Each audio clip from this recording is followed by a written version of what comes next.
so far this year. You make another roster change just after the most recent LAN. Smith's now out. Blast is now in. So you're trying to find this mojo at the right time, and hopefully the recipe breeds some success for them to kind of go back to back. I'm excited to see what they can do, and I'm excited to see the beef. I'm hoping Twisted Minds and Falcons will end up making it to the finals. Honestly, they will end up making it because they're one of the favorites, especially when you talk about Falcons. But as we're looking at the club championship rankings, something that I want you to keep in mind, and a team that's actually going to be playing this week as well, no, it's not Falcons. I'm looking at the third place, Team Vitality, because Team Vitality, you have lost first place already in club championship. You want to be able to climb up, and if you do end up winning here, it's not just 250,000 that the players are going to be taking. They're going to be taking 1,000 points for the club championship. It's incredible. So much money, so much pride for these players, and I think for the individuals as well. For Smith, you leave that Twisted Minds roster, you find yourself in a shaky season, and now on this Team Vitality squad, I got to talk to him previously, before the day started, and he's feeling great. He's incredibly confident. He's got two really, really capable teammates that have had a rough year. They've had so many ups and downs. This is the ultimate get back after a bad year. You can forget about Atlanta, you can forget about Birmingham, you can forget about all of that. This is one weekend to rule them all. One weekend to rule them all and hopefully just climb to that first place at the club championship. We're talking about earlier Twisted Minds, how they're the defending champions. They really don't have the roster. Why don't we talk about Gen G? Because Gen G has one of those players that ended up winning last year, and none other than Aiden. Yeah, it's been interesting to follow this Gen G team because Aiden gets put onto this roster and immediately you're thinking like, oh, they're going to be a team to watch. So far through both LAN performances, they've been very underwhelming. So kind of on the same story point that you're talking about with Vitality, Gen G's in this opening group. They also need to show us something right from day one. Okay, well, all these teams, man, I'm so excited to see which teams are going to actually end up doing good in this first day and which teams might end up choking a little bit, because we've seen it happen multiple times. But I believe we do have an interview to play with, and I'm not sure if it's with Gen G, Vitality, or Twisted Minds, because we talk a lot about teams. How you doing? Can I talk to you for a second? ¿Cómo estás? Muy bien. English or Spanish? Huh? English or Spanish? Whatever you want to do. Let's do English, okay, for the people out there, all right? And if I can say a word in Spanish at the end?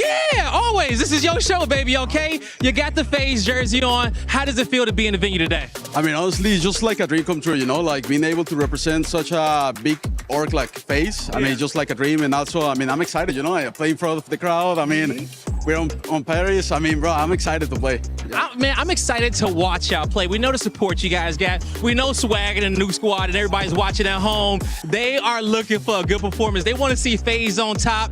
You and the boys, y'all ready to go? Y'all got the practice in? Yeah, I mean, at first, I mean, we were struggling a little bit, but we started to figure it out. I mean, we got like the FaZe buff, I mean, we got it. So, yeah, we've been practicing. We're confident, and yeah. All right, yo, best of luck to you, man, okay? Anything you want to say to the fans in Spanish? Para toda la gente banda que está en la casa, espero que nos estén apoyando, los amo y vamos a dejarlo toda la cancha. Vamos, cabrones. Vamos! Let's get it, Clamps. All right. As you see, the players, they're coming in hot like clockwork, all right? A bunch of them just walk that way, so let's see if we can go in, catch up with a few. I saw Shifty walk in. I saw Aiden walk in. I even want to talk to Skullface. Hey, maybe we even get a chance to talk to Z Smith also. But man, these are the vibes in which we want. Everyone is elated to be back on LAN, to play. Like, this is EWC, everybody, all right? Now, when it comes down to our previous champions, we have all three playing in Group A, okay? We have Z Smith, we got Aiden, we got Almond as well. They're doing their thing out here. Let's see if we can go up here and catch up to a few of them right now as they're about to get in to their stations set up and they start playing. I got a few Falcons here in front of me right now, okay? Yo, Falcons, you guys ready to play today? Not Falcons, it's Ravens. My fault, sorry Falcons, it's Ravens. You know what, I get my birds mixed up sometime, okay? But Ravens, you guys ready to go? Of course. Yeah? Yeah. Okay, so looking at it all, being here at EWC, how does it feel to be in this venue? It's insane event, everyone is cool, I like everything. Thank you for everything. Yep. All right, let's get it, Ravens. Guys, sometimes I get my birds mixed up, okay? It be like that. But let's move through the crowd a little bit here as we got our players starting to come to the stage. Everyone's getting set up. We even got fans starting to come in the building right now. All right, guys, we are walking to the stage, and look at this. Isn't it beautiful? You know, everybody's coming on through. We're about to get things popping off. You all good? How you doing, man? Good. How you doing? Nah, you're fine, man. I'm doing fantastic. I actually want to talk to you too as well. Here, let's come up here and let's have a little chat. Oh, man. So, playing with VP, ready to start throwing down on the stage, man. How are you feeling just being at EWC? I'm excited, bro. That atmosphere is dope. This is my first EWC. Woo! I'm ready to kill it with the team. I'm overall excited, bro. It's a blessing to be here. I'm excited. I mean, it truly is a blessing to be here, okay? Now, we know that you guys got what it takes to come out and lift this trophy, man. How has preparation been? How has the practice been going with you and the boys? It's been a lot of ups and downs, but I think overall we're all ready. We're all hungry. It's a lot of money on the line, life-changing money. So I think it's time to give it our all. You know, whatever happens, happens. I'm excited. Whatever happens, happens. All right, show the man some love, okay? Thank you, bro. Best luck to you. I see you out there. Oh, Blaze with the amazing interviews. Thank you, Blaze. Earlier, we got a chance to talk about some of those top teams that we're expecting to be in the finals. How about we switch it up a little bit, Shiv? How about we talk some squads that you might think might be able to surprise us here in Group A? Yeah, I mean, I think still the storyline for me still rests between Gen G and Vitality. Both teams looking for that little bit of an extra improvement boost, but at the same point, and we'll get into the nitty gritty deeper down as we start to see these drops, Ravens are going to be contested on a lot of their drop locations by those two teams. I'm just going to go ahead and give you my hot take. I think Ravens going to struggle to get out of groups today. Oh, well, there's something about lands. There's something about, you know, some of the regions. You know, North America typically dominates the Warzone world. Europe very, very close behind. You got like the LATAM region. You have the Epic region. These are the guys who get overlooked regularly, and that's what I'm more interested about. These contested hotspots. Someone's pulling out some tech you've not seen yet. They haven't been able to pre-boot camp in advance of the tournament. You're playing online. You're playing in your local region. This is where we see the goods. Where are the nuggets? I want to see some spells being casted today. But ultimately, you know, usually North America on top. Big contested moments happening all day. Yeah, I think the other team to keep an eye out for, T1, looking like they're on a bit of a trend upwards. And again, not to just get into the minutia, but they're going to have some drop spots that they can farm up on some of the lower teams. So I expect them to set some extra pace and put everyone on notice today as potential dark horse in Group A. I don't know. I'm looking forward to them. A couple of dark horses in this tournament as well, which is the beauty of Warzone. Yeah, I mean, if we have a look back at T1, even across like the club championship, you say that, you know, they're on the upward trend. This entire org are elimination kill heavy types of teams. And I don't think that's going to stop in Warzone as well. I mean, we're going to see an absolute beamer from T1, which I'm super excited and obviously is necessary in our group stages to rack up those points. All right, well, I think it's time. I think it's time we get ready. You know what, James, do me a favor, throw me that ball real quick. Okay, you did it with a bounce pass. I appreciate it. Now, before we head to the stage, I was going to take the shot, but Shift, my boy, here, just Don't miss. Don't even matter. Don't miss this one. You got it. Shift. Let's get started, baby. We believe. It was a goal. I saw a goal. You miss every shot you don't take. The ball was flat.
Mesdames et messieurs, bienvenue. Nous y voici. Les meilleurs joueurs de Warzone du monde entier se sont donné rendez-vous aujourd'hui sur cette scène à Paris pour s'affronter à l'Esports World Cup. 32 teams step onto the Gadia City grid and put everything on the line for a chance at glory. 4 days of competition, $1 million on the line, and a legacy that can't be taken, it has to be earned. L'année dernière, la compétition a été exceptionnelle avec plein de rebondissements. Cette année encore, plein de favoris. Beaucoup de surprises nous attendent. 4 jours de compétition, 2 jours de groupe, 1 jour de survival stage et une grande finale dimanche. Je suis Lutti et je serai votre host en français toute la compétition, accompagné de l'incroyable Barney Banks.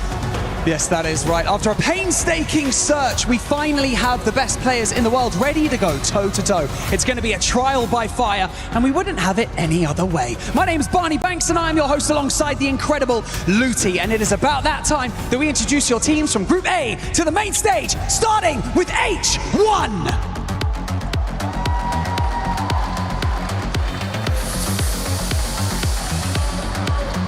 Team Stallions!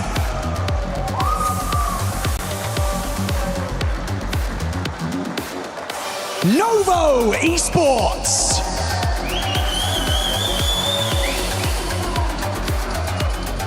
Team PBJ.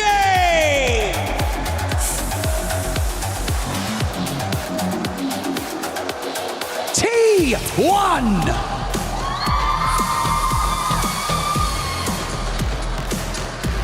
CT Gaming.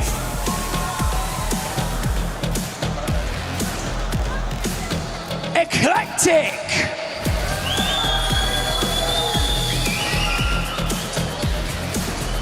Team Heretics.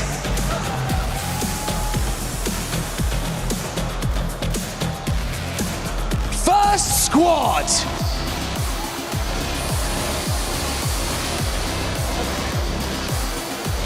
Geek Esports.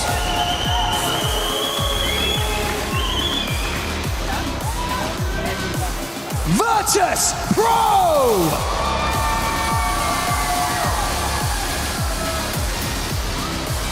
FaZe Clan.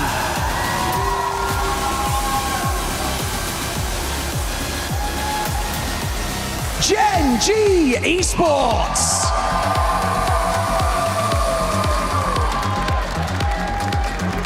Ravens Esports.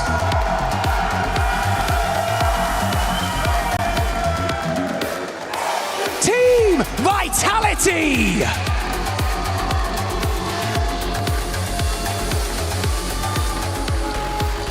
And finally, your defending champions of EWC, Team Twisted Minds!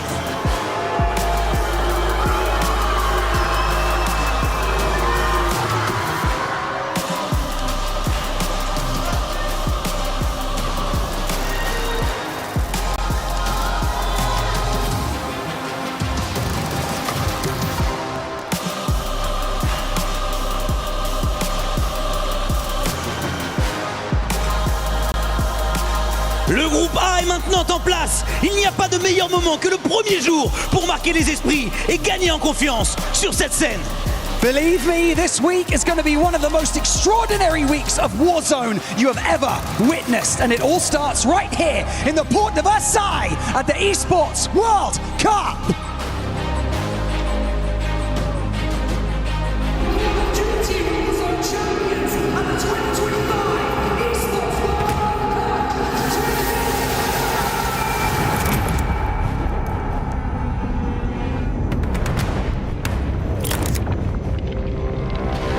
Things happen, I don't really want to air out, you know, made some roster moves, but I'm confident with the team I'm here playing with. I am no longer on Twisted Minds because they wanted to try another teammate.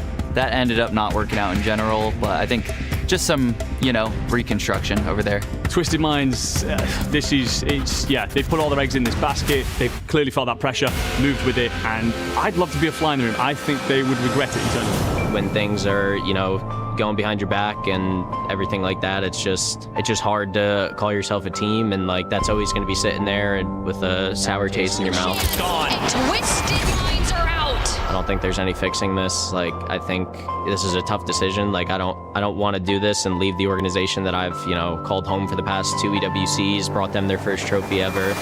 Me and Shifty have been, I would say, pretty close friends going into this year, and then, you know, we'd always talk and just, you know, joke about teaming, and I kind of almost, I want to say manifested it, but like I knew that like if I wanted to win a tournament this year, I was like, I have to play with this guy because he is, you know, I would say he's the go to Warzone. I know myself and Blast joining this team, and we hadn't been on it when they won. Adds a little bit more pressure. Personally, I like it though. I think, you know, if we don't win this year, then I look at it like, oh, we failed, you know what I mean? In terms of that team previously did win.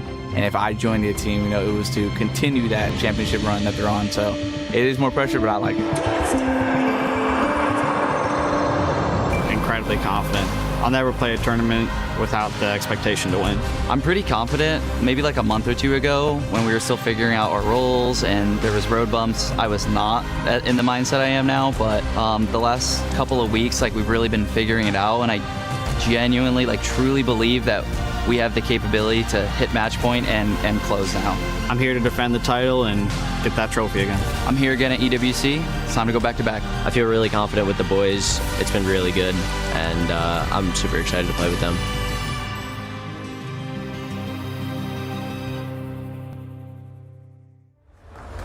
A year ago today, we watched that team hoist a trophy, splintered off into the wind this year. You hear some amazing words from all three players about their expectations this year, Enigma.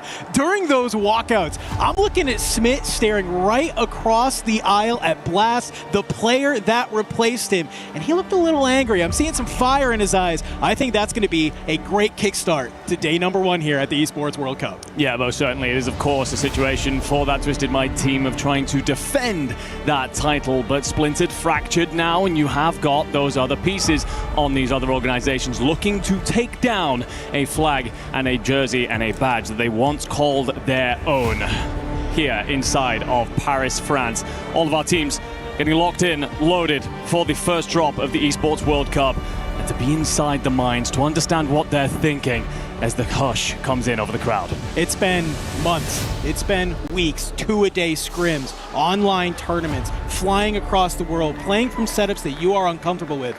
But the reality is, Enigma, that is all practice. That is all preparation. It is. This is where you decide, was all of that worth it? Was all of the hours, the sacrifice, the sweat, the tears, the camaraderie amongst your team, did it all matter? Because here is the first time where you are scoring points at the Esports World Cup. This is your first time for all of that preparation to come to fruition. It truly is. Everything that has happened through this year, the dramas, the soap operas, the results, does not matter at this point. It is all about what you do from today through the next 4 days. Every drop, every kill, every placement, every point, that is what we track from this point on to determine our next Esports World Cup champion. And the term that we so often use is legacy. Here is where you create that. You can see Sage on your screen, somebody thinking with legacy in mind. Had a lot to say during that Level Up documentary. He has high expectations for him and that Vitality roster. You bring on Z-Smith, and this is where you start to put your money where your mouth is. 2 days of group play, ladies and gentlemen. 6 games for each group each day. Like Andy said, every single kill matters. Because when we get down to the end of day number 2, we're going to watch a team potentially get eliminated by only a handful of points. Oh, most certainly. It comes down to fine margins. We wouldn't want it any other way. And it's not just about what happens inside of Warzone, the club championship, the organizations that have backed you into this tournament. All their hopes rest on your shoulders. The pressure, not only that you would feel internally, but all of the external factors. The crowd here as well in Paris will have their microscope on you every single step of the way. It's going to be a really good day, I can tell you that much. Here, kicking it off with Group A, we got defending champions. We got teams trying to make their name known. We can just see everybody in the crowd getting ready to watch all of the action unfold here. But man, as we get ready to drop on in here, what are we expecting to see from some of our top teams? Any hot locations on the map? Anybody that you think is going to take advantage of this first drop and come out swinging? I think there's instantly two drops that we really want to see. It's going to be Mansion, Twisted Minds against Ravens. Twisted, on paper, one of the best teams in the world, but have struggled recently, particularly against the contest of the Ravens, who've been running amok at the house. But it is also, of course, over towards Train. T1 and Vitality have waged war there all year long. Back and forth we go, and with the ebb and the flow, so often decided maps and tournaments. So that's where we want to start, that's where we want to take a look in. And we will get straight into the fight at Mansion. Shifty will get Nielsen. Already the battle continuing to rage on. The desk talked about it. We knew that this contest was happening. It's happened all year long, but how does it feel on LAN again, boys? As it is just haymakers back and forth from Ravens Esports and none other than Twisted Minds. Try and slow it down for a moment. Blastotes will not give you the privilege. Now looking to rotate his way out, outnumbered at the top of Mansion, and does the right thing to get into the lower side. Just try to buy a moment for his boys to get back into the mix. You will have one in the skies, providing that UAV. And Shifty looking to play out through the stairwell, but it's that train battle yet again. T1, they also have company here. Ooh. Not just from Vitality, but first squad have squeezed over, and well, they might regret that as Smith sends one of them packing. I saw this in a little bit of the test lobby we had going on. I was like, first squad's now getting in the mix here. This could be very good for either one of these two teams, but obviously T1 and Vitality, they are going to continue to have this battle, and as Disrupt is going to be able to pop up, he drops Z-Smith, but you got Sage looking on over for you, who will be able to make this trade. Don't worry, friends. This battle is going to go back and forth. Zone's pretty close, so they're not going to be feeling the need to move out just yet. But if any of these teams can really farm some of these kills, they can put themselves in a great position for some of these later zones. Certainly can. Vitality will do the right thing for now, being on the receiving end of a lot of abuse on that early contest. They will back it off. We take a look. A couple of the kill feeds going to show self-kills. Don't worry, ladies and gentlemen, that is entirely intentional. It's to ensure your loadout stays in the match for longer and you can regain in those locations. Heretics, surprise factor, rolling in from APAC. We didn't know what they would look like in this tournament. However, in the boot camp, surprised many, impressed few. It will now be them rolling up at Lumbermill, and it will be against that Cooley roster, the H1 roster here in Paris. Chow had a lot to say about this team. He's excited to watch them perform here on LAN. He's got his own watch party. I know he's going to be up in the booth yelling, cheering on his boys, but this is a formidable roster you got to take down if you want to gain control of this Lumbermill POI. This team from APAC, they've normally rolled up in the last couple of years, not really having any experience, any practice, and they've kind of been able to run Worlds, look very formidable, but they've been able to boot camp this year, and you're starting to see maybe some of that practice coming clutch as Kudley, he tries to shoulder it, but he's just not able to find the kill. Will get dropped alongside his teammate, so now it's just Connell left alive, and those arrows start flying. Yeah, look at Heretics full sending. They want him the hell out of there. I don't know if you're going to stay alive for much longer. Get straight in over to the research fight, though, and it will be Adrian, Grimy, and Destroy pressing up against Novo, the Italians, who so often rely on these contests to go on for a long time and drain away kills, points to set you up for later on, but right now seemingly suffering. The other squad in the mix, ladies and gentlemen, that's actually going to be Team PBJ, and they will clear out Blade. The Italians struggling early. Yeah, I mean, you've seen PBJ. They've really made research this home, and they're not even probably worried so much about Virtus.pro trying to get into the mix. They're used to this. They know that there's going to be this third team. VP, they like to land over towards that servers. Maybe we sometimes call it mini, and then make a slow rotation in, trying to third party here. So you can see as we kind of slow down just for a moment, PBJ, they're going to look to hold the line. But we got to check in what's going on that other side of the map in Main Street. Yeah, Eclectic, they have rotated recently over towards Bank, giving that up. Over towards both sides to Gen G. Sanks catches one, typically the anchor, so concerning to see him having to step out and deal with a couple of threats. You are also missing another in that engagement, so Italians down to one again. Slow start from them. Badeki, the man who has announced his retirement after this tournament. By God, how I hope he has a great one and reconsiders that decision. So many things yet to say here in the Warzone scene. But it will be CT Gaming on the suffering end of things as Gen G found themselves in Lumber, and off the back of all the engagements earlier, they've actually found a pocket of space here, moving over from the riverboat, and could control these two teams trying to rotate back in. I love this. I like this play. Gen G, they're going to understand this map beautifully.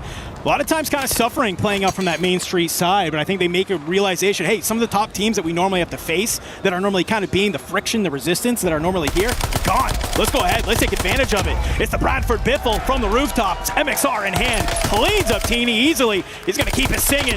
absolutely just cracking plates, damage numbers going up the line. Yeah, beautiful work there. Len's actually been sent out on his lonesome. A reminder, the roles have changed in that team. Gabe is going to be the anchor, so often the front man, the firepower. He's actually decided he's a far better IGL, and it has made them look pretty good in gold recently. T1, they're pressed out. We spoke about it in the pre-interviews. These guys suddenly have upticked in their form. They're free, they're flowing, and that man right there, Echo, he's no longer sitting in pockets of space. He wants to get up there, fighting alongside his boys, and turn them into a real firepower that will just deathball anything in their path. Already made it to church. We'll now have 1 or 2 more teams rotating in their direction. One of them being FaZe, who are moving out of Barn, taking a look at this fight. Yeah, I mean, FaZe, I think if they can manage to kind of play this spacing correctly, they might be able to dismantle T1, because you see Vitality just down there on that lower bridge as well.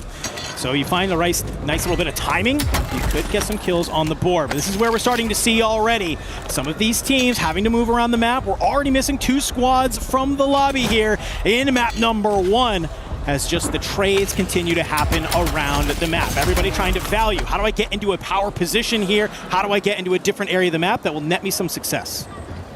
Certainly, all about shifting your pieces around the chessboard. The Italians continue to hold on to bank. It will not be in the next zone, so they must figure out their rotation. 3 teams lie between them and safety. One of them being Gen G, who mop up a bit of Heretics presence. Gen G have rotated way out very quickly here. They did not want to stick around for that lumber mill fight, refusing to be held. Bill bodies fall in the kill feed, and the players just trying to press out, circle forcing everyone in front. Freddy will be cleared up by Stukegs, and it will actually be Vitality moving in towards Mansion, where that battle still rages on between the Twisted Minds and Ravens. Hey man, ain't no party like a 4th party happening down there. It's a couple of different teams look to get active. We could say the same at Cole already. H1 looks like it has been able to regain, but they have to take this fight ahead of them. You're caught sprinting, jumping around. Can you throw the shoulder? Can you find the timing? You have to be careful though. Connell, he gets found out by Teeny, and already this Heretics roster starting to push on up. It's a sandwich coming in on top of H1. Can they survive? You're getting dropped left and right. No, Kudli gets dropped. That is going to be H1 eliminated from the lobby, but the battle doesn't stop here at Cole, continuing to fight. Heretics going up this roster to Killer. He's finding Teeny. Vita, he finds Obs. It's just Zeppa by himself. Can he manage to find the success? He'll at least be able to bring down to Killer. But you got one more up in the sky. You'll hang on just by a small little thread. Zeppa does incredibly well there. That kill, that not coming through, I think actually gets you the timing to get Teeny back in. Otherwise, Heretics were done. He's like just going to have to find a pocket of space to settle himself in and just hope that someone runs into him, gives him a couple of guns. Twisted Minds, they're flooding forward. They have Ravens for company, and Blastity's been dropped first. Nice little bait there from the Ravens. Blast thinks he has an angle, but he says, nope, we're just going to go ahead, set up this crossfire. Almond, he's going to get dropped by Niasen as well. It's just Shifty on that rooftop. He's looking down in, making sure nobody's going to hit that zip. Get a little bit of a surprise on him. We do still have Resurgence enabled, and it's a fire sale, so if you can hit that buy station, you're going to be good, but already you were looking great at this Mansion POI, and now it's a little bit of a tizzy. It is a bit of a mix-up, but Ravens so often will just stabilize, slow things down, let the map flip itself out.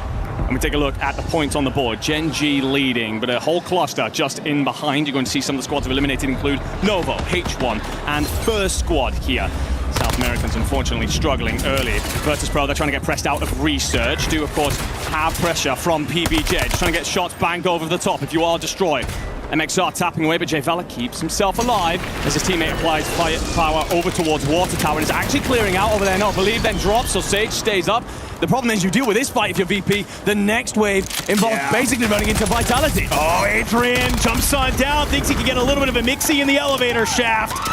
And he's going to find some success. Jvella, unfortunately, not going to be able to stay alive, but you called it out best, my friend. Vitality, they've moved on over. They want to control this Water Tower side. They want to maybe keep a little bit of an eye on this Mansion fight. They want to keep an eye on these players moving from Research. They see this. We've talked about it time and time again this season. Haven's Hollow, you want to play it from north to south. Vitality, they are going to know that just like no one else, and they're going to want to go ahead and play that. And you can see on the top of your screen there, folks, we are getting to the last final moments of Resurgence being enabled. So if you're going to take those fights, you got to take them now. Yeah, everyone's going to slow down right here, assess their positioning, figure out the buy stations are and what the rotation to win condition looks like. Because after this point, you don't have a buy, you lose a teammate, we'll see you in the next lobby. So everybody's just trying to figure out what they hold as dust settles. And to be honest, for everybody, Mansion side, it's very little. For Eclectic, it's absolutely bloody nothing. You're out of here, dealt with by Q8Z Nothing and the crew.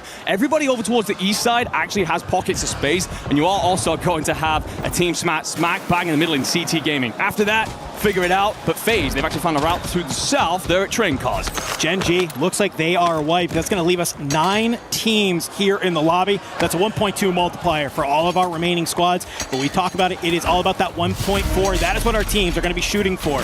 So as Resurgence gets disabled, everybody's trying to play for that 1.4, that top 5. You're going to see things kind of slow down.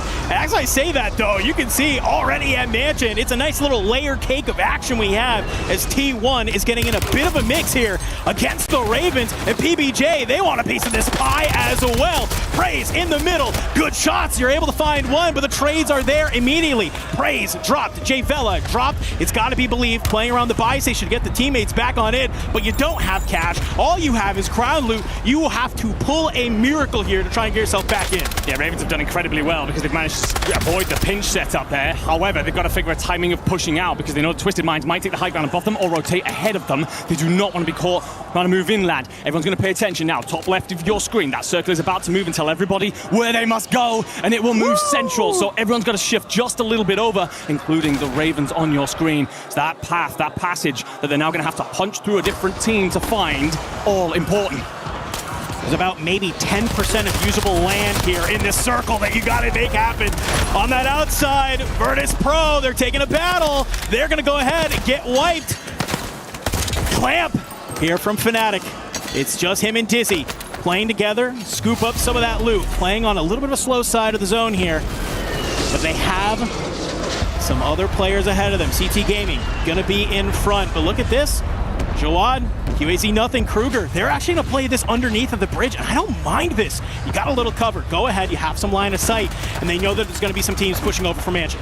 Yeah, I like this position. Just gonna sit, hunker in, let everybody else deal with themselves, get that top 5, figure it out from there. FaZe Clan playing up nice and close against Vita. This is CT Gaming. Vita comes out on top. That leaves it a 1v3. Clamp's done his very best against Netos, but it's all this rotation out. Wow. Twisted and Ravens have to figure the timing. No one wants to jump first. That puts you in front of the other. But you jump last, you get held. Great shots by Shifty to find the opening onto Z-Smith. So many storylines in that little battle, but he's still going to stay up. And the zone drags again, but it's the northern side. So it's all about winning this fight and getting ahead of the curve, and that should give you win condition. Shifty is thanking whoever constructed this mansion for this little bit of chimney here.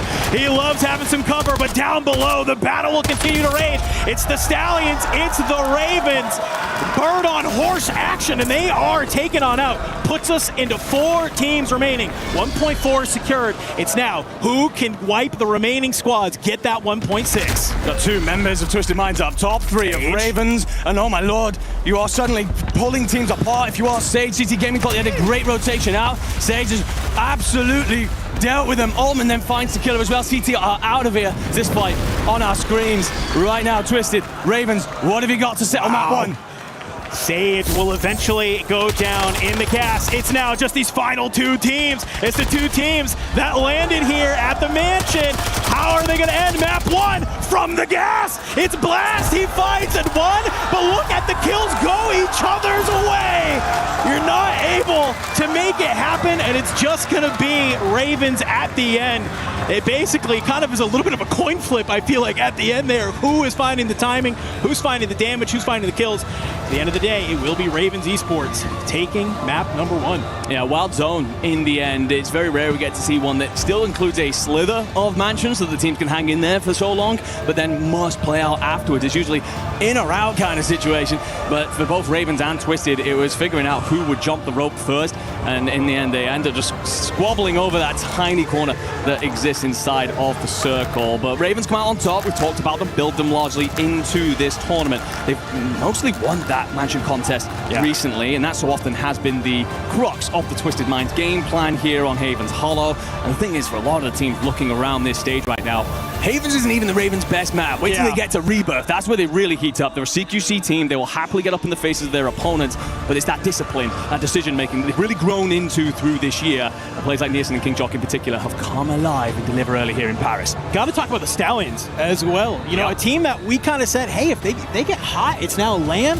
they could be a thorn in the side in some of these mainstay rosters. A lot of talk on this kid, QAZ Nothing, right? Has come on in from the region. We casted an online tournament where they were playing, and we were like, okay, let's see what you got here. This guy is absolutely world-starring kids on 180 ping, but guess what? It's LAN, ladies and gentlemen. It's a little bit different. All it takes is that first gunfight for you to maybe get that confidence underneath you. And we saw Stallions be one of those few remaining teams in that fight against Ravens down below. But let's take a look at some of these highlight moments coming on in from this first map, because it was just electric all the way through. You can see some of these final battles that we saw going on, and I feel like this just kind of comes down to Twisted Minds just hang out a little bit too long in that gas. Yeah, it does. You see there, that moment from Blastadies. He's diving, trying to get desperately inside the gas. Doesn't have time to pull the shoot. May have taken a little bit of damage and he breaks his legs, but he just doesn't really have a choice. He's got to go, otherwise he's going to bleed out anyway. And obviously King Chalk set up there on the cross. So great stuff from them. Lovely decision from him to push out from under the awning more towards that spare train car, because that gives him the crossing to cover.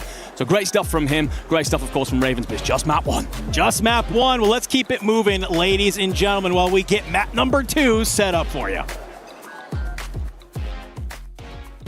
Play is in our DNA.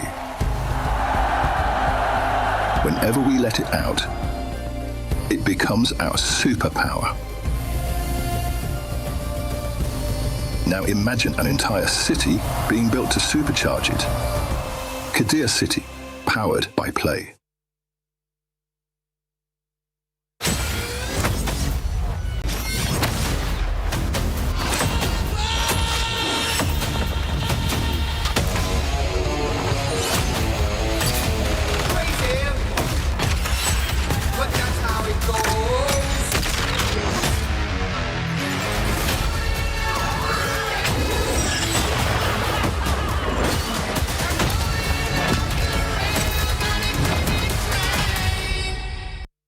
It's a new era for Warzone. Legends have moved on. Biffle will retire after this event. The dominant Falcons roster that won everything in 2024 is no more. Defending champions have splintered. Twisted Minds only has one player from EWC 25 left on the roster. But the action is better than ever. It's a quick step on up, spam! Oh my God! He's gonna get he self-revives, it's not over! 1v1! The kid can do it! Teams have fought through 2 stacked LAN events to make it here. But look at Blade from behind! You put Kenji into the casket! Can he get that one as well? Gets straight out on the backside! Oh no, misses a couple shots on the top of his own ledge! He had a dream! Blink and you'll miss it! The Falcons are here! Rivalries have become even more intense. Team Falcons, close it out! We thought Shifty was getting in Soka's mind, and based off what I'm seeing, I don't think so. Former team members, they want revenge. I've been disrespected a lot this year. It's like I just got thrown back to the bottom of the totem pole again. You know, 3rd at 2024 EWC, 1st at 25. You know, hopefully go back-to-back this year and remind people who I am. And a new generation is here to prove themselves.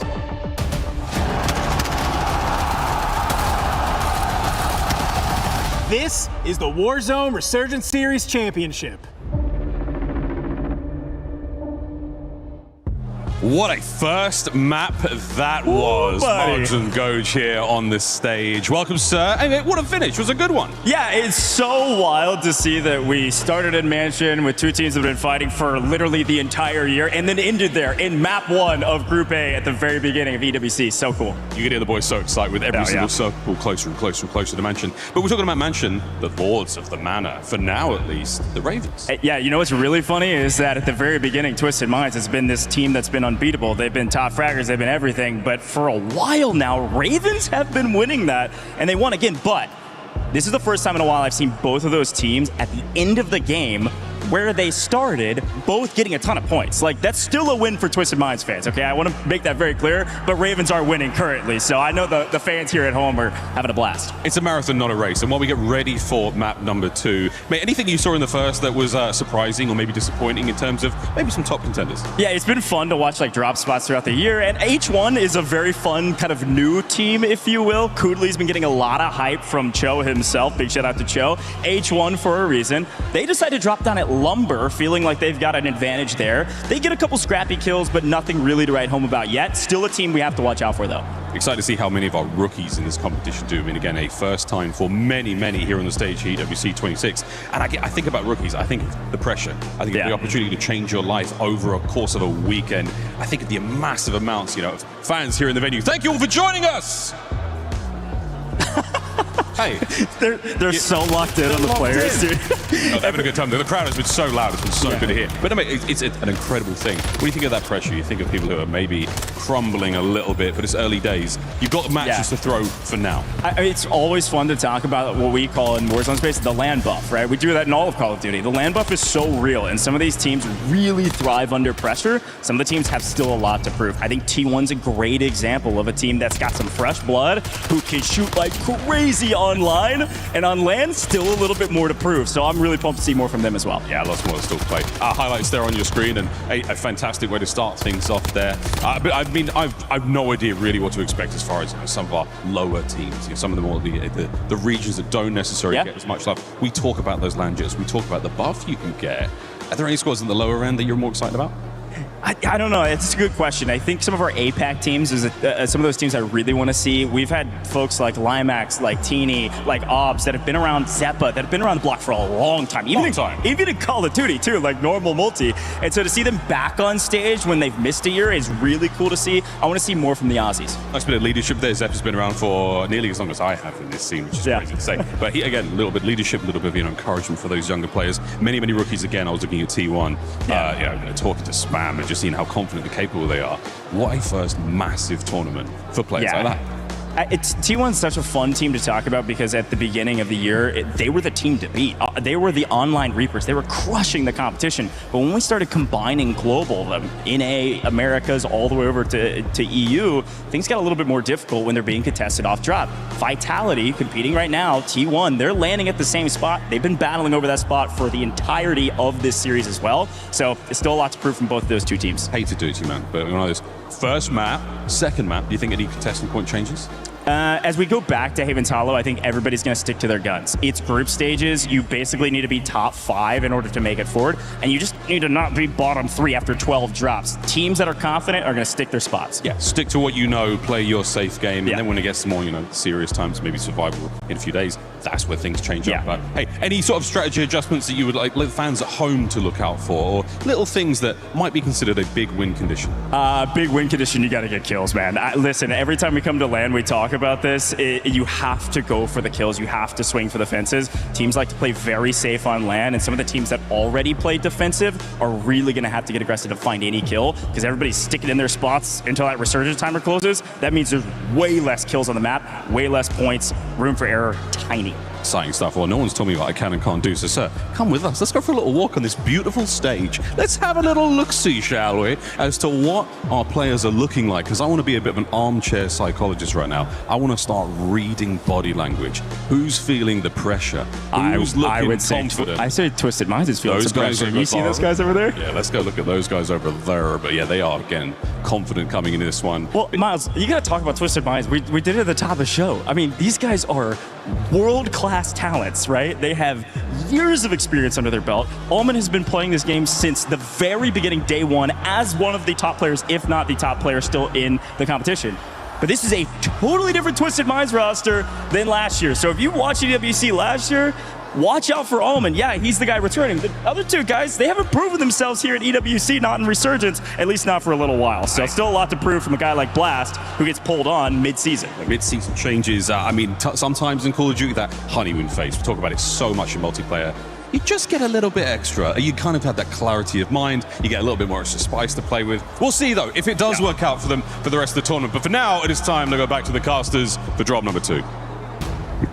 Thank you so much, Miles the Rost and Mr. Grandmaster Goj. Always fun hearing from both of you of what we have to talk about. But as you can see here, as we get ready to hop on in to drop number 2, it's going to be a great time, my friend, because obviously we see some hot teams come out. They're swinging. They're feeling good. Ravens, Twisted Minds, Gen G, Stallions, all putting up respectable points. But as we get ready to hop into game number 2, I'm looking at some of those teams like T1, like EK, who make some early exits, put up single digits. Not exactly the map they want to have. No, not at all. I mean, you know that you do have 11 more drops, so you don't need to panic just yet. I think Goge's point about teams that are confident in their game plan will be fine throughout this group stage, but you can't have too many more of those. I do look, unfortunately, towards squads like H1 and First Squad that will have come into this understanding they're underdogs anyway.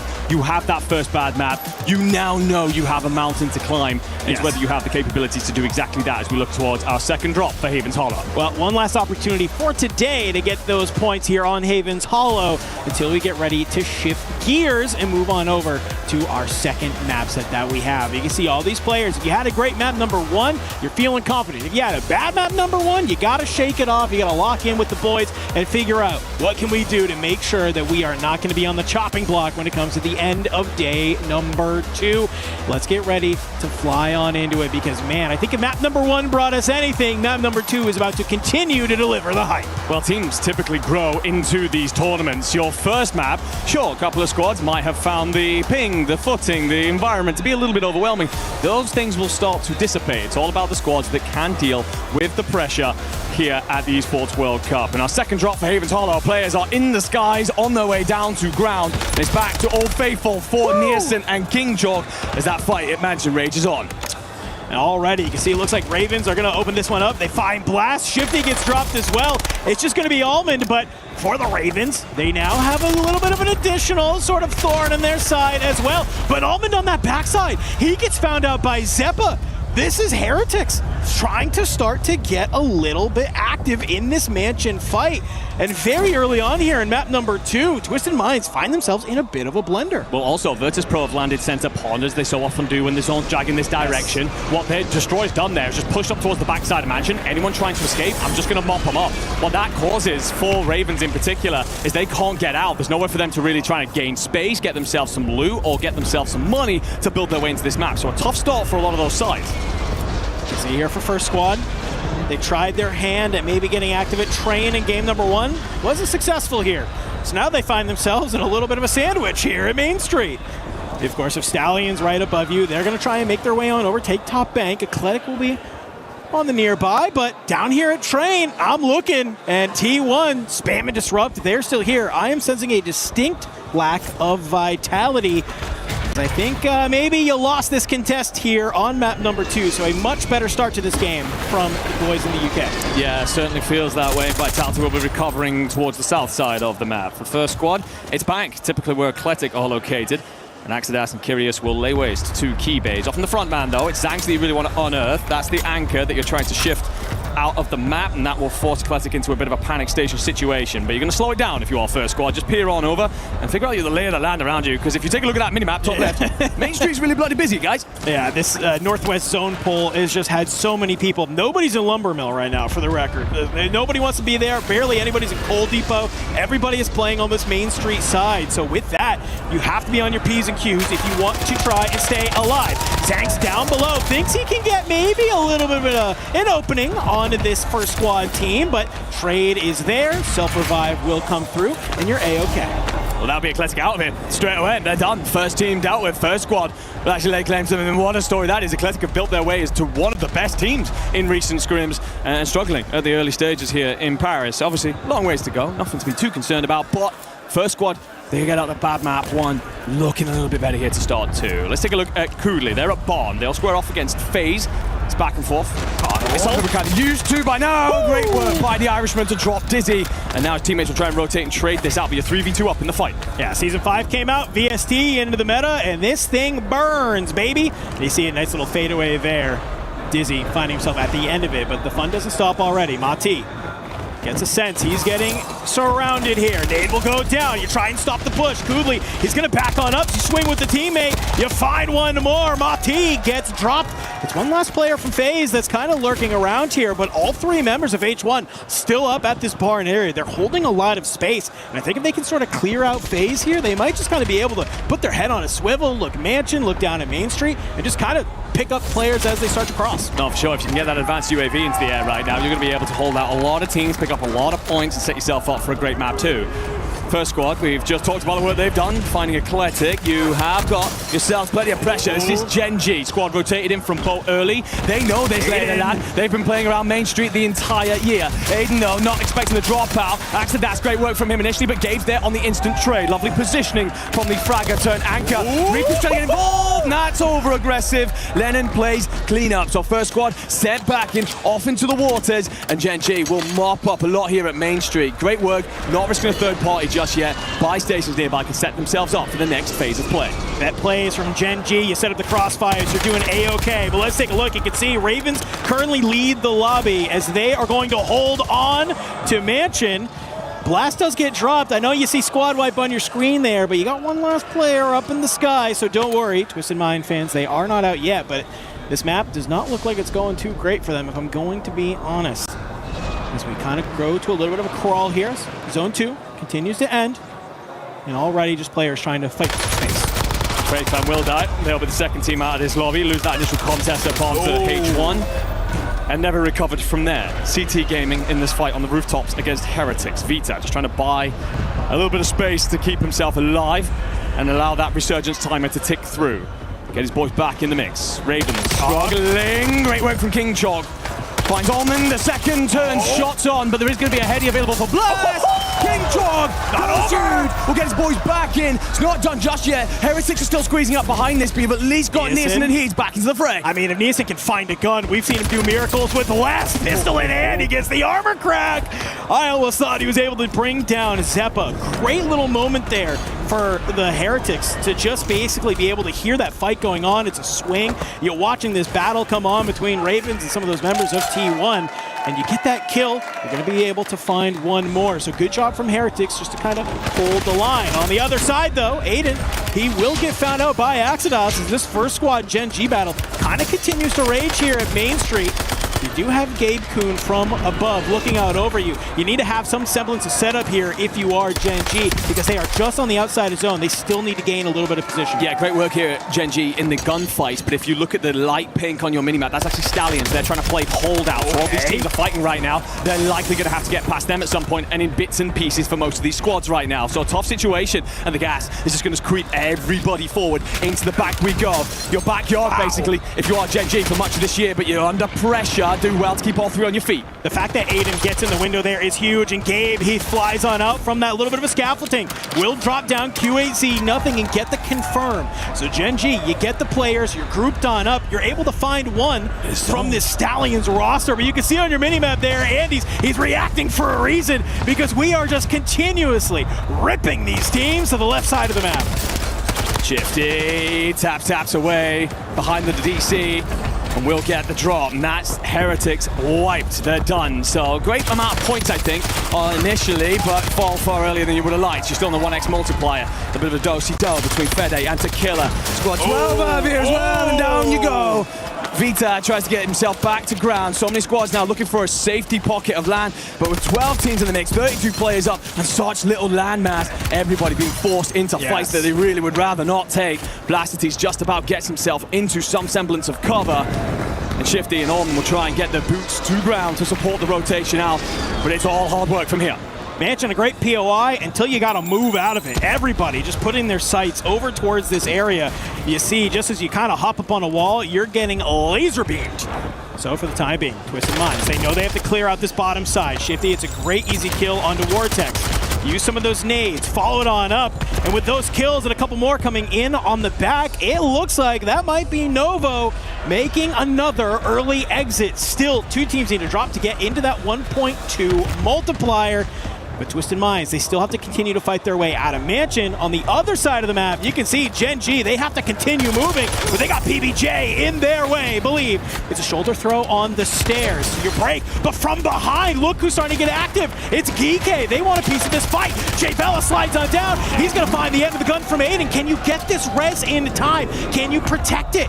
Aiden, he's looking on over. It's coming on through. You know that Field Medic is coming in clutch right now, getting that faster revive. Gen G, get their feet back underneath. underneath them, though. However, Geeky, they're continuing to find these pockets of timing. Plays, jumps on in. You're going to be able to find the end of the gun because Vitality, they're looking to hold this entire fight. Yeah, Vitality are just holding everybody. The problem that they now face is H1 are rotating over from Barnes. I don't know if you at the chapel and how the dominoes shall fall. That's going to give Gen G the moment, the window to escape out. They shall shift. Almond is somehow still alive. He's though deep gas, and he's just going to try and keep himself up with the stims. Nerfed, of course, so he's got to get moving. Grimey's going to go high, just about stays up, and that should be the death sentence for Almond. Yeah, he does his great job. You can see Blast was still alive. He's also out in the gas too, so Grimy, he's going to have an idea that maybe there's an additional Twisted Minds player out here, and he's in a solid little spot, can just continue play that top gazebo. Stim will come on in. It's just enough to make sure that you don't get taken out by the gas. But for Twisted Minds, you find a little bit of success here, but it just feels like every time we tune on in, they are always on the back foot. And T1, we take a look at Train. Well, they're feeling good because Disrupt's on 9. Yeah, there's about 5 or 6 bodies out in these waters, and T1 do want all of these kills. This is great for them. At some point, though, they have to turn their attention to holding Train out and stopping all the teams rotating for them. So it's now about pivoting. It's about decision-making on what is most important and prioritizing those gunfights. But Disrupt, he's banging away. He's on double digits, and we're only inside the top 10, so many more points and kills yet on the board. Dude, they just got to keep their head on a swivel, and it is a feeding fish frenzy for them. Fede, he'll get dropped at the hands of StukX on that other side, and Disrupt, he's got an idea that that's what's going on here. 4,000 damage for the young man, and there's still 9 teams in this lobby. Clear out one side, focus on the other. VP pushing in from this pond area. They want to make sure that they do not get taken out from an angle that they are not expecting of. Just kind of hold the line for the time being. Well, they've held this northern side of the circle for a long time. They initially stopped players rotating out of Mansion freely, and that's given them a pocket of space. Now back to your feet, just up as a 3. Destroy has 5. Adrian on nothing. Not a surprise, really, as he's the anchor. It's all about Grimey's involvement thus far, but if you're pushing double digits at this point and you're looking towards that 1.4, not a bad place to be. H1, they'll be finished off. Netod, CT, doing far better in the early stage than we would have expected, but Adrian probably going to cut that to an end here. Circle's going to pull everybody further down towards Trains. A little bit of water to play with. And again, just further south of here, T1, that's your big threat if you are this VP side. I mean, Echo, he calls it a PA, it looks like on the other side. He's found 2 members of Vitality as well. And just already, VP, they're just going to look to kind of hold this. Not really much going on there, but I'd love to take a look at T1 because they have so many squads ahead of them that are trying to rotate into zone. Gen G being one of them, GK being another, and you still have 1 member of Vitality on the edge. Yeah, and Disrupt is just picking everything apart. GK's finished. Right now, for VP, they're just trying to figure out what their most important threat is. They're aware that VP are a full team on the other side. That drop now should push Fam and Echo over towards the buy station, where there is 1 remaining player for Vitality. They got to get there quickly because gas is currently falling over it. What you don't want to do is hand all the space over to VP, who are here and are laying claim to all the land that Lennon and Gabe Kuhn possess. The patience from VP to just hold this low ground is so critical. You can see already, because they were just sticking down here, they already see that you have Gen G moving on over. But look at this. While all of this fighting is happening, Skullface, he's the last player of Vitality alive, and he's actually going to get the zone pull. If he has the cash, he might be able to tuck himself in a corner, hit that buy station, get the teammates back on in. But it's a quick wrap from Virtus Pro. Hold the high ground. Take down the rest of these teams. It's a 1.4 multiplier for everybody. You got to grab that 1.6, and Lennon, he's actually going to find the down on Spam. Yes, Spam does have himself. Should get himself back to his feet. Oh my God! Goes huge in the back line. Finds a window, slips out through the lower panels, and gets himself the kills. 1v1, v3, VP, hold it all in their hands. Skullface. He's named Logan for a reason. The claws are out. Call him the Wolverine. A nice little 2-piece. Huge points on the board for them. But like you said, it might have been a heroic play, but it's Spam Gola. It's Skullface, the 2 lone soldiers. If they can somehow manage to work together to cut down these players of VP, this would be huge. The problem here, Enigma, VP is in such a good spot. But Adrian, he gets a little bit active. He flies forward. However, he will find Skullface. That is wiped. Final 2 teams here. It's a 3v1. You just got to find Spam. Spam's going to be able to find Adrian. 2v1. Shots coming on through. It's destroyed from that backside. It's a barrel stuff with the CBRS. You drop them. Virtus Pro, they'll take game number 2, and you can see the look on Destroy. He's happy. He's a little expectant on that one. Yeah, we talked so much about this Virtus Pro team in the build-up to this tournament. Fantastic stage 1, lit up the scene in Birmingham, struggled massively through stage 2, and a very public falling out between them.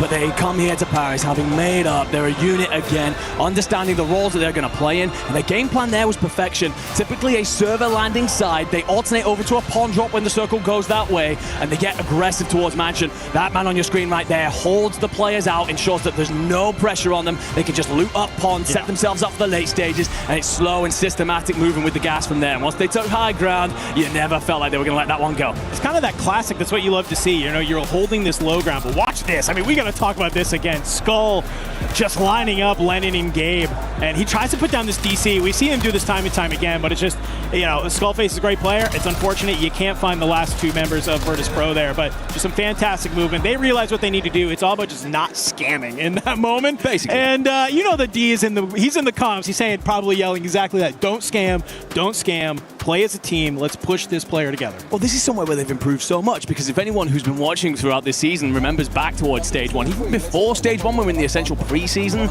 there was a lot of talks about how some of their players would scam, fly forward and get involved in the fights that they just didn't need to do, but that shows the maturity and how this team looks so much better here in Paris. Looking very, very good. That's our last map of Haven's Hollow that we have, ladies and gentlemen. So we got to get ready to head on into map number 3. Players getting in the lobby.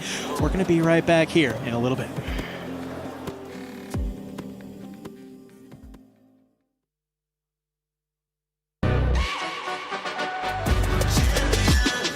This ain't no regular thing. Came for the ring, you know what I mean. You see my name in the lights. Better get right, champion.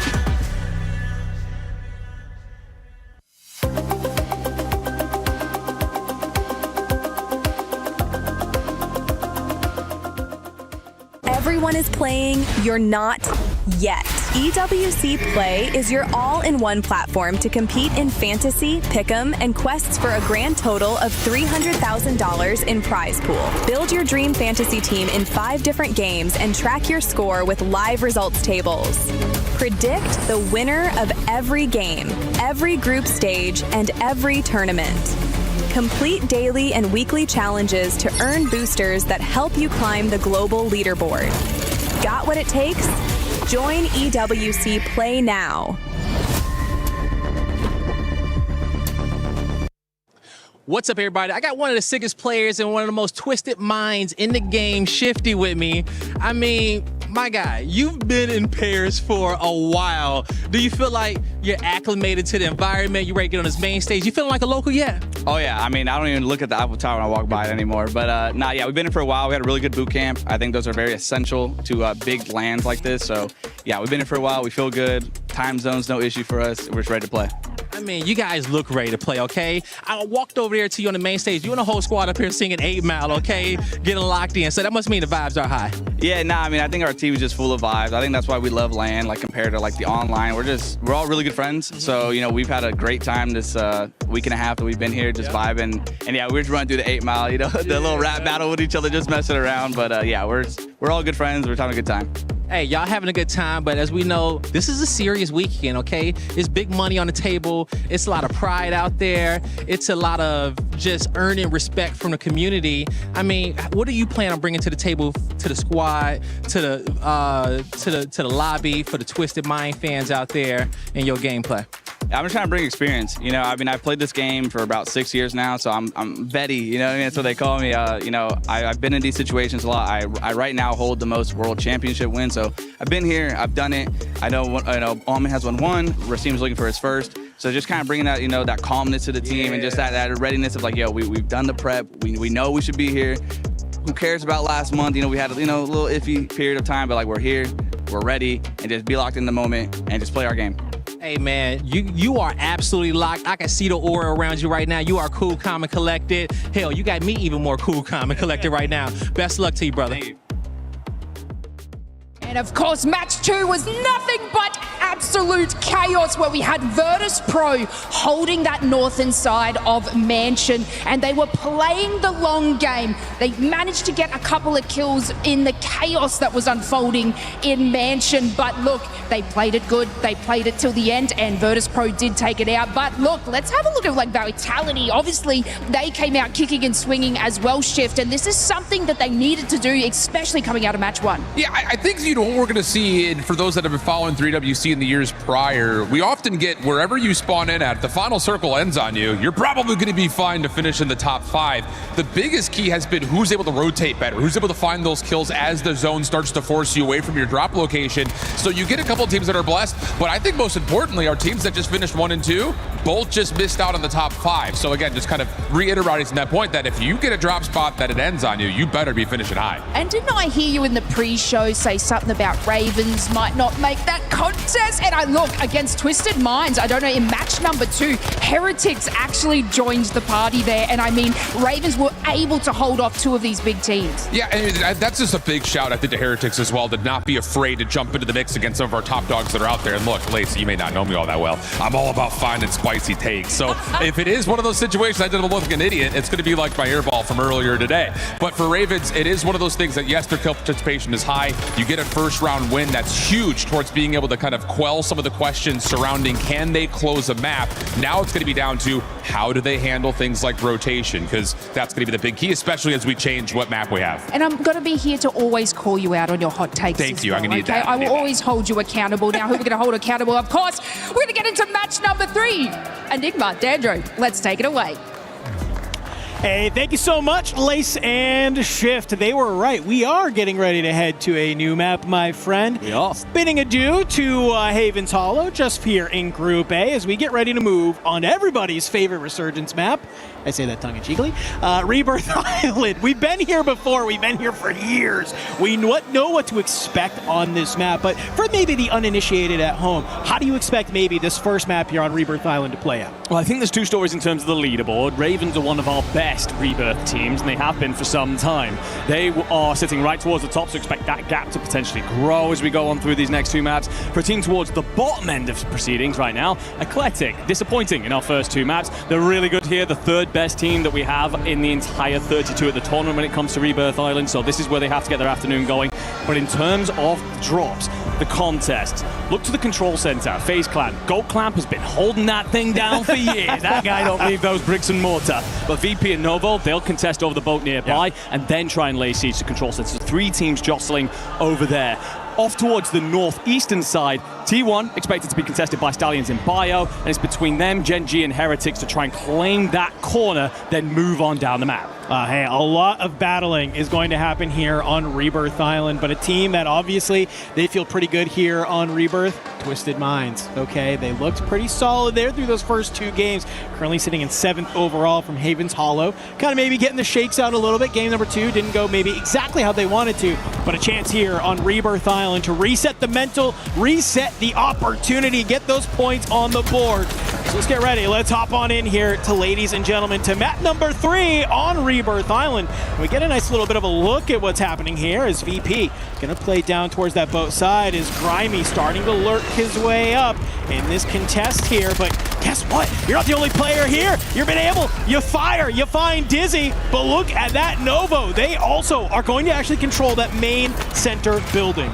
Yeah, Grimy basically sent in there as a bit of a Trojan horse. He won't find a route through. Destroyed Agent, just set themselves up over at the boat. But that zone, by the way, pulling off towards the northwestern side. So all the teams I just talked about, your T1s, your Gen Gs, them fighting over your chemicals and bioweapons. Very important for the later stage of this map. Stronghold, you got to fight here. Vitality have changed things up. Usually land living. They've decided they want a piece of PBJ, and Smitty's getting active. I like this. We've seen them, like you said, playing out of living. They move away from that control center fight. So to see them make this realization of just given where the zone is going, we need to clear out PBJ. It's 2 members of Vitality who are going to maybe trying to start to float down here, get a little bit mixy, see if you can wipe them early, clear out your backside. You will get sniffed out, though, on this turbine area. This is going to be a hotbed of activity as well. Welcome back to the island, ladies and gentlemen, because water pistols are out. They are singing, and there's none other than CT Gaming who love to make that happen.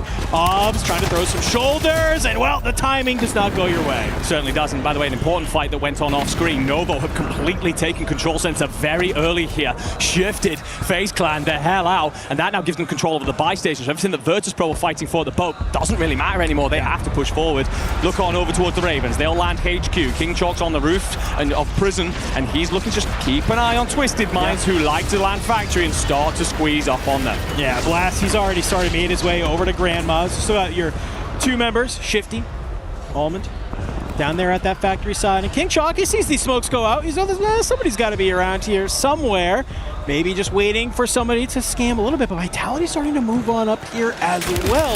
Looking to find a bit of a timing. Blast, he's caught flat-footed. Hades and Eason, they'll line on up, and they've been able to take him down. And look at this. Immediately, the eyes go down towards that factory side, and it looks like the loadout is going to try and get acquired here, but are you ready for exactly this? Shifty just plays the stairs, pops on up, finds Hades, and you're going to deny that loadout just for a quick little moment. Yeah, got to be careful here, by the way. Eclectic are taking a look over at this. Keybase, who fancied a little bit. Zang's on the rooftop. Never mind, they've overstrayed. They'll be sent packing for now. Both Almond and Stukex actually shoot Keybase, so we'll see it in a little bit.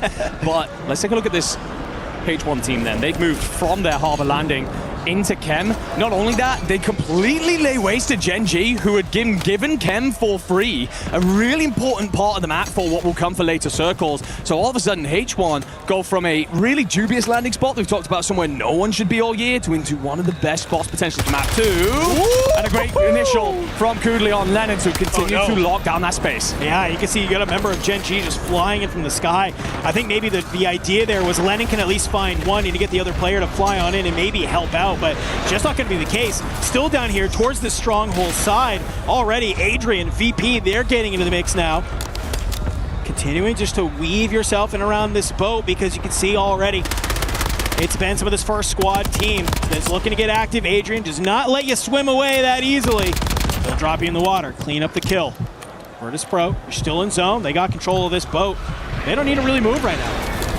No, they're fine for now, but this next circle will likely tell them they've got to shift it up the coast a bit, and it certainly does. So Adrian taking damage, concerning signs, and he and Destroy will have to navigate a path up this rocky mass that exists in front of them. Turbine, CT Gaming, T1. The battle goes on. T1, Disrupt will drop to Killer. The thing is as well, Disrupt's basically got a free life. You've gained so much space. Echo and Spam have basically the entire northwestern corner to themselves. So Disrupt is just, okay, don't worry about it. I'll go off, find a couple of kills. If I get dropped, I'll come back in for my loadout where my boys currently sit. A great plan from them so far. Can they continue to execute? Hey, I know we're not in Haven's Hollow anymore, but it looks like the Ravens and Twisted Minds continuing to battle it out here at the factory side.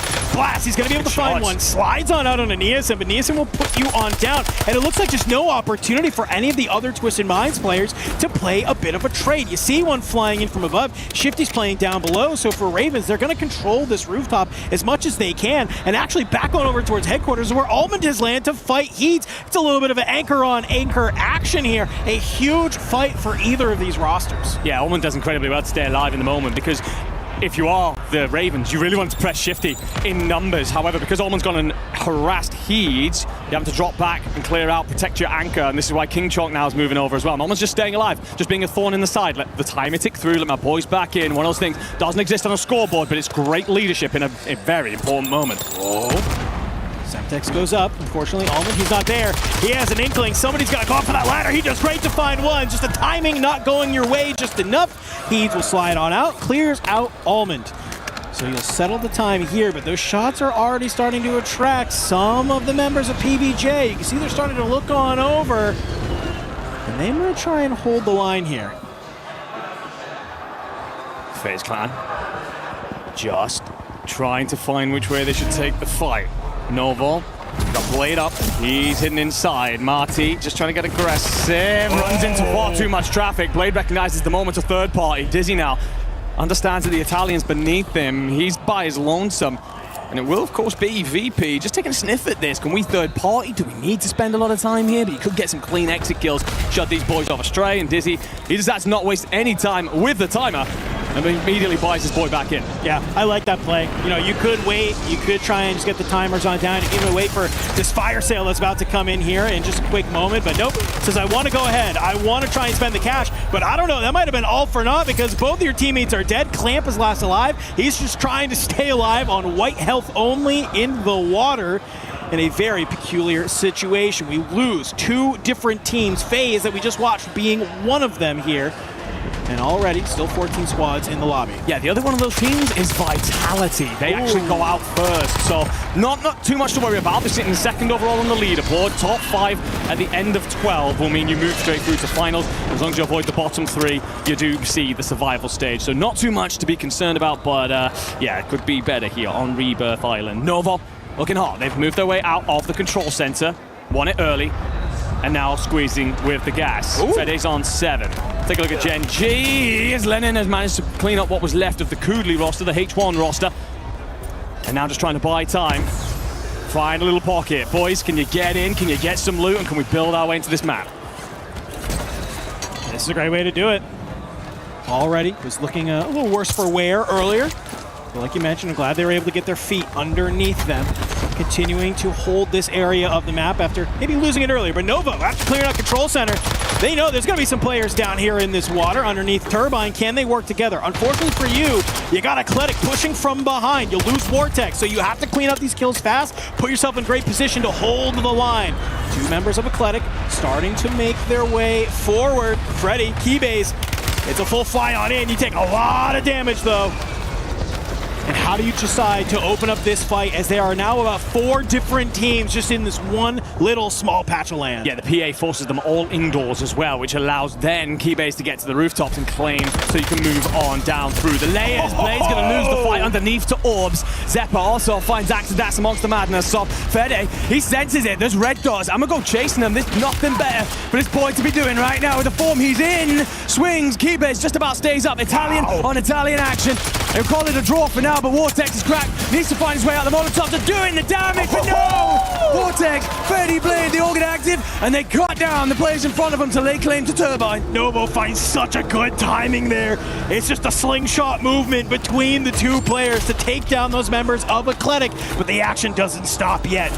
You may have control of this top side, but you got a couple of fish underneath you that are just trying to stay alive. So you can see Zeppa, he's swimming around, so is Teeny. And already, can you manage to stay alive? We know that this is a strat that we see year over year here in the Esports World Cup, and Zeppa, hey, we knew some players were going to do this. He's got a loadout Coda in hand just for these moments in the water. Yeah, he is going nuclear for this side. Teeny on 3, so this squad on at least 15 could be pushing 20. Rebirth Island offers so many more kills than the other maps. And top teams are struggling here. Virtus Pro drop out early as well. They're one of our top sides after Haven's Hollow. And this is how the rotation has evolved things here in Call of Duty Warzone for the Resurgence series. And everyone feeling a little bit of that on land. But Gen G, they've re-established themselves here at Chemical, and this is where the zone's moving to, so this is win condition. Yes. Gotta find a way to anchor yourselves in and repel all invaders. It's kind of one of those unfortunate situations where, sure, you gain the power position for this endgame zone, but you now have to just focus on so many different areas. It's going to be tough to decide where you want to go. But hey, the action's been hot, it's been heavy. Let's go ahead, let's see how the boys are feeling from Gen G. I don't think you do. They can't. I see what you're saying.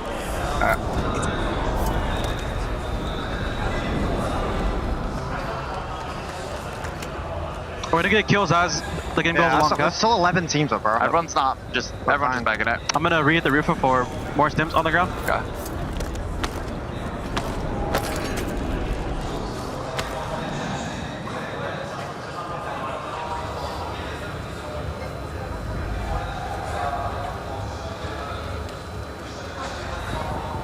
I'm looking at office, kind of. Alright.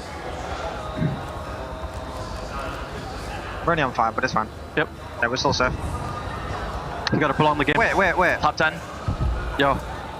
I might peek the door up and watch my right. I heard a wall. Not a lot of comms coming out of Gen G, but you heard them say, just let everybody fight. We're only on 5, but it's okay. Yeah, they lost that chem fight early, and since then they've been in a bit of a regain situation. They understand they're probably out-tooled, and right now looking to play around as much multiplier as possible. And I like the comms being quiet. No need to get over-aggressive in them, no need to panic. Just slow everything down, let the map deal with itself, and find yourself in the later stages of this one. Athletic finished. They will drop inside that top 10 to the 1.2, but miss out on the 1.4. Nielsen buys Lonesome, and only $100 in pocket. Barely enough for a Happy Meal, let alone get his boys back in amongst the mix. He's going to play Industries here. We'll run into Novo, but if he gets the timing through the backside, drops one or two of these players, of which he's more than capable, could hit the buy station nearby. Look at Twisted Minds. They're now here on this sort of top floor of Chemical as well. You have Gen G down below. Geek's in the mix. Everybody is just holding on. There's no movement. Shifty's actually going to be the one to drop Nielsen. And just like that, everybody is just waiting for these 2 additional teams to drop to get to that 1.4 multiplier. The Stallions on the outside. Twisted Minds with the rooftops. Gen G in the trenches. One member of GK, one member of T1. The bodies start to get moving and active, and Stallions have made a massive wrap because the zone's gone huge. It's dragged all the way across, and Lazy's going to be behind everybody and gets active to drop Shifty. Oh my god, he has so much patience. He watches both of them go ahead of them. Eventually he'll get found out by Lennon though, gets dropped. That's going to be GK eliminated. Now you have Novo and Stallions. They have to start to battle it out as well. Cluster goes up in over the top, but you can see for Novo, it's been such a good game for them. They wipe the Stallions. We are now into the top 5, 1.4 secured. I love the idea from the Stallions getting the move early. Novo are already here. The problem is that they're now down to just the one player. Played stands tall for them, but Lennon will not. The Gen G game dead as well. Gen G, they're done. Not many points on the board at all. A tough one here to kick off Rebirth Island. Twisted Minds have found themselves at the top, but it's actually PBJ with the full 3 in the belly of Industries. All they have to do is just not get isolated. If all 3 members of PBJ can stay up, that would be huge. But look where the zone pulls. It's going to force everybody out of this Industries area. Believe on that backside, trying to make this early rotation, cuts down Blade. That's another team eliminated. These players are looking at the top right. They're doing the math. They're saying, wait a second here. The numbers aren't adding up. The numbers, Mason, where are they? As you're now realizing that you might be the only team of 3 up. Shots on that top helipad side. Almond will cut down Vortex, and Believe finds Spam, and just like that, you actually bring this back into a 3v3 thanks to her Herculean effort coming on in. Shifty, Almond, blast up. You find 2 members of PBJ, and just like that, it was PBJ's game to lose. Now it's a 3v1, and Twisted Minds come back from the grave to secure the win. Yeah, not the best start if you are Twisted, but look at that man there. When it felt like Ravens were turning the screw, looking to get them out of the factory, Almond plays spoiler, sets himself up around the anchor, lets not only his boys back into fight, but drags the pressure away. From there, they can build themselves into the rest of the map, and that's why we see them in the late stages. Great execution in the end. They rotate early. Almond on that flank, clears out the helipad, and then you have the high ground and all the power that comes with it. So great stuff. Again, this is their best map currently. They've had turmoil, they've had issues. Those have been very public, but they are still a solid Rebirth side all the same. And considering that they were already having a pretty solid Havens Hollow, that map should shift them right up the standings. They'll be feeling pretty. Yeah, they are going to be feeling A-okay after that. You can see already a little cool, a little calm, a little collected here. Gen G having some talks maybe after that game as well. Players, I think, just maybe taking a little bit of a breath here after that first game of Rebirth Island and look at a chance, you know, maybe recenter themselves if they need. And for some of these teams, they definitely need it there. I mean, we got to take a little bit of a look at it. We get to this moment where it's Almond. You can see here with this zone pull, he made that play all the way back to the buy station on the courtyard, and now he's going to be able to find those kills. Let's take a little bit of a look and listen in at the end of that game. On the board. What'd I say? Good shit, man. Really good job. So fuck, I'm talking about, bro. I'm gonna say Gen G got wiped hella early, and no one took it.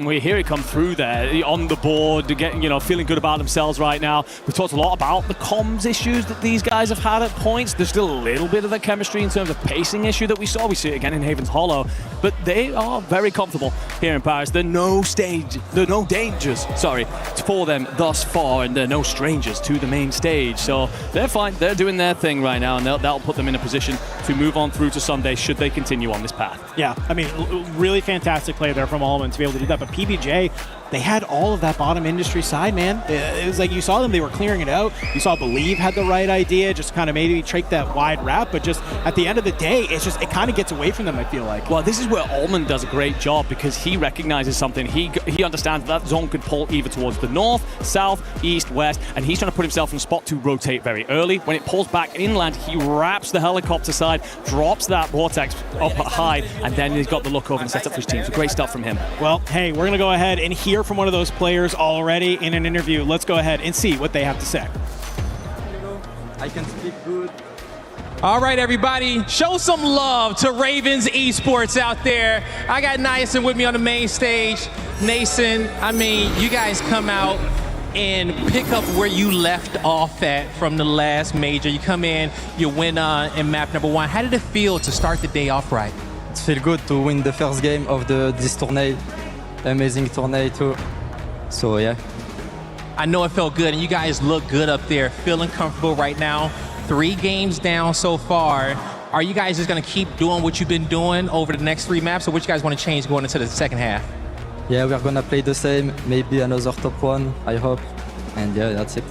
And that's it. Now, you know, this is you got the hometown crowd in your favor. You know, one of the top French teams out there, the top French team out there. Anything you want to say to these fans out there, even at the halfway point, and you can speak in French? Merci tous les frères d'être venus. Je vous aime trop. Vous êtes mes frères.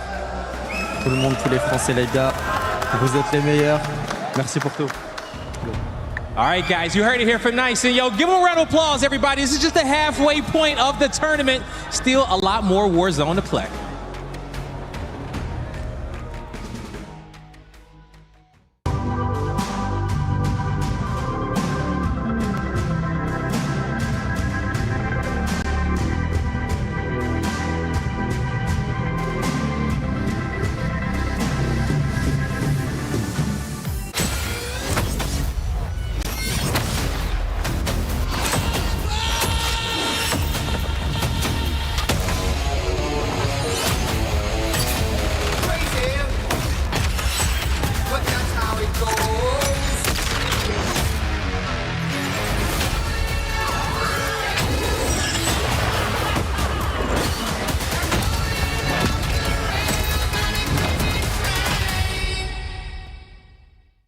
He can come in here and play my game. Let's go. He knows nothing. Let's go! Tyler Wine, you're done.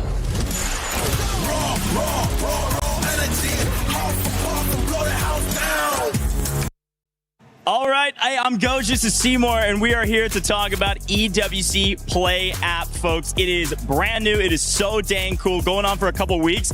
Get a chance to earn $300,000 in total prize pool by locking in your pick'ems. Seymour, you got to walk us through how this works here for Call of Duty Warzone. Well, once you download the app, of course, you're going to want to create an account. Once you create an account, you head to the play button in the middle, and it'll bring up Warzone. You got your groups for the day. It only locks in for the day that we're going to be watching. Today is day 1. It's our group stage. We got A and B. And you want to make sure you don't just pick your favorite teams, but you pick the best teams to win because it adds up. It adds up. You're able to actually do pick'ems for every single game that's happening every single day. And it's important that you log in each day in order to lock in those pick'ems and hopefully earn some of that overall prize pool. $300,000 in total prize pool, folks. It's a ton. Now, as we get into day 1 here with the Warzone Resurgence Series Championship at EWC, talk to me. What are you locking in for your first pick'em, Seymour? Come on. It's Group A to start. I mean, Group A. I've been rocking with T1. Everybody's like, who do you got winning? I've been rocking with the T1 squad. Okay. You got Twisted Minds, Ravens. Everybody is going to be vying for that championship, so it's going to be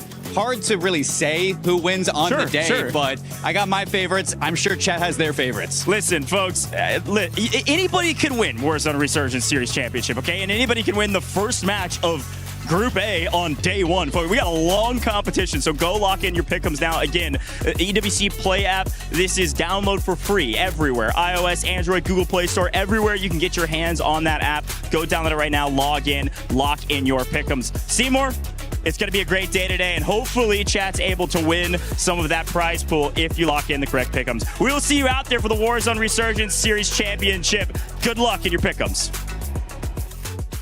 Seymour with the solid pickups too in regards to T1. He was able to perform well. By the way, if you are currently joining, don't forget to join the Esports Foundation Creator Program. You'll get a chance to go there, sign up, and just earn rewards by live streaming to your community. And there's some amazing rewards that a lot of people have been joining. Make sure you scan that QR code, join the Esports Foundation Creator Program, and we might end up interviewing you on the final day. We've gotten a chance to interview a couple people in previous weeks, but let's get back to Warzone because Seymour, T1, heck man, that was a hell of a pick to start off with. Thanks for joining us, by the way, Miles, Seymour, none other than Shift, and myself, the 7WG. How are you feeling so far about the T1 pick? Feeling good. I mean, they look fantastic. You're getting some final circles out of them. They're making some right calls, especially off their drops. You see Spams turning up for his Rookie of the Year tournament. And, I mean, I couldn't be happier. I think a lot of people are going to be happy with their pick'ems.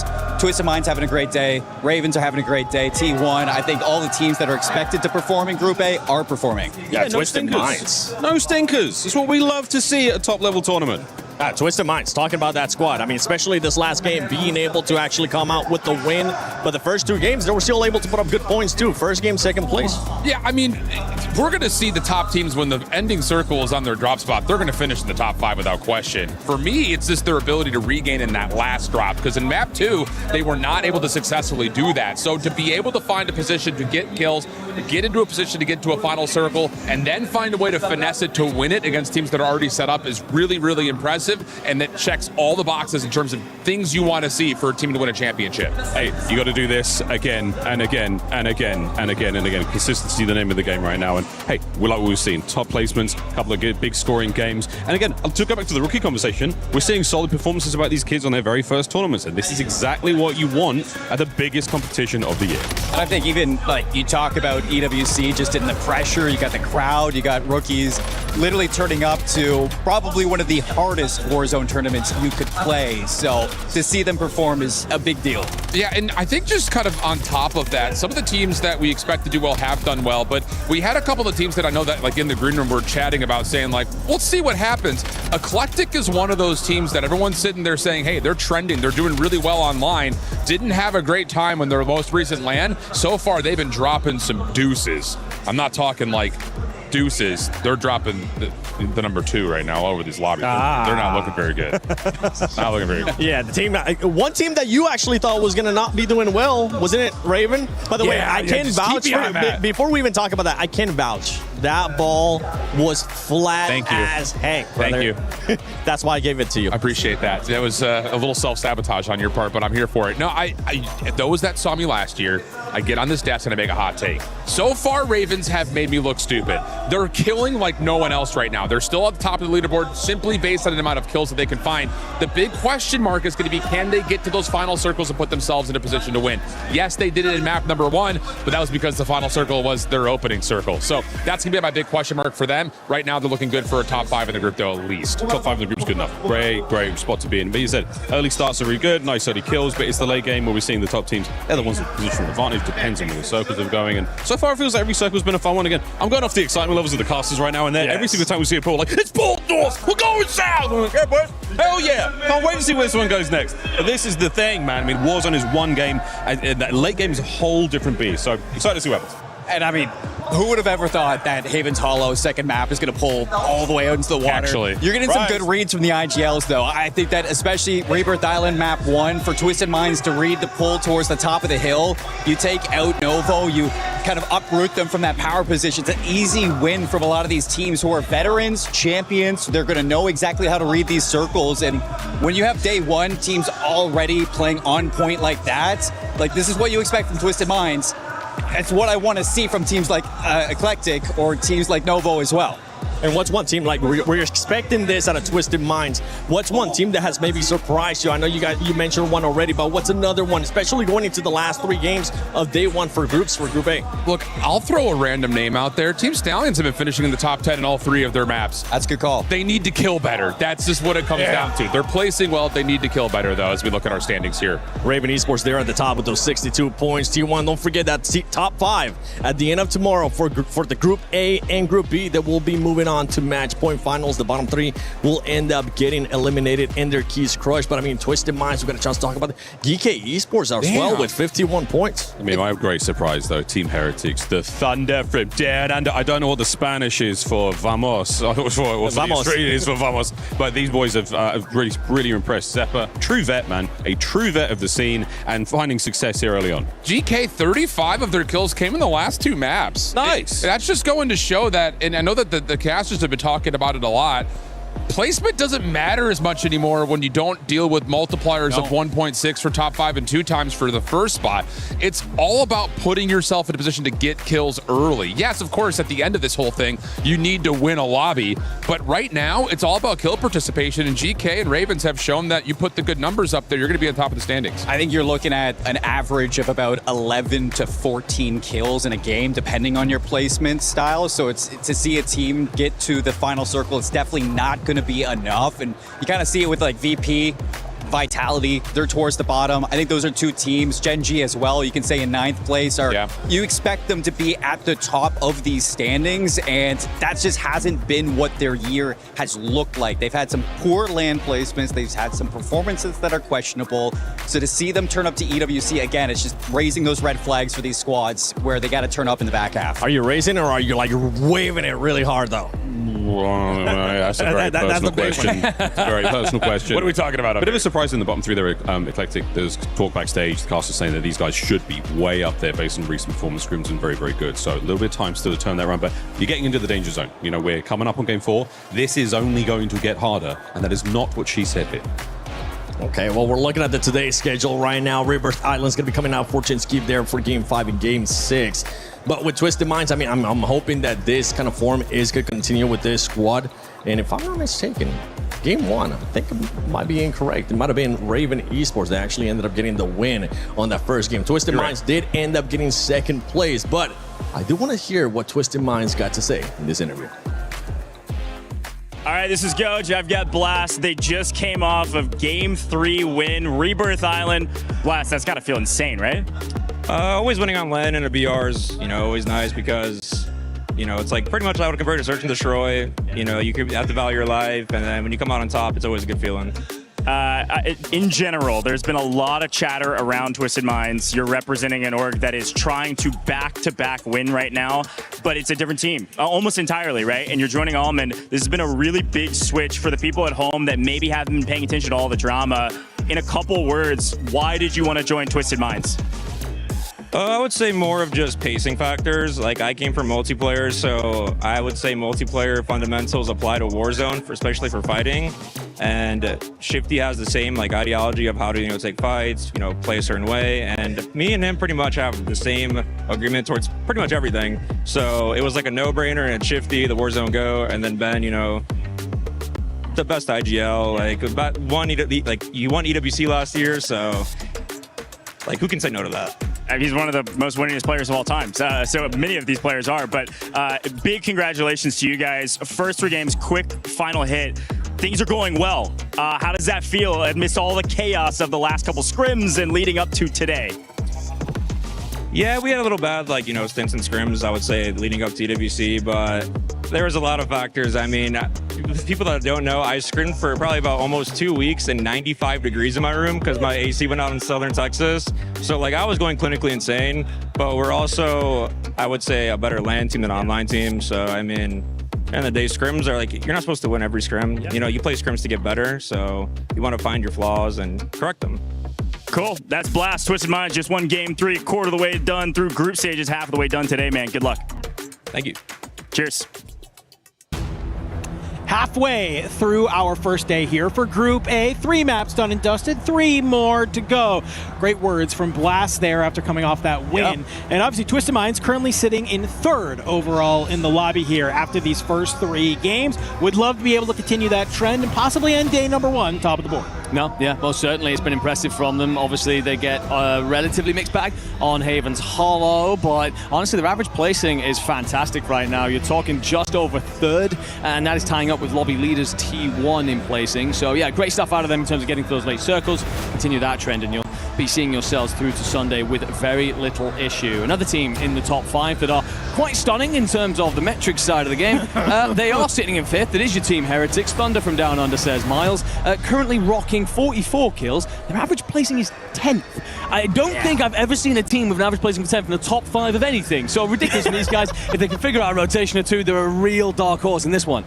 Oh, well, Team Heretics, they're going to be the cutoff right now for that top 5, just being 0.4 points of the Italians and Team Novo. Bottom of the leaderboard, we saw it there in the break there. Eclectic, FaZe Clan, and First Squad. They need to do better if they want to try and get out of that bottom trenches and at least into that middle pack to make it to the survival stage. We still have 3 more games to play, a second map of Rebirth Island before we get ready to head on to the newest addition to Call of Duty Warzone Esports, Fortune's Keep. So let's get ready. Let's hop on into it. It was battles at Control. It was battles at Chem. Let's see what map number 2 here on Rebirth Island, map number 4 overall, will deliver us here today. I think an overlooked story potentially as well about that last map. Top scorer across the entire map, Novo. And we saw them win that control fight very early. 3-team contest in that direction. But if you do get the control center building, you hold the more important buy station and cut off so many rotations for teams around you. So if they can repeat that, that will jettison them right up the board. By all the teams now saying their hopes, their prayers, and flying into the skies of the island.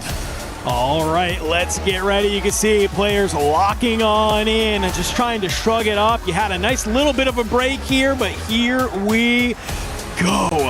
What will this map bring us? We're getting ready to hop on in. Take a little bit of a look at Twisted Minds after that win down here at Factory. You're actually getting this for free, Enigma. No contests here today. Kind of why we saw them make some of those early rotations, early movement in that last map.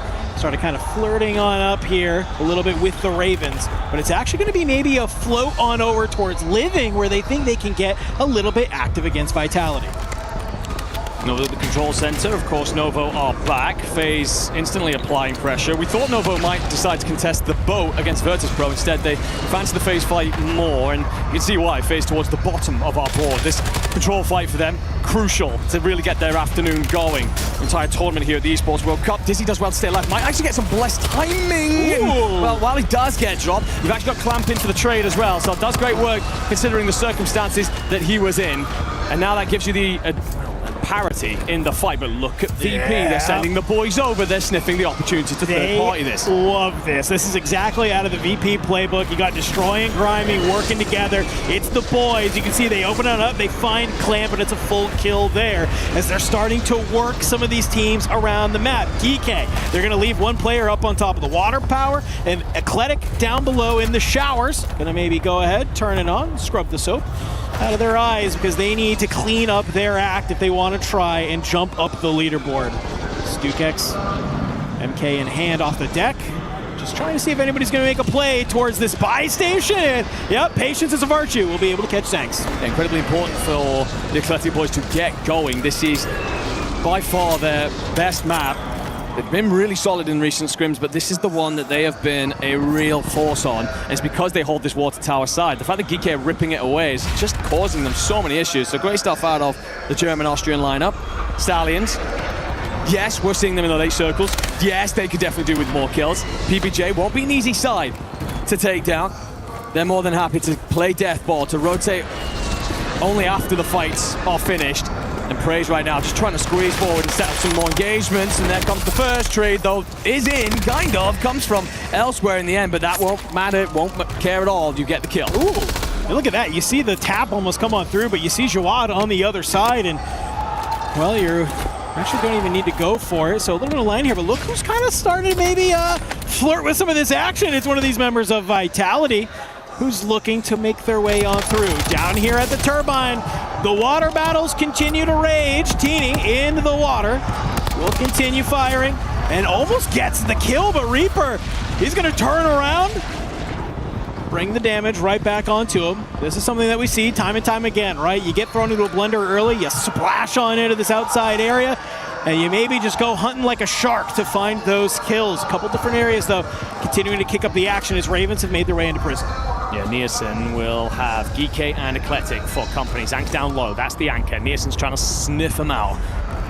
You find that kill, and often the card tower shall fall. But right now, not really actually finding the engagements that you wish if you are this French lineup. Might get awful timing on Geeke, who are just dropping into the lower side of Prison, and Nearson will hear a stim pop off nearby. Where is that? How's it located? Either way, the jostle, the back and the forth, the shifting through the layers of Prison. Gunfights will start to ensue, and well, they're already underway here at Chem. Aiden, nice little shimmy in the window, drops the smokes, think that he can maybe reposition, just not going to be enough. This is against the H1 squad. As Ivy Fire is going to be the one to bring down Aiden and get the full. That's going to leave just 2 members from Gen G having to scurry their way to other parts of Chem. You can see Gabe towards the top. He gets a little bit of a sense that one of these H1 players is going to be checking that outside plat area. Go ahead and drop on down. But H1, they know that they've been able to split up Gen G here. You get one dropped, but oh my God! Gabe Kuhn! We know him, we love him. We see this time and time again. It's a nice little 1v2. You stem the tides of the push from H1. You get a couple more kills on the board, but more importantly, you drop the timer on your teammates, get them back into the action. You see moments like that and you understand why Gen G have actually shifted him to the back line. Gotta stay up in the fight. Need something to really cut you through and get that timer down. Now Gabe Kuhn with the 2-piece just means the boys are back into the skies and actually gains control of Chemical. So my God, Aiden and Lennon now as they try and play clean up, and Lennon gets some insane timing to get in behind Conal. You will eventually push out so much space, and hopefully this is the foundation for a far better rebirth here for Gen G. Yeah, it's like I think they see this most wanted on the top of Gabe Kuhn, and they think that maybe for some reason Gabe's alone. Nope, not going to be the case. Lennon from down below. It's Kudley. He's the only one up here, but Shifty's kind of lurking around here as well. You have to be careful. He pops on up. He cuts down Aiden, and he's continuing to rip, getting in this damage. Lennon's got to back on up, get the plates back on through. Can he manage to stay alive? Decky has come to try and play spoiler on this outside, but you just fed an extra point to Shifty himself. Shifty basically said, I'm bored. Let me go ahead. Let me get active. Let me get this gun hot because we need to be top of that leaderboard. Yeah, he's pushed out far here. Again, a free life essentially. The whole game plan is that Shifty goes on the hunt because you've got the space over factory control by your anchor. That will allow your loadout to be protected and you'll land back in on it should you run into any troubles. But Gabe Kuhn and the Gen G fellas will rotate back towards Chem, figure a different path through towards the circle.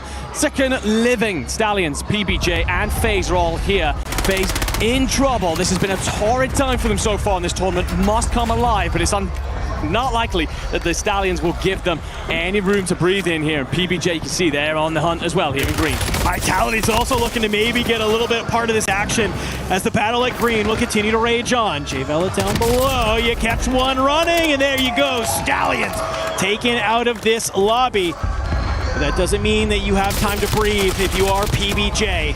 You still have a couple other squads around you like FaZe and Vitality who might look to get active. Gen G making their way out of Chem. They find themselves here at the bottom of Prison, just on the outside. A couple of shots will back down the players from above, buy you the space that you need. Geeke will be on that outside. Aiden gets eyes onto Decky. This could be a huge kill to ensure that you cut down the forces of Geeke. Gabe trapped between a rock and a hard place, very much so. He will get the initial fight with Decky, but it's just a bait and a switch, but Lace doesn't do enough. Gabe, what are you doing? Another 2-piece. 6 kills now for the man. And we talk about why he is seen as one of the best frags in the game, but another example of why when you step him into the back line and Gen G need him the most, he stands tall and keeps you going. If I had $1 for every double kill we've seen out of Gabe Kuhn, well, I'd have $2. And that's not a lot. But it's weird that it's happened twice. In quick succession, too. Fast example of how Gen G have built themselves into actually being a threat here at last. For all the turmoil that they've gone through this year, all the trials and tribulations, they'll now hold out in the prison courtyard. Eclectic aren't gone just yet, though. Keybase, he plays forward, tries to catch the timing on Gabe Kuhn. Aiden was there to swat him away. Gabe Kuhn felt like he left a little bit of something at the buy station. UAV's going to go up. Keybase finished anyway. The rotation isn't clean. Likely a dive into prison here to shelter yourself from the players above. Yeah, this is a huge moment for this advanced UAV for Gen G. This is going to give them all the information they need of how they can push their way forward. How can you carve a path? Because you can see that with that information, they take down Mati. That's going to be FaZe Clan. And now they know that these members of Geeke are going to be hanging out around here. And you can kind of play a little bit more defensive if you are Gen G. Aiden, he's going to lead the line, send some shots down on range. You hear Freddy on the outside, though, and that's Eclectic taken out of the lobby. The sync is just gorgeous from them right now. Lennon and Aiden are just Slurping players down in mass. Aiden gets the coverage, flies on forward, picks up Stukex. It's about 8 bodies in a row for the duo. We talk about Gabe Kuhn as the fragger, but as a two-headed dragon, these boys are cutting apart all of their opposition, and he ain't done. Lennon pops the hip fire, drops key base, and you are holding so much of this western side of the map. Hey, so much talk about Shifty and Z-Smith, you know, as obviously as champions, but guess what? We gotta talk about Aiden. You can't ever forget how important he was to that Twisted Minds roster, and you're starting to see why a lot of the community has faith into Genji, into getting it done. Let's take a breather. Let's take a look at where that zone is pulling. It's going to sit around this headquarters living kind of side, and we get a nice little look, lay of the land of where these teams are, and they have to gain this positioning now because you can see Resurgence starting to end. PBJ out, Eclectic out, a lot of bodies starting to fall. Lack of mass here on Rebirth Island. It had you a hell of a lot of gunfights early, but once it comes to rotation time and the Resurgence is disabled, it all spells death sentences for those who begin to move late. Taking a quick look here at where some of these teams are set up. Ravens are typically in that headquarters spot. He's here, huge play. If he can control the prison rooftop, it allows his 2 boys down below to play clean up on anything that tries to move that will be lacking in bodies if you're everyone except for that Genji side. Listen, we've seen time and time again, year over year on this map, the player that can control this headquarters tower can sometimes just be a real nuisance to everybody else on the map, right? You're gonna have no opportunity to just kind of play on this outside. And so for Ravens, this is a great positioning they love to be in. As you can see, it's just Heat. And listen, this MXR, it might have got a little bit nerfed in that Season 5 patch that we had last week. It still rips, it's still shooting. But as you can see, as they start moving a little bit forward, Genji, they're starting to get active. We did a listen in with them, and it was a little bit calm. I have to imagine that it's not nearly as calm in this map. Let's go ahead. Let's see how the boys are feeling. I'm going basement, There's one in Grandma's, in third story. On the basement? Go base, go base. I'm gonna burn more smokes too, okay? Here's another muni too, another muni. Yeah, for stims. We got loads of stims, brother. Okay. We can buy another PA if we need. No. I think we just get into fucking Grandpa's. Now? Yeah. I'm in bottom. I'm here. Play. High low. Ready. High low me now. Ready. Just literally sit here and don't give nothing. I'm low. Yeah. I want to grab a DC. We're gonna have to go low left. Do you want to go like... I think I hear him wall bouncing down there. We have low. My gear full, hold up. Don't speak. Alright, nice. Yo, they're gonna be like... I don't have any stims. On. Yep. That's on. Behind. One shot. TSG. Oh my god, Genji, they are looking good, but it's the Ravens spoiling such a good map out of them. Honestly, there's so much I want to say that was great about their comms and their playstyle, but Nielsen pops a 3-piece, hits takeover, and gets so many points on the board. Now going to use the stims, just try and keep himself up as much as possible, avoid any attention, let the circle squeeze, and hope to get top 5, and you get there. The Frenchmen are on fire here in Paris. Well, obviously Nielsen's making that happen up towards the top. We got to take a look at green and a couple of these teams that are still alive. Twisted Minds, Virtus Pro, battling for cover here, while you still have a number of squads elsewhere. Blast will finally take down Nielsen, and that will put you into the top 4 here. But this is going to be a battle as the zone will continue to pull away and force some movement through this tent side. Decky from Geeke. He's going to be able to find Destroy. This is going to cause VP. They got to pause for a moment here, but they're getting cut down. They're getting shot from too many areas. Decky's just going to try and wall bang. Nade's going up over the top. Stukex is repositioned on the outside. So often the anchor that has to sit in a spot to cover his boys and will get there. Oh man, he will not win that gunfight initially. Vortex on the drop. Blasted Diddley's cleaned out one. The Noble lay claim to the souls of Twisted Minds. We will see a 3v2v2 with Virtus Pro in commanding position. It's the Italian veteran Vortex. He's coming alive in Blade. He's going to go huge for the team. The 2 Italians, they're still here as they're going to battle Virtus Pro. Slides on out. Destroy is dead. You just need one more. Grinding. He's able to find them. Virtus Pro with another map win. Incredible stuff there towards the end. It felt like Novo had turned the tide. flipped the screw just in the right moment. One of those engagements that they love all around each other. It's a death ball, even outnumbered, even outgunned. That's where they stand up very well, but it will be Virtus Pro and Grimy yet again going big and ensuring that this team march ever closer to those Sunday finals. So many teams have talked about it. Yes, they have an insane ceiling. Sometimes their floor can undo them. We're not seeing any evidence of it still remaining here at the Esports World Cup. 4 games played. Virtus Pro have taken 2 of them. You want a way to ensure that you're in that top 5. Winning 2 games with 1.6, and we know they always have a solid amount of kills. It's a hell of a way to make sure that you're going to be in that conversation. They do not want to have to play that survival stage. But let's take a look at just some of these ending moments there, Enigma, because I honestly thought Novo had it wrapped. They're in such a good positioning. They're finding the right kills, but it's right here. Dude, it's grimy. It's that little bit of a shake. It's a 2-piece. I mean, that's just what we kind of come to expect from that young man. Is the reposition off the top into the G slide. The initial player who gets dropped makes the commies up high. By the time the aim's adjusted, Grimy's already going one way down low, and then he checks back onto his right leg, just shifts the balance in the gunfight, and it just doesn't give the Novo players enough time to react. And all 3 of those boys are shooters, by the way, just to show the ceiling why everybody keeps bringing Grimy's name up through this year and where his career could take him. How many 2-pieces did we see in that map, dog? There was a lot. There was a lot of 2-pieces from everybody in that map. This is crazy, but we got to go ahead and take a little breather here as we get ready to head on into Fortune's Keep. So stay locked in, ladies and gentlemen, because we got 2 more maps here to round out Group A.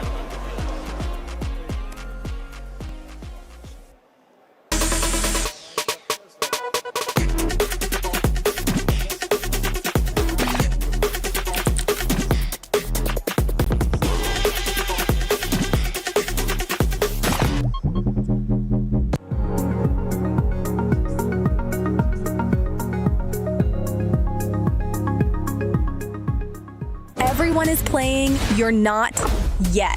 EWC Play is your all-in-one platform to compete in fantasy, pick'em, and quests for a grand total of $300,000 in prize pool. Build your dream fantasy team in 5 different games and track your score with live results tables. Predict the winner of every game, every group stage, and every tournament. Complete daily and weekly challenges to earn boosters that help you climb the global leaderboard. Got what it takes? Join EWC Play now. How you feeling kicking this tournament off so far? Oh man, listen, I am loving it right now. I'm loving the drama, right? We've seen Ravens kind of putting BTA to Twisted Minds, and you know, a little side scoop here. Okay. Twisted Minds said that Ravens Esports has never killed them on LAN. I don't know, they might have been lying. They said that, and they're like, "Oh, we're gonna go out and we're gonna destroy them," and it's not looking like it. Ravens is looking dominant right now. I can't lie. I mean, they looking really dominant, picking off where they left off, okay, from the last LAN tournament that we had. Now, so far, and especially going into these next few maps, who needs to step it up, all right? Because we also got our 3 defending world champions in Group A. Who are you expecting to turn up in the second half? Yeah, for me, I think I want to see a little bit more out of Vitality. They have an ex-champion, right, from last year. They normally struggle to get kills, but the thing is, those guys are so good. I don't know if it's a pacing issue. I need to see them step up. I don't know exactly where they're at, but I know they're on the right side, I believe, of the leaderboard, so bottom 8. They are not in the top 5 right now, so I want to see them go a little bit crazier.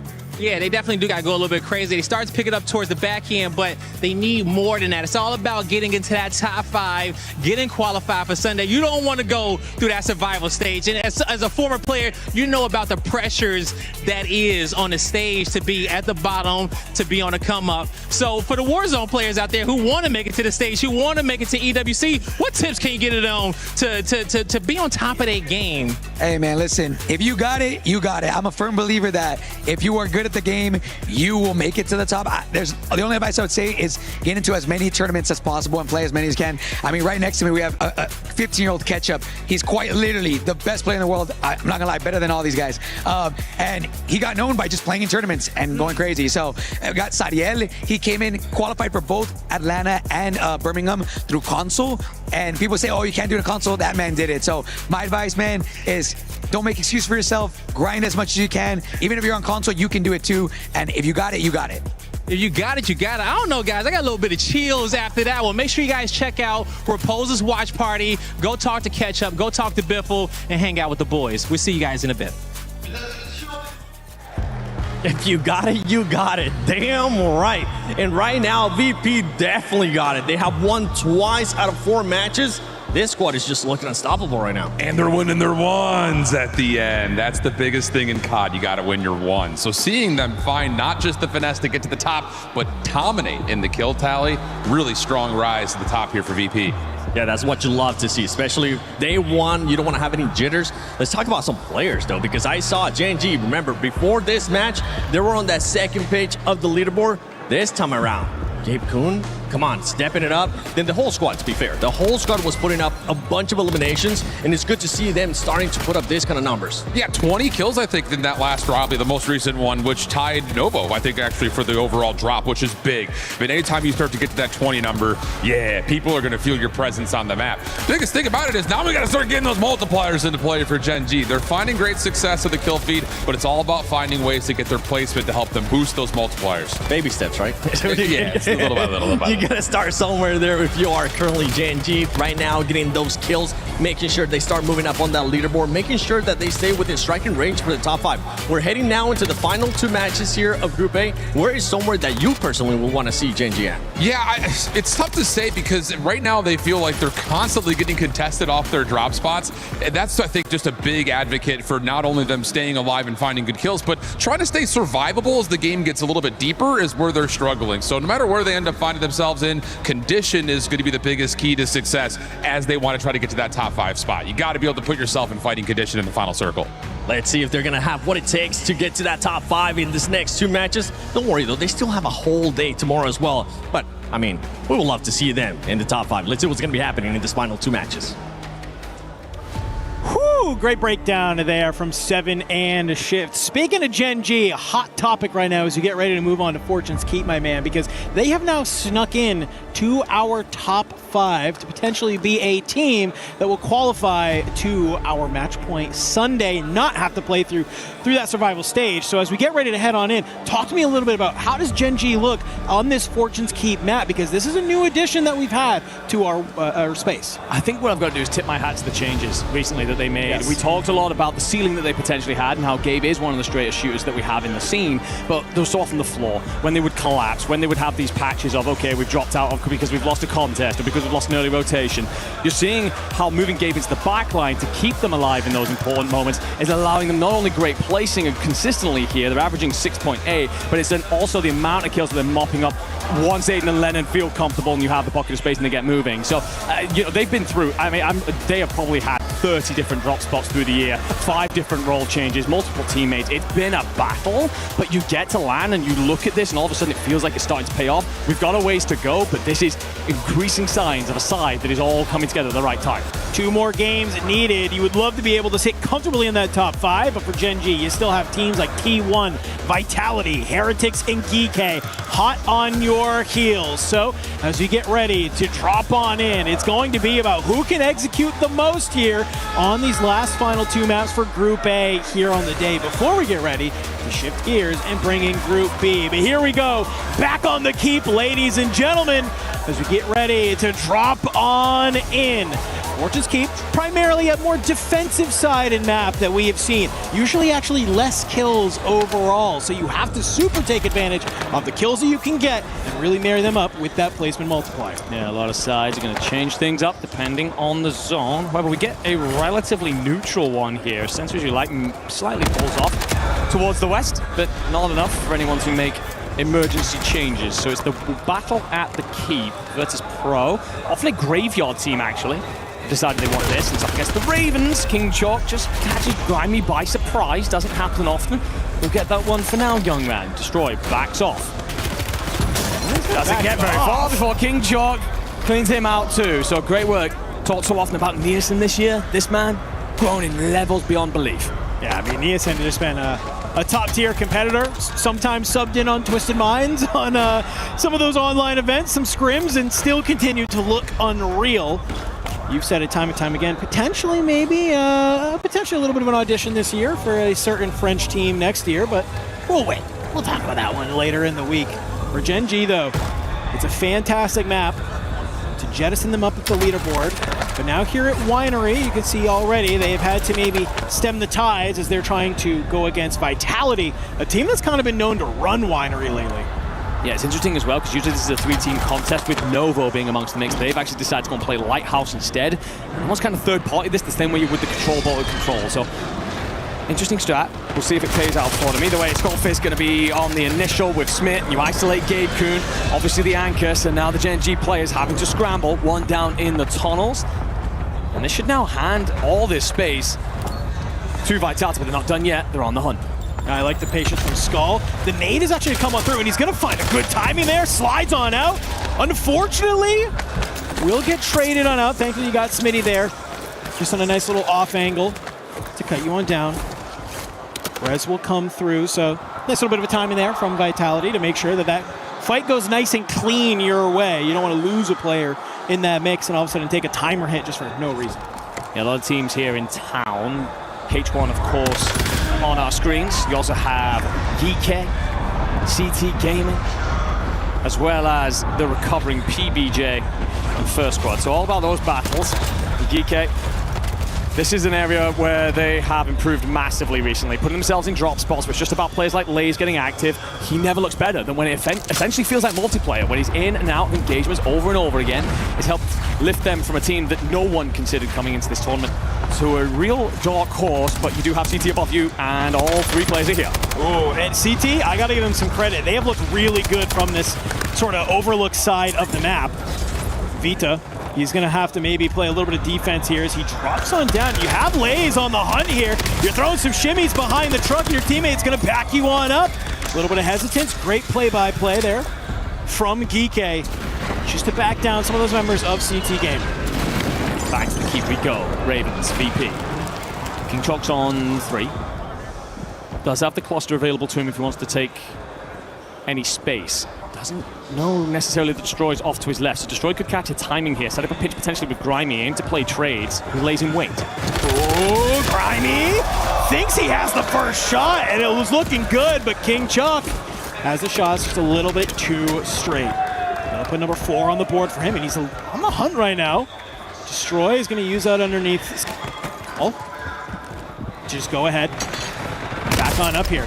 Still in zone. Niasen will get found out from Adrian from above here. So you have a number of these squads that, as long as the keep is going to be in zone, it's enough space that they can keep just flying back on in and just get a little bit lost, get your guns, continue to be guns up and find these kills. A lot of teams will just do this.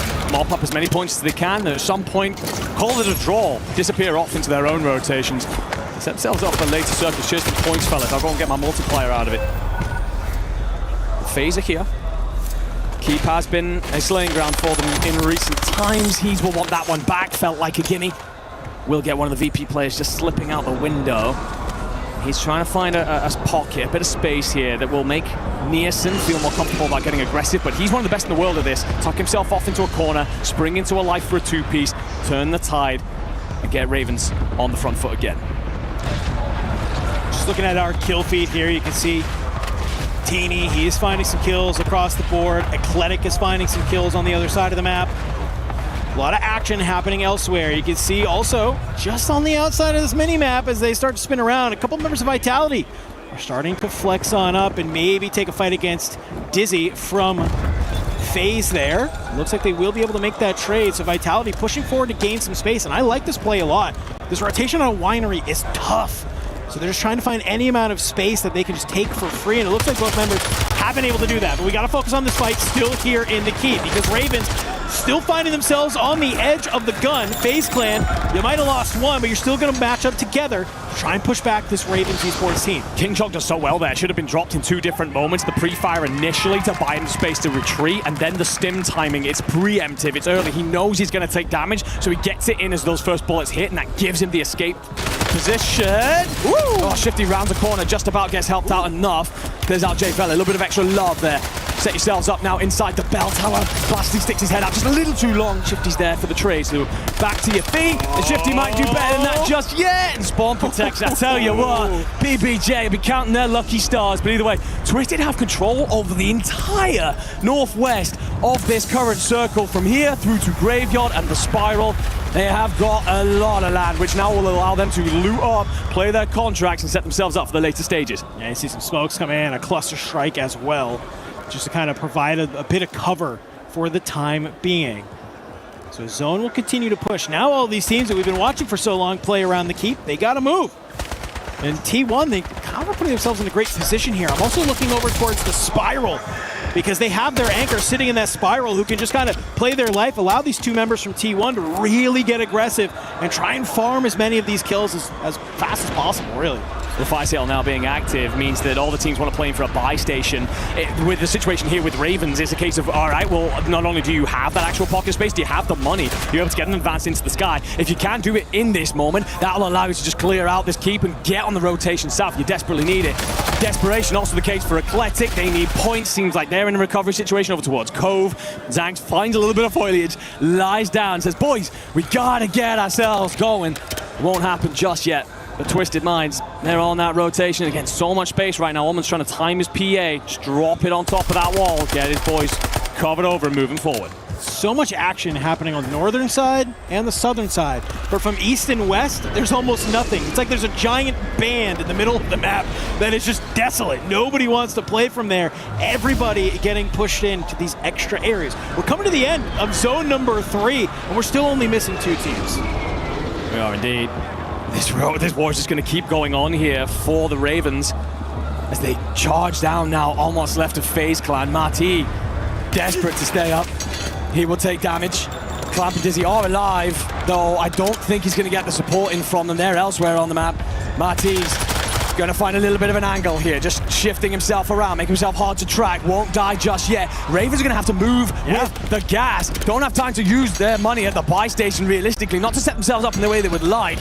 Just a thorn in the side if you are Marty. Ecuadorian refusing to give this up.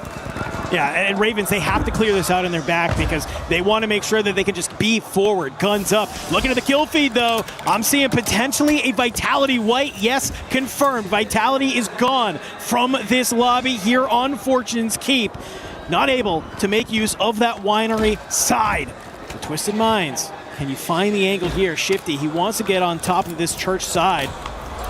Looking out across. You know you have a member from First Squad.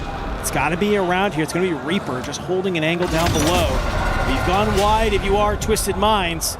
And now the things will continue to come to a screeching halt as Resurgence has been disabled and we are only missing 3 teams. Yeah, everyone wants, usually it's top 5 at this point. It's going to actually be the top 10, the 1.2 multi. Stukek's going to touch ground. You might wish you hadn't just done that directly in front of the Heretics. They've drawn up a firing squad, a line, literally in the sands here of Smuggler's Cove. And they're begging the Austrian and the German to run at it.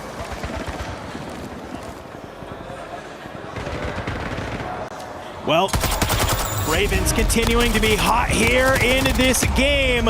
Let's go ahead. Let's see how the Ravens are feeling with this listen in. Maybe not. I don't know. There's a PA that rips across. And just like that, Ravens maybe not expecting that, but a huge moment. Problem for Spam and Disrupt is you're only at the gates, no buy station really within reach. Spam's the one with the money. He might make a desperation play, but honestly for them right now, it's just about avoiding trouble. Shifty gets tagged up from elsewhere. PA also hammers over the top. I think that was his. And that's what forced T1 out of position initially. Shifty will get back to his feet. Omen and Blast give him the coverage. Now together as a 3, should be able to look out over everything mid-map once they've dealt with the players directly in front of them. Yeah, this is really tough. Disrupt is down and is so close to maybe getting tapped for a res, but it's just maybe he found himself a little bit of a pocket. Spam is just saying, I don't know if I can come get you. Unfortunately for you, it's a rain of hellfire from above with a couple of Sentex from Almond that will give you that kill. Shifty, he senses blood in the water. It's a nice little slide out. You take them done, but FaZe Clan, they find Spam in the back, and that is going to be T1 making an exit. Resurgence is disabled, so all of these fights matter so much more as the zone continues to close in into the top 10. We are here with a 1.2 multiplier. When we got a look at the zone there, the team's center match, that's Virtus Pro, set up in what could be win condition once we get there. Stone's throw away is going to be Novo. Gen G likely going to face pressure from them shortly. Aiden tries to make the buy for the PlayStation, even for the buy station. Doesn't have any money to spend just yet though. So if you are Lennon, you're trying to find a little bit of a gap to push your boys into. But also, got to worry about holding out. T1, they're back up as a full 3. So as you deal with Dizzy here, and there goes FaZe Clan, you attract the attention, but Lennon repositions well. Yeah, it's a really good job from Len to be able to stay alive. You slide out, you find one, you play your life, you are still here. You have a couple of members, Twisted Minds, pushing forward. Lennon, he takes some early shots, yet again, still playing his life, still staying alive here. Twisted Minds, they have to be able to somehow make this cross. You've unfortunately lost a blast in this play. You still have one player out in the gas, that's going to be Almond sitting towards the top. You have VP on one side, you have Gen G on the other. I don't know how you make your way through. Shifty's just going to patrol the outer walls here. Use this wall as a heady. The shots initially are glorious. In the background, the Eclectic team is done. Goodley and Co will make a mess of them. Shifty now just rotating, trying to use this wall to essentially shield his crossing, let him into a space that's going to allow Blasties to play on forward. And you're running up now against this Gen G side. And Almond's up above, and Almond's dealing out damage. Oh my God, he's still able to find one. Lennon, you were able to make it happen once and even a second time, but third time, Almond will find the kill. In the back, Stallions are eliminated into the top 5. 1.4 multipliers here, but you got 2 members of Twisted, you got 2 members of Gen G, and on this other side, it's all 3 members of Virtus Pro still alive, looking to hold out some of the other members of this lobby. Gen G are down beneath Almond still, so Shifty doesn't necessarily have protection here. It's going to be an awkward timing. He squeezes forward anyway, just gaining a little bit of space. Zone's actually going to drag over towards Novo. Virtus Pro currently split those 2 teams, so Shifty's hoping that those 2 engage each other, then he can third party, but it's Gabe and Aiden down below that really could spoil the party if they get active at the right time. Oh my God, Grimy finds Fede, but the trades happen right on back, and Zeppa is going to be one player to still get active. Zeppa's still alive? I have no idea what's happening there, but already we are down to the final 3 teams. You can see already Shifty and Almond still alive. Adrian and Destroy, but they have the buy station, so you see it go back on in. They're going to get Grimy, boots on the ground to work together. Good shots. The top, Almond lets it rip with the CBRS. Gen G are coming though. They're starting to squeeze up through the backside. Almond kind of wants to deal with Grimy. Also wants to turn and look at the pressure in from behind. Gable drop Almond up on top. Shifty trying to rotate using the Jeep. Gonna pop himself into the passenger seat so we can shoot out and squeeze the other side. He's gonna go ahead. He finds the timing. It's a double armor crack. Slides on out. Aiden with a huge 2-piece. It's 1 member that's still here from Twisted Minds. It's just Shifty playing the car, but he's gonna be able to slide on out. He makes his way below. Is he about to try and force a heal off here? Stims have been nerfed. The members here of Gen G, they will meet on up. They know it's just a 2v1, and I wonder, does Shifty, does he have the money? He has 6,300. If he can maybe play this bottom, find one of those buy stations that's in the grotto area, could maybe string together something, but they have found the 3rd member of Gen G. Yeah, Gen G here just going to spread the space. They understand what Shifty's hoping to do. Either isolate them into 1v1s or make a desperation play for a buy station. Shifty will continue to move with the gas, hoping that he can shift the pieces around the board and spring a surprise attack. But with every second that passes, the window of opportunity becomes ever smaller. I like this. Gabe, we've seen him do this time and time again. He's on the hunt. He drops down. You're just playing together. If you are Gen G, you find Shifty finally. You play together. You let the game slip away from you in that last map. Not the case here on Fortune's Keep.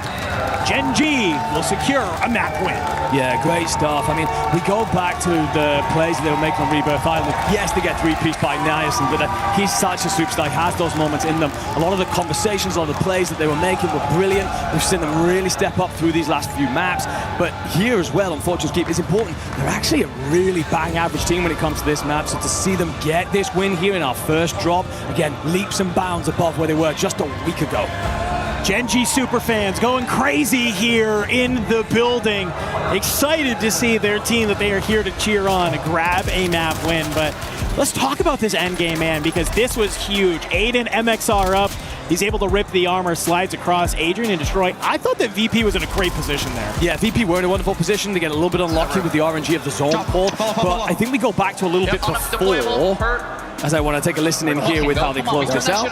And yeah, lovely, nice and calm and collected from the fellas. I like that. Kills, so we actually really needed that. Yeah, no, I agree. That's exactly what they need. I want to go back to before the end game, and when Orban's shooting at them from above, great decision making from Aiden and Gabe. They just slow things down, we'll let everybody else fight, and we'll get active on the backside, and that puts them in the spot there to close that map out. So the maturity in those decisions, the complete lack of stress that they're feeling out there on the map, that's 2 world champions on that team, and that is why they have the experience to overcome the odds. Hey, you love seeing it out of Gen G. We only have one more game to play for Group A.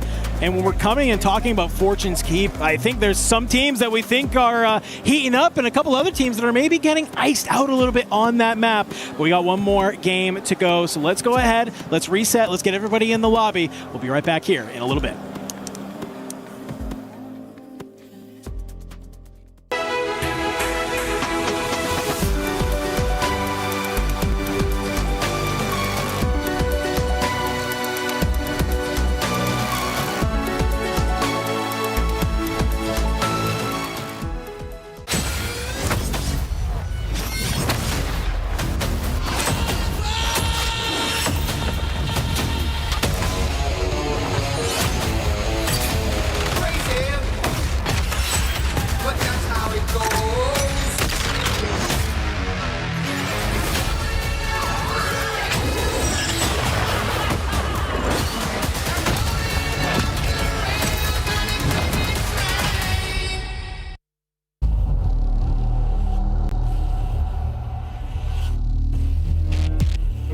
It's a dream come true. Like when I first joined Falcons, I didn't really know anything about orgs or esports or even EWC at all. But as the years gone on, they've been nothing but like a big brother, like true family, like a village. When I'm doing high and I'm winning, they show me so much love. But even when I'm down and out and it seems like I'm not gonna win the tournament, they still pick me up and treat me like one of their own. At the end of the day, you know, I'm thinking about the team. I want to win for the team. I want to win for Vitality for the club championship. They've been getting us invested. We were out supporting the MLBB team and the PUBG team. It would definitely feel bittersweet to go back to back, and obviously that's the end goal. Incredibly confident. I'll never play a tournament without the expectation to win. I'm here to defend the title and get that trophy again. Someone who came off of the 3P, run that I was on, anything if it's not first, I'm upset about that. Yeah, I'm gonna win EWC 2026. I wanted a whole new roster, something like a new life. Dongy and Eddie, I knew they were insane players, so I wanted to definitely team with them, and we're chasing for a 3P, man, so. We are the best team, no doubt, out there. Everyone knows that, and we're going to show on finals that. I want to get these club points for the Falcons because they need it as well, so Falcons will 3P the club championships.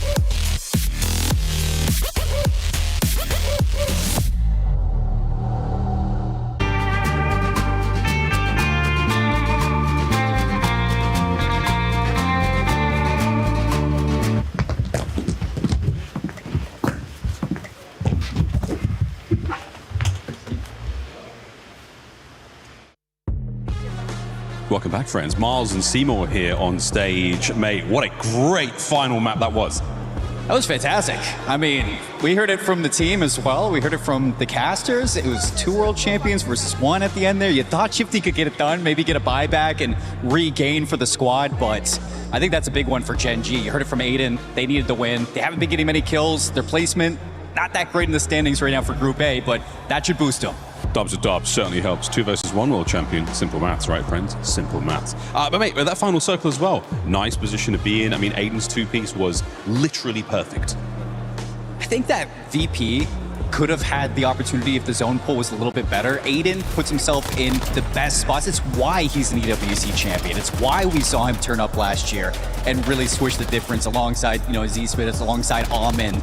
And even with Gen G, you don't expect that to really change. You turn up, you got the crowd, you're in that environment. You expect him to bring that energy. And I liked that when we went back to the comms of Gen G after the game was done, you heard him injecting that energy towards the rest of the team.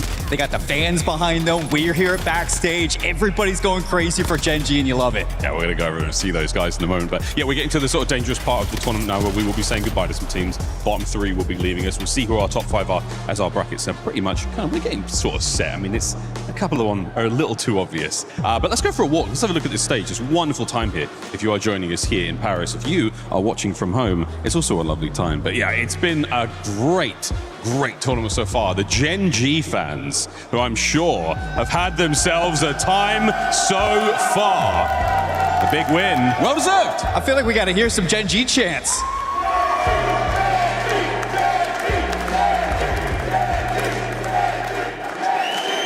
Can they do it again? Back to the casters.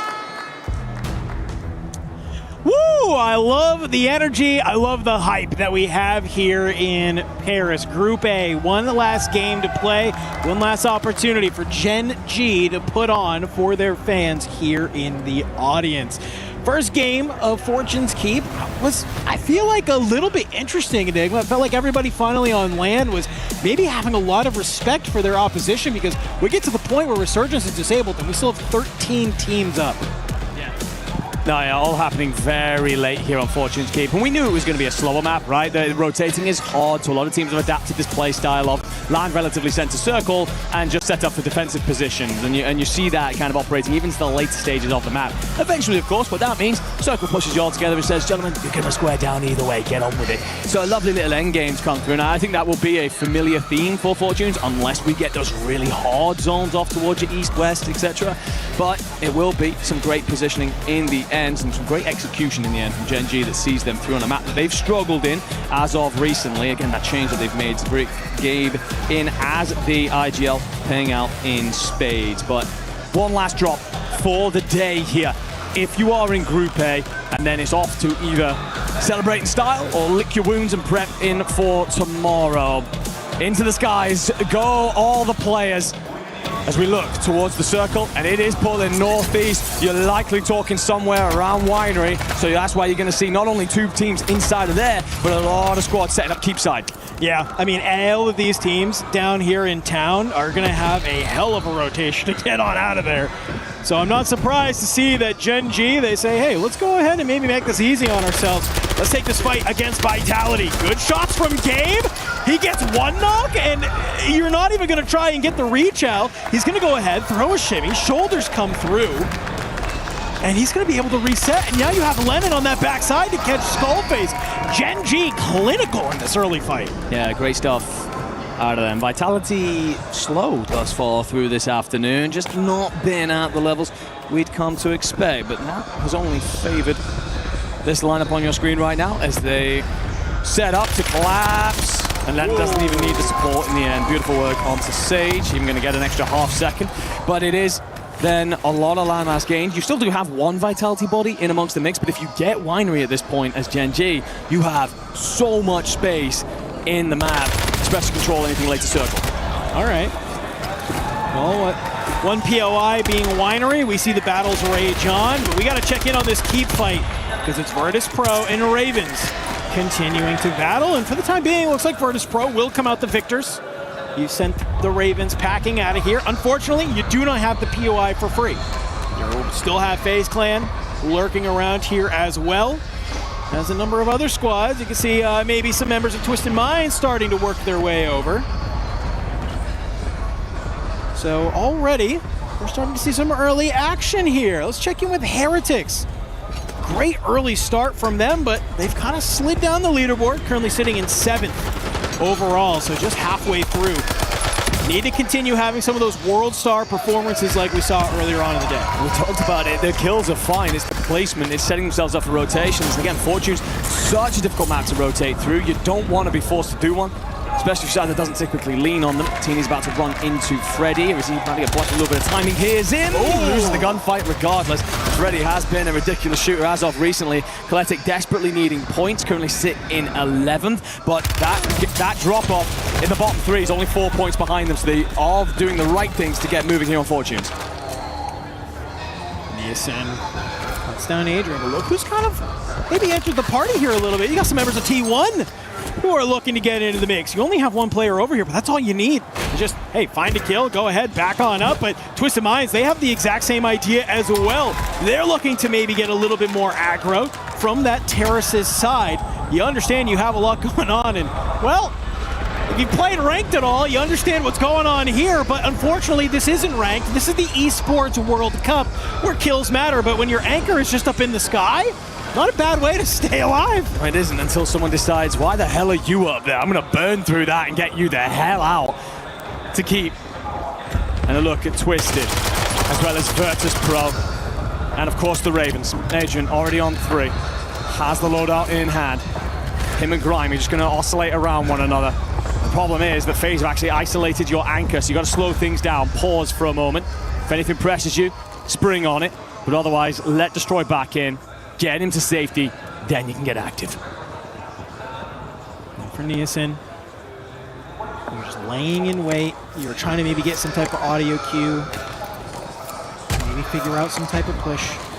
As all these fights go on, by the way, just burn through time that you don't have. You desperately want your loadout, you want your money for your advance. That comes from contracts and moving around in space to then set you up for the rotation. While all these fights go on, the points are glorious, sure, but it sets you up for hell trying to get out of keep later on. That's a really, really good point. We saw it there in game number 1. We hit Resurgence disabled, still 13 teams up. So your opportunity to find those kills early on is massive. Do it while you have the Resurgence. Do it while you have the respawn. Don't wait until, obviously, the respawns get disabled. You can see for a couple of these teams that it's kind of working out well for them. I'm looking in the kill feed. You're seeing Gen G starting to still get active against Vitality. You have Ravens and FaZe still battling it out. For Twisted Minds, it's, well, been a little bit slow, I think, already. You saw them trying to maybe get into that keep fight. Doesn't really find any success, and I think for the right reason, right? They're worried about some of these teams pushing from that graveyard side, sneaking up behind them. So I think they really want to clear out their back before they maybe get too aggressive on the front. Yeah, this is a mature decision to make. Showing their back is well protected. Reaper did have to come out the chopper eventually. He's on the boat, gets the initial knock. However, Skullface is also at the backside of the boat. Stukex now, he actually gets saved by Reaper that allows him to then shoot at Skullface, who basically saved him. Chopper's going to go up. Stukex does well to avoid the explosion. Reaper's still making moves on the lower side. VST is going to help him drop Decky in the water. But 3 different teams here, make it a 4th as another lands in the water nearby, and everyone's just trying to play him for this bolt because it can do a lot of work for you in terms of rotating. It could be a real sleepaway back into this matchup. And I like Skull is just saying, I'll stay out in the water. You guys can all have fun up there. He's just picking up all the scraps of these fights that are happening. He says, yeah, sure, whatever. And he still even has a teammate over at Bay that can look over him as well. So if he's just going to be able to maybe bring some of these players out into that line of sight, teammate from range can just try and get any amount of damage in, this could be huge. Looks like GK have a similar idea. But back on land, get our feet underneath us. T1 looking to control this spiral area that they've come to know and love. It's been a great day for them so far, and I know that they would love to finish this first day within that top 5. Certainly would. Really strong Havens, solid rebirth, good stuff from there. Fortunes has been the weaker of their 3 maps, but they're by no means awful on it. So an opportunity to close that gap to the top 5 at the end of day 1. Virtus Pro still alive in keep. Destroy begging anyone to chase him through the doorways. It's going to be Blast in position on the very top of the tower here. He's just going to control all of this, make sure his boys can move down beneath him. Almond and Shifty, well, Almond is often the anchor. He and Shifty have worked so much together in the moments where Twisted want to get active. And Shifty himself, he's been active. 6 kills already. Now the information will go up into the skies, and they can press on forward against these teams that will be outmaneuvered. It's a really good timing there. You see they just invest all of the smokes so they can just sit on that buy station, get their UAVs, and pop them. Sometimes you think it's just easy. Let me run to the buy station, let me buy my 4 UAVs and get out. They know that people are going to be looking at these buy stations. So with all that information, what do? They move into the keep. They find the players of Ravens, and they go ahead and they wipe them from the lobby. That's the first checkbox. The second will be Virtus Pro. A third arrives relatively quickly in FaZe Clan, who are starting to get themselves their loadouts in. So your timing is running out if you are Twisted to set up this noose and draw it close before they can get out. Clampico have escaped off into the caves. I think Twisted are going to afford them that space for now because they're more preoccupied with Virtus Pro, and they do find Grimy. I mean, FaZe may have an opportunity to pop up here, but they're going to do it. They have to do it quick because already Almond down below. You catch Destroy running. You go guns up against another one, and just like that, you isolate one by one, and you take down Virtus Pro cleanly. Counter UAV up there, by the way. Because of the shades of orange, I couldn't tell if that was Virtus Pros or FaZes, but if that is FaZes, we're a little bit worried right now because you are trapped in these caves beneath, trying desperately not to attract attention. You may have it regardless. Shifty's just going to peer on over, spots one, and if the others move out in front and he has the trigger discipline and the timing, could be a set of kills. Winery though, we talked about it, was going to be very active. Novo tucked inside the chapel here as 4 other teams battle over the remaining buildings. They'll be happy with their pocket of space. The next zone will shift them out. It's actually going to be CT Gaming in the preferred position, and Tequila, he's trying to hold that Twisted Minds roster out. Yeah, I think this is, you called it out beautifully. I want to know where this zone is going to pull because it really depends on where all of these winery teams have to go. And wow, I'm going to call you a prophet, my friend, because as it pulls just a little bit more north, CT Gaming, they're going to hold some of these L buildings, and they're going to do exactly that. They're just going to look at this chapel side, look across, and just try and maybe take down anybody that dares peek their head. The problem is that Tequila oversteps his marker, pokes his head out a little bit too long, Blasties cuts him down. You should have a buy station available to you if you're CT Gaming to get that back in, but just in that moment, Heretics are done. They're dealt with. We're down to our top 10. Top 10 here. This is a great game for Twisted Minds. Let's go ahead. Let's see how the defending champions are feeling. Maybe we can get an advance in keep too, bro. Yeah, no. I don't hear anything. Okay. Okay, start coming to the buy on us, Shifty. Start coming to buy on us. We're gonna pop here. Coming. I'm about to pop. Yeah, I don't think there's anything here. Should be good. Okay, I'll bring it up. Okay. You need my cash? Yeah, I think so. No, I don't think you do. Yeah. Oh, no, I don't. You got 24. I'm getting a streak. Okay. Get into this house, bro. You guys pull up. Yeah, look at the left. Yeah, you guys should work those left kids. Work the left kids, by the way. Yeah, that low cave. I'm a crazy angle, bro. He is looking. I have a PA, though. I don't know if we can kill him, though. No res money, though. Like, don't die for kills. Yeah. I mean, look at the solo fucking ahead of us. Can we not work these right here? I swear we can. Yeah, you can. Yeah. Crack the left kid. Yeah, watch over both. I'm using the PA. This kid's dying. Left's gonna die. Focus left. That's our Twisted Minds, they want to take a little bit of a moment. They need to hit that buy station, get the tools that they need to try and close this map on out. And you hear in the comms, they know that FaZe is below them. They want to try and deal with them. 2 huge comms. First one is trying to work the players on the left so that they can rotate through the northern side of the map. It's actually going to be where the zone's going to pull, so all the decisions that just happened will pay out in spades if you are Twisted Minds. But also, don't scam. Don't sell yourself for a kill. Play for the positioning. We're 4 teams away from top 5, and the rest of the map can deal with that for us. We have win condition. Twisted Minds looking great to close the day out. There's literally nobody in this new zone right now. Everybody's sitting on the outside of it. An opportunity right now to start to rein in Hellfire. Some of these coaches looking on as they see the zone pull and saying, how the hell do you play against this? Tequila found by Blast. It's going to leave a couple of members of CT Gaming having to make this push out. And Twisted Minds, all they have to do is just look over the top of this. There's so many different teams that the second they try and play up, the second they try and play on this top level ground, they're going to get zapped. Roman has to drop back, actually, to lift Shifty back to his feet. That means, unfortunately, as Blast pushes out to gain space, he gets dropped. Eclectic back amongst the mix. T1 have eliminated Vitality. Everything starts to squeeze. All these teams inside of the bay are going to have to rotate out. DK down on the shoreline are going to be a problem. And Shifty's banging away, and anyone dares show their head. Yeah, this is a great timing, a great opportunity to sit here and just look at the kill feed. It's absolutely blowing on up, but look where the zone pulls. We'll be right now as everyone moves out in front of Twisted Minds. Allman Shifty, unfortunately, only has a 2 here. We'll be missing Blasties for this one, but not too much, because Allman's going to drop Echo. Stukex then plays on Disrupt, and Shifty finds Spam. T1 sat down. I think you will have a self still available on Spam, but Gen G is a 2. Gonna just set themselves up for a moment. Hope that GK get over aggressive. Shifty and Allman, they're going to wait. They're going to let this all move out because FaZe Clan are beneath them, and they need them to step out first. It's all just 2s. That's all it is. It's just a game of duos here to end it. Some early shots coming on out. Clamp's going to get aggressive. Nate's up over the top. Says, thank you, GK. I'd like this positioning, and they will take them on down. Now, does Gen G, do they swing on out, hearing all of this commotion, or do they play on that inside? A little bit of a gas play coming in from the remaining teams. Clam just taking his sweet time, begging Gen G to rotate round. Zone's going to shift Twisted Minds up on top of the houses here, but Almond, he's in the prime position, again so early.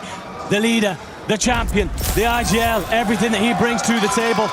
Giving Twisted Minds win condition right now. It will be a 2v2, but game falls to the gas. Aiden on his lonesome to try and close this one out. The buy's there, but Almond and Shifty, they won't care. This is welcoming extra points in from the skies. Yeah, that's exactly what's going to happen. I mean, you might get some opportunity to give you the angle. Yeah, and unfortunately, both players from Gen G just going to be too weak from that gas play. Twisted Minds, they might just be able to play a little bit patient. They get blessed by a zone pull, and they're able to clean up that last game here at Group A, game number 6. I go back to listening. I go back to the comms that we've talked so often about their comms problems and the issues that they've had at times.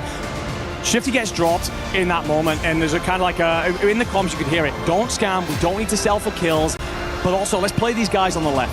So they start to pressure the northern side. They don't do it by sending themselves onto the beach and into the caves. They hold the high ground still to allow in case the zone moves. So that then gives them opportunities in different areas of avenues that they can play around. That pays out in the end. However, it's that comment, it's that don't throw your lives for kills. Yes, Blast eventually dies. That's not an overextension. He was trying to provide Almond with time to get Shifty back to his feet. So great stuff from him, but also it's just a reminder. Guys, we have win condition. We can let everybody else squabble over the small mass. We're just going to hold out on the long range and play that game. They do it brilliantly to get the win in the end. Yeah, I mean, listen, that's what we've come to know here in Call of Duty Warzone is that you can always just try and play for the best positioning, or you play for the okay one. And it feels like for T1, they were, for Twisted Minds, they were like, let me just play for the okay one. Maybe we'll just wait to see where this zone pulls. Let's take a little look. I say that's the fucking banger we fucking needed. Come on, bro. Ooh, Big Ben. He's getting loud. I think he's been fantastic. And don't get me wrong, obviously, Blast and Shifty are both doing their thing, but at the core of everything has been almost decision-making on comms. Let's go back to even early on in that map. Keep. The war was raging on for a long time. We need to get out of here. We need to get into a position on the other side and keep set ourselves up for the late circle. What's the call from Almond? Shifty, come with me. We're going to hit the buy station, get the advance up, and make light work of this. Just that little decision there makes it so much easier for them and puts them in the best spot. Fun little stat line for you. Through these first 6 games of Group A, Almond is out-fragging Blast by 2 kills, 26 and 24. Having a day. I don't know what it is, what meta shift we have, but the anchors are now coming alive and frying here. When we've come over map, but it's really good stuff. Twisted Minds with that win and solid number of kills. They were lead our lobby at the end of day number 1 for Group A.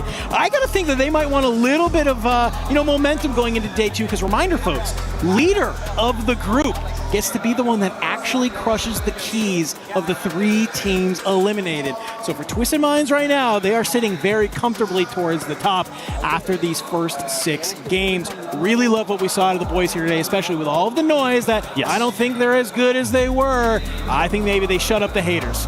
But here we go already. End of the game here. End of the first 6 games. We got Barney on the stage ready for an interview. Let's go ahead. Let's see what he has to say. Right, you do, gentlemen. I'm down here on the stage. I've got Fedi joining me from Novo Esports. A really impressive day. It didn't start out so hot, though, did it? But you guys started to pick up some steam. Yeah, it started pretty slow, but at the end we got like 60 points of rebirth. That's what it matters. We're gonna play like this tomorrow as well, and we're gonna try to make top 5. So we're gonna skip survival stage. That's what it matters. I love it. I love the confidence. You got 3 top 4 finishes as well. Talk us through some of the highlight moments for you guys, because since you've settled into this team, you've been so impressive to see, man. Yeah, well, in a game, I think we clutched up because we stayed off the zone. We killed that VP, and then we got like 26 kills plus top 5. So that's where we started to play way better. And the game next, we got like 30 points again. So it was like a huge motivational boost as well. I love that. That's what we like to see out here. A bit of consistency, because that's how you're going to get into that finals day. I want to talk a little bit about you, Fedi, because a lot of people had their eyes on you, like, coming into these kind of larger tournaments, and also because, you only kind of turned 18 this year as well. You joined the team after Birmingham. You joined 2 legends in Blade and Vortex as well.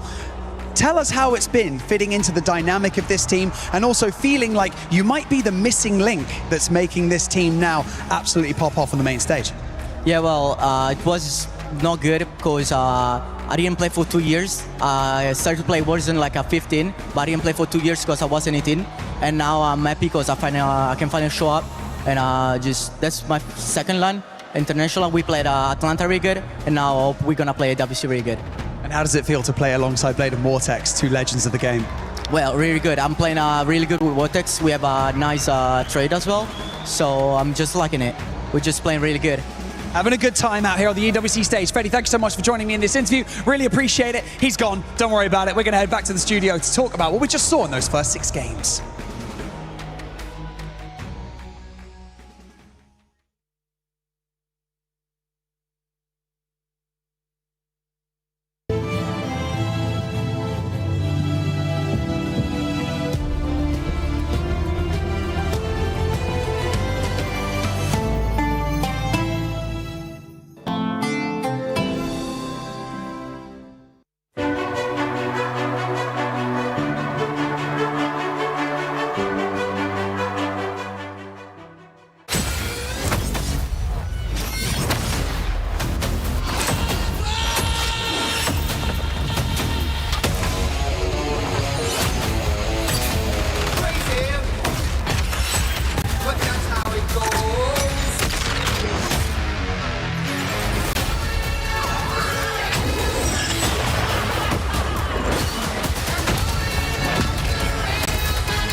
The confidence for Novo is there. He didn't even want to wait for Barney to finish talking. He just ended up walking off. And that's what a lot of these players are currently feeling like, especially with everybody that is done with Group A.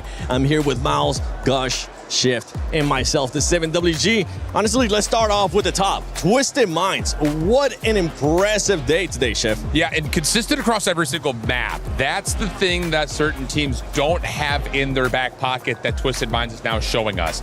Huge confidence boost for them, not being able to just finish multiple top 5s, but to do it across a multitude of different maps with high kill tallies almost every single lobby.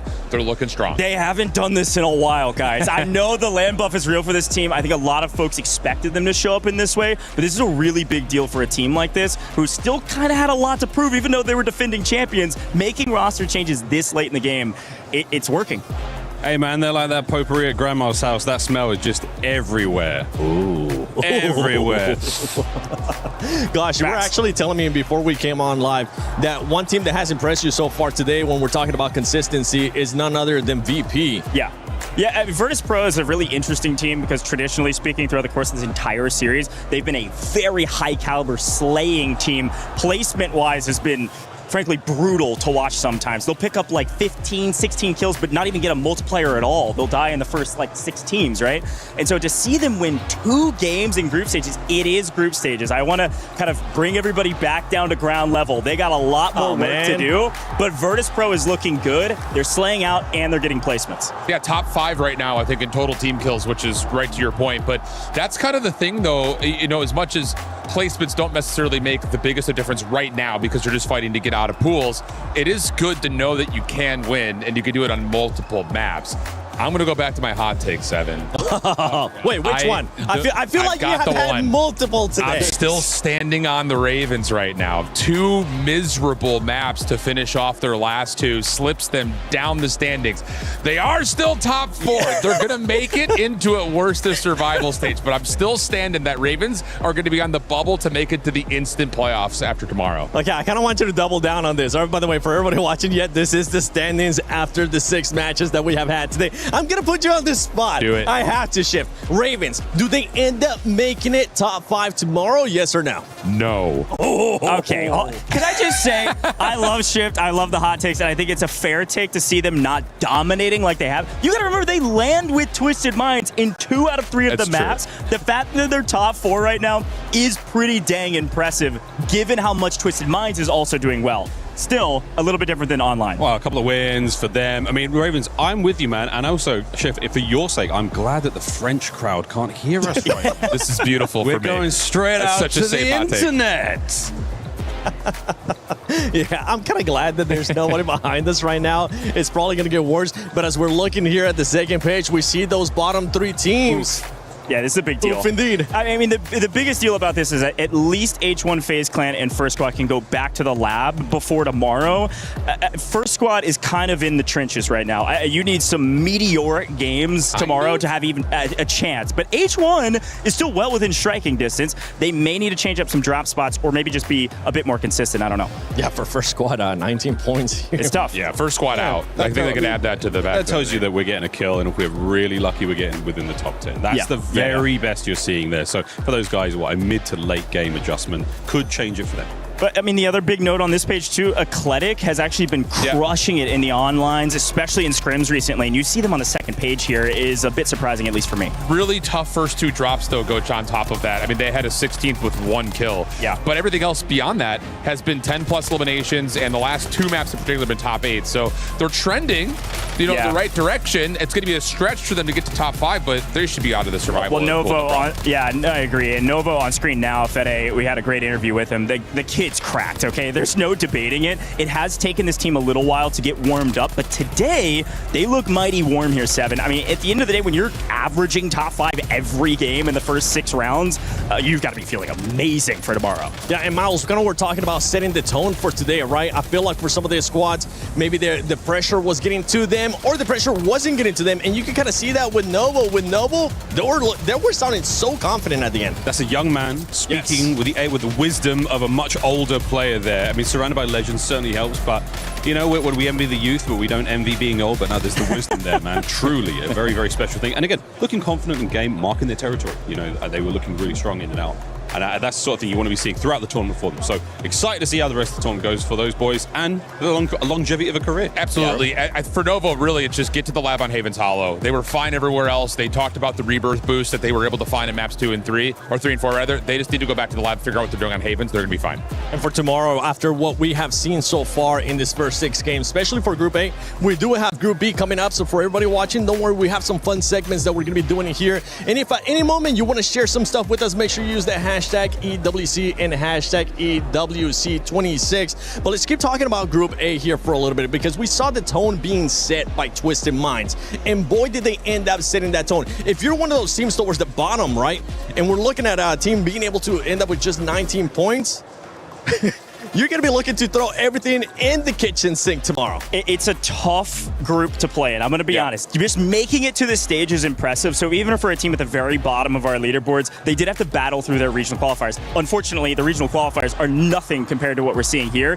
even in a group stage. That's the thing with the regionals. I mean, how many players in the APAC region, how many players in the LATAM region, and what kind of quality we're looking at? You might be the best in your region, but out here, it's just the rest of the world, and the ceiling is so high. So an impressive thing to do. Not an easy place to be playing from. Best of luck, boys. Yeah, best of luck. I also want to give some luck, and hopefully, hey, let's get back into the lab. Vitality. They've had their ups and downs, but it's still a similar inconsistent team that I'm personally cheering on big time. Like, I'm not trying to be biased, but I love these guys. They've had their moments of greatness online and in person today, but they're not consistent enough. They're still second page. I think it's okay to be biased. Yeah, it's okay. Absolutely. Yeah. I'm getting my Ravens down here. I'm just kidding. They're fine. Just They're keep lovely on people. them. They're lovely people. But no, you're absolutely right about Vitality. I think what they're missing right now is longevity after forcing a lot of early fights. They had 2 really tough exits in terms of placement, but they were still able to find 7 kills, 9 kills, but you finished 14th and 16th. So it's trying to get the longevity to where you're not just forcing gunfight after gunfight, but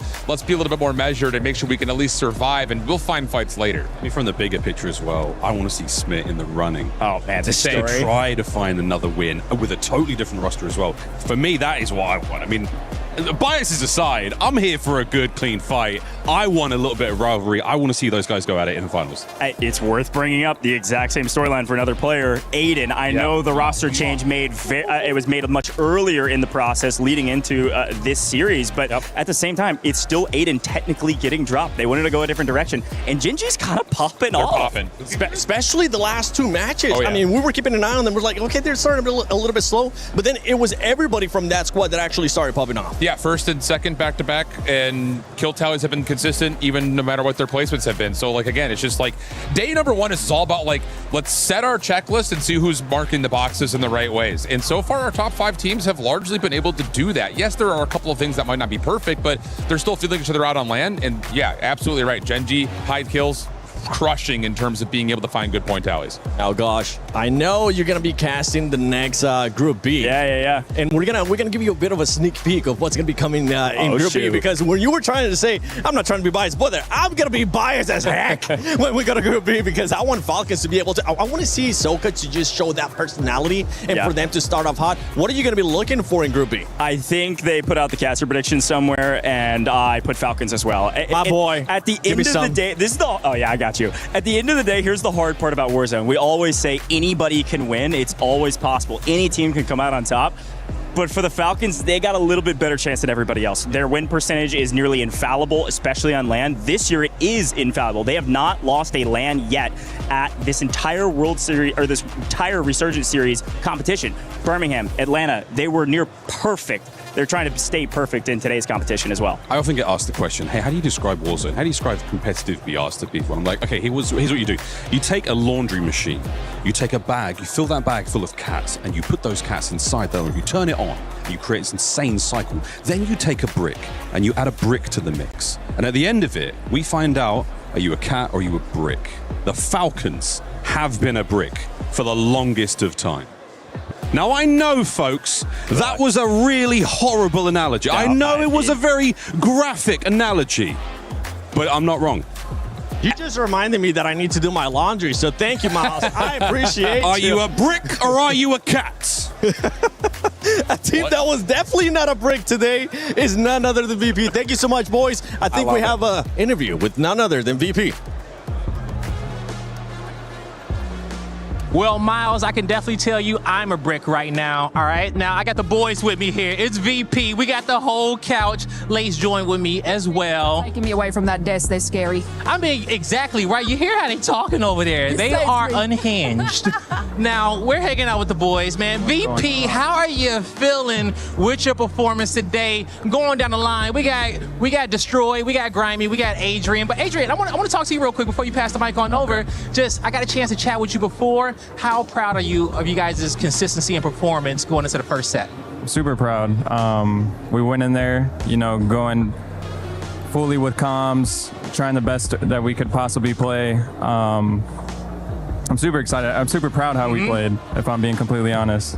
I mean, there was a moment we got to listen in, and we can definitely hear like the passion that you guys had in your communication, and that sets you apart, because we've had some other listen-ins with other teams, and they are dead silent. So, I mean, that's a test to you guys. Congratulations. Thank you. I appreciate it. Definitely is. You pass the mic on over to Destroy over here, because when you talk about passion, we seen you looking in the camera, letting everybody at home know that I am here to play with my squad, and we're gonna do the thing, man. Talk to me about your feelings kind of before the match and get it into it. I mean, I already know, and I think everyone at home knows that Virtus Pro is a team when we are on all shooting and locked in on all cylinders, that we are probably one of the top 3 teams in the whole entire world. So I think for us today, it was just making sure that we had the right communication, we were trusting each other, and we just started the tournament off hot. We talked about it yesterday as well. Like, as long as we communicate well and just trust each other, whenever, I make a call or something and they listen like that, then we should have no issue out there, especially in the open bracket. We already felt confident that we were going to do decent, but today, man, we got 2 wins under our belt, and it just felt really, really good because we were all shooting on all cylinders. I love that, and I want to use that to kind of segue into my next question. Haven's Hollow, all right? Did you guys get any curveballs in that first map within the first 2 as far as POI changes where the heals was going to be? Talk to me about your mindset, especially going into that map 2 and the one that you won. Yeah, so for the first game, it ended up pulling a little bit off of our main POI, which is the computer zone next to research. And we knew we had to rotate, so we sent a couple of lives in research and were able to pick up some kills. And then as we were rotating out, after we picked up some of our kills, we weren't in the best position. And I think we might have got just outside the top 5, but we just kind of got caught on where we should have been. We talked about it afterwards, like we should have forced a fight that would have put us in a better spot. Okay. But after that game, then we had a really, really good zone in game number 2. Ended up going pond uncontested, which I don't think we will have for the rest of the tournament. But we had a really good zone pool there. Grimy in the beginning of the game, he's like, holy crap, boys, we should be able to win this game with this zone. Mind you, super, super early. And then we just did what we had to do, picked up some nice kills, trusted each other, and rotated when the time was needed, and it was beautiful. Yeah, I mean, I want to dive a little bit more into match number 2 because, you kind of had like that northern side zone, especially the chaos that was kills in Folding and Mansion. And now I've heard that you guys were sort of more of a kill-hungry team and not focusing so much on placement, but that game, it obviously switched around. You guys, I think, are about 5.4 average placement over your games, which is, you know, a lot higher than, say, Twisted Minds, who's just above you in those kills and stuff. What did you guys sort of, I guess, take back to the drawing board after being such a kill-focused team to now prioritize more of those placements? Because it's showing with winning, I don't know, 2 of these, so... Yeah. So to start off, I mean, we have Grimy on our team, and pretty much every single game, this guy's literally a walking 8 to 10 kills, as long as me and Adrian stay alive for the most part. So with a zone like that where we don't have to rotate too much, me and Adrian can kind of just play safer, hold our POI down, and have Grimy go and rake up a lot of the kills for us. I think that game he was 8 to 10 kills around that area, and he was just raking up kills. I kind of lurked around Mansion because I know in my head that Ravens and Twisted Minds are over there. So I was just kind of, you know, picking up a couple stragglers as they're flying back in because they're fighting pretty much the whole time. Picked up some stragglers, and then I would just stay and help my anchor out. And then Grimy, man, he doesn't disappoint when we're locked in, so he's just always going to pick up those kills. I mean, at home, that was our biggest problem, you know, getting placement and stuff. So we kind of focused throughout the weekend just making sure that we get a little more consistent on getting those top 5s for that multiplier. I love that. Let's talk to the Slayer on the team, Grimy over here. Now, going into Rebirth Island, you guys also win that map as well, going into map number 4. Talk to me about your perspective about what you guys kind of learned in that map 3 versus that transition going into that map 4, where you guys took over and dropped the most amount of kills that you guys did get on the win, which was 18. Well, in game 3, FaZe and Nova, we're just fighting control the whole game. So I just knew if we made an end game, we would be able to force Nova out. And it ended up pulling towards like 10s and green. D made a great comm that we had an advance. He said no one's green, so we just all ran. We took green. We dropped money, I dropped money to D. He bought back Adrian. We took green, and that was that.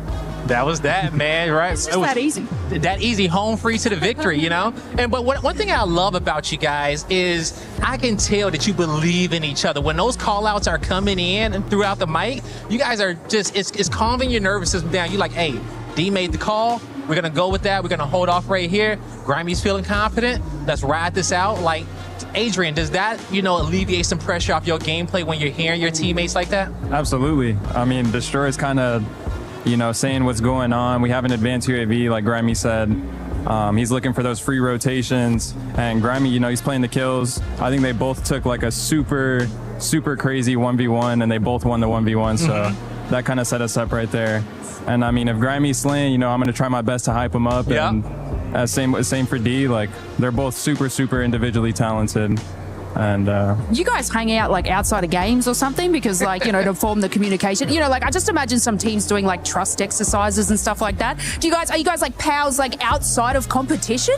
Yeah, I would say so. You gotta be, right? Yeah, I you feel know, like you kind of have to. No matter, you know, back in the day, me and my teammates, we used to have to just watch Netflix on the Xbox back in the day. Remember when they had the theater on the 360? Yeah. Team bonding, we watched Netflix, you know, that was our stuff back then. No, you know, for sure. What do you guys do though, as far as team bonding? Like any specific activity outside of scrimming? Honestly, solitaire, you know. He likes playing like party games. Sometimes I'll play party games with him. I don't know, listen to music, stuff like that. It's really not much. Hey, whatever it is working right now. Just keep on doing it. Now, let's talk about some things that wasn't working in this first set, all right? Any surprises from you, maybe from other teams out there, or surprises to drop something out there within these 6 maps? Honestly, yeah. I would say, like, I feel a lot of players don't know, like, really what they're doing. And I think it's kind of just leading to people rotating to random POIs and stuff like that, taking random fights. But also that comes with, you know, people not playing the best and kind of, you know, trying to pull something. Some out. Out of nowhere here, EWC only, and like they're not gonna expect this right now, right? Destroy, you got something you want to elaborate a little bit more on that too as well? So as they were saying, I think a lot of teams at home were really comfortable with one strategy. So when LAN time came and that one strategy didn't work for them, they didn't really know how to adapt or shift to it. For like FaZe, for example, they were landing at Control most of the games. They were fighting Novo Esports. We at home know how to do both. We know how to play the boat and we know how to play Control. So if something goes wrong, we can swap according to how the games are going. Overall, though, I think we were just all shooting. We were all playing confident, trusting each other. As I said, man, we just kind of held it down for Grimy, made sure that we were staying alive, and he would just go rake up kills for us. And then once Fire Sale came around third zone, we all communicated that we just have to slow it down a little bit, because I think me and Grimy both sometimes are just so focused on getting these kills. As a lot of people know, we are a kill team, so most of our points do come from eliminations. But if we can continue to secure top fives like we did today, that will put us over the 100-point threshold, which just gives us such bonus kills, because we're not averaging 8 to 10 kills. That he is averaging that on his own. So when we get a good win, it's usually between 15 and 30 kills, which I feel like a lot of teams, they may get like 4 kills each, maybe 12 kills. But for us, man, we just focus on trusting my calls, the rotations end game, which I was already seeing the vision today. We had a couple of advanced UAVs which helped us get to these power spots, such as you mentioned, green. We popped that advanced UAV and I seen it, and I thought my eyes were deceiving me for a second, because you would think that most of the top teams are already They would have been there, but no one was around. So I'm like, Grimy,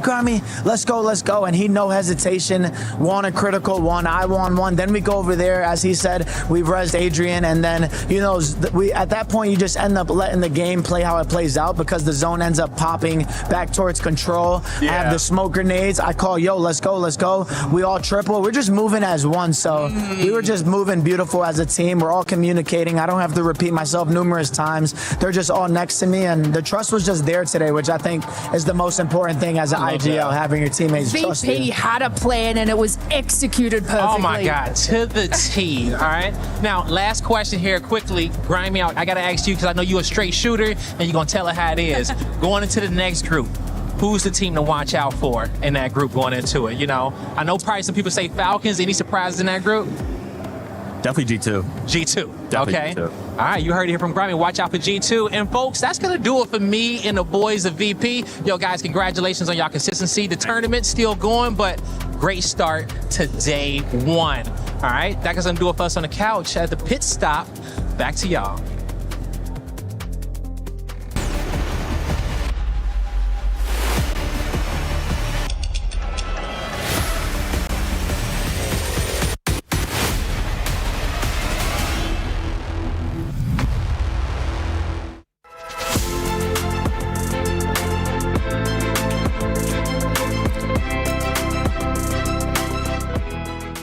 The human body was built to move, not trapped at a desk in one singular posture for 12 hours a day. It's time your chair evolved. This is Secret Lab Titan Evo. Ergonomically engineered for you, gamers, hybrid workers, artists, backing your every move.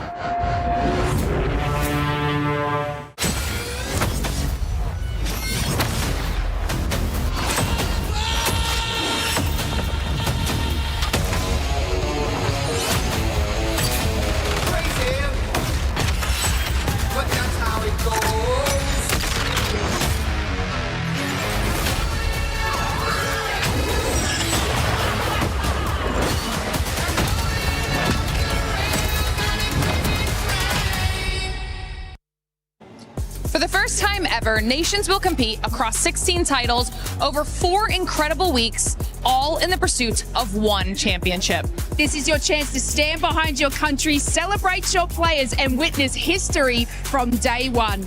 The Battle Royales will include PUBG Battlegrounds, PUBG Mobile, and Apex Legends. And of course, all of the action will be taking place from November 2nd through to November 29th. But the real question here, Lace, is, of course, who are you supporting? I'm, of course, going for the Aussies. And look, we got some underdogs, so I'm incredibly excited for Australia. And I, of course, will be supporting the United States. It's going to be an absolutely insane 4 weeks of competition, so make sure you check it out.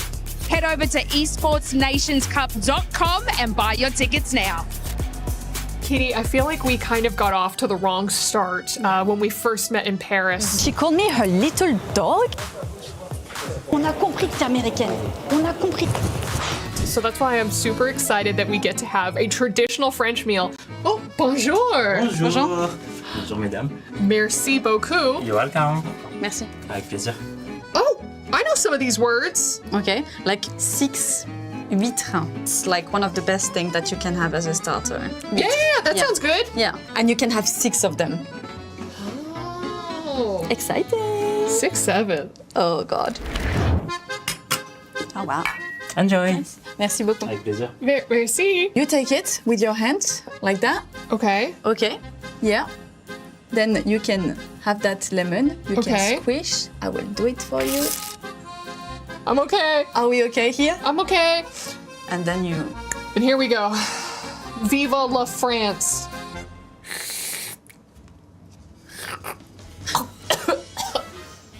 I got it. I can do it. I can do it. No, not with the finger. I did it. Not with the finger. I did it. Why? It's really good. You liked it? I'm so pleased.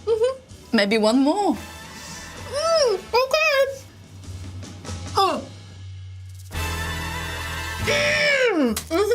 How do you feel now? Très bon. And the best part is that we have so much more. So, pourquoi this?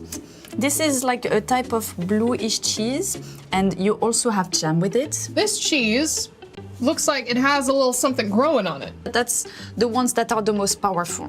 If you want to really taste cheese, you try that one. Wow, that is definitely some mold. Now, if I peel it off before I eat it, so you know how sometimes they give you shrimp and the shrimp isn't deveined, so you gotta take like the poop out of it. All right, there we go. I think we got, okay, there we go. We got all the mold.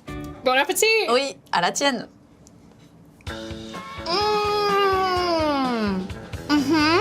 So? Regard! Did you regard LaShawn? No. You know what this is, Kitty? Yeah, this is. This is escargot, a French dish that I am definitely experienced with. So I'm gonna teach you how this works. All right, so peep this. So you got these 6 little shells, and what's in them are snails. Now, in order to eat them, it's a little bit of a tricky process, but I'm gonna show you. So you use this little clampy clamp. You're gonna pick up the shell with the clampy clamp, like saw. Okay, and then you're gonna use your fork to dig. It doesn't matter that I had a pet snail when I was little. 3, 2, 1. A little hot. I'm definitely not thinking of Gary the snail right now. Congratulations. Merci. So clearly I've nailed it. Yeah, you've snailed it. Ooh, wait, what? It's a tartare, so it's raw meat. I don't think you're allowed to eat meat raw. That's how you get salmonella. Oh my God. How do you come up with all of that? What's going on in your brain every day? It looks like they forgot to bring us a grill. So here's the thing. I can What are you improvise, all right? What This are is you what doing? the Americans know how to do, all right? We bring our own equipment. What are you doing? I'm cooking for you. I'm appreciating your culture. No, it's not appreciating the culture. It's insulting French. It's insulting me. No. I'll it is, add the it is. salt It later, is. okay? So what do we have next up on the menu, Kitty? It's called solmenia. But salmon is supposed to be pink. So usually when I see fish, it's usually in stick form. I feel like we can just make one slight change to this to make it even better. What are you doing? It's just a little Don't do it. bit of ketchup. Don't do it. Don't do little it. bit of ketchup. It's some of my culture with you. So You I'm just don't gonna put ketchup a on it. little bit of ketchup. Oh God. Are you here to insult me? No. This is actually really good. You should try some. No, I don't want to try it. Don't make me try it. Don't make me try it. Oh my God. It's really good. It's just, you've gone too far. You've gone too far. I can't anymore. La cuisine française. I think it's organic. I'm right, it is better. Miles, we might need to end up doing some of that because I haven't really gotten a chance to get some of that sweet French cuisine. By the way, thank you for coming back and joining us. We're joined by none other than Repulse. Repulse, pleasure to have you, man. How y'all doing, guys? Thank you for having me. Oh, thank you for being here, dude. We know that the stream is live right now. Yeah. Still rolling. Yeah, we got the boy Ketchup and Diaz over there. They're holding it down the fort for me, man. We saw you trying to check the chat. You're like, put your phone away. I don't want to. I'm over here making sure chat's taken care of, you know? How are you enjoying the tournament so far? Oh, dude, I love it, man. The energy is insane. It's like the appetizer right now. You know what I'm saying? It's no drama yet. We don't have Twisted Minds versus Falcons yet, but I'm loving it so far, man. It's awesome. Twisted Minds ended up showing up though. Yeah, I literally just had an interview saying that Twisted Minds, they're getting ran by Ravens, and then now these guys absolutely start frying, going crazy. Just my luck. As soon as I call them out, they start going crazy. Dude, it feels like there's not that many surprises in the tournament so far. Everything feels as expected. Yeah. I mean, there's a couple teams maybe. I think for me, just FaZe Clan. I think they're in 16th or 15th as of right now. But for the most part, it's about exactly what I expected. I gotta go back and check out the tier list. By the way, before we started, I was like, I've actually seen some of your tier lists, and I love the fact that every single time you would put a team towards the bottom, you'd be like, I'm sorry, guys. I'm sorry I have to put you there, but you're just probably not gonna perform this. Yeah, you guys have to keep in mind, like, I'm best friends with a lot of these players, so like, I gotta keep it $150 with them because I gotta be honest, but at the same time, I can't have them taking it offensive. You know what I'm saying? All right. Well, you know what? We actually got the $100 squad. It's a trio, but we'll get a chance to add maybe a fourth player there as backup. So we got tier 1, guys, Soka, Dongy, Shifty, Smith, you know, tier 3, then tier 5. So I want you to keep an eye on it. And for everybody currently watching the live stream as well, make sure you participate on this in the comments, or if you want to share on social media, use that hashtag EWC and hashtag EWC26. But Repulse, but yeah, I see your gears just going, Miles. He's thinking about it. He doesn't know who he wants to start off with, or maybe he does. All right, people tell me I glaze him too much, but he's earned the glaze. I'm gonna say Soka. If I'm gonna build a God squad, I gotta start off with Soka, but that doesn't leave me with a lot of money here. So we'll give you more time. First pick, Soka. Miles, not a bad pick. First pick's again. Yeah, you know what I'm saying? Not everyone gets to watch like an artist at work, but the tier list master sitting here putting it all together. You guys have no idea the treat we're getting. But Soka's a very respectable pick. Yeah, I think, okay, look, Soka, then I'll probably add, I think I gotta go tier 4, tier 5 now. I'm gonna go Spam Gola. How he's on tier 4, I have no idea, but that's a steal. And then last but not least, tier 5. Oh my God, you guys have Blast on tier 5. Yo, I'm picking Criminal God. What? That's a God squad. Spam, Criminal God, Soka. That's my roster. Cash. Dude, what do you think about Spam? First, like, big time on LAN, Rookie of the Year contention? Yeah, so I think Spam is really good, but he has been inconsistent on LAN.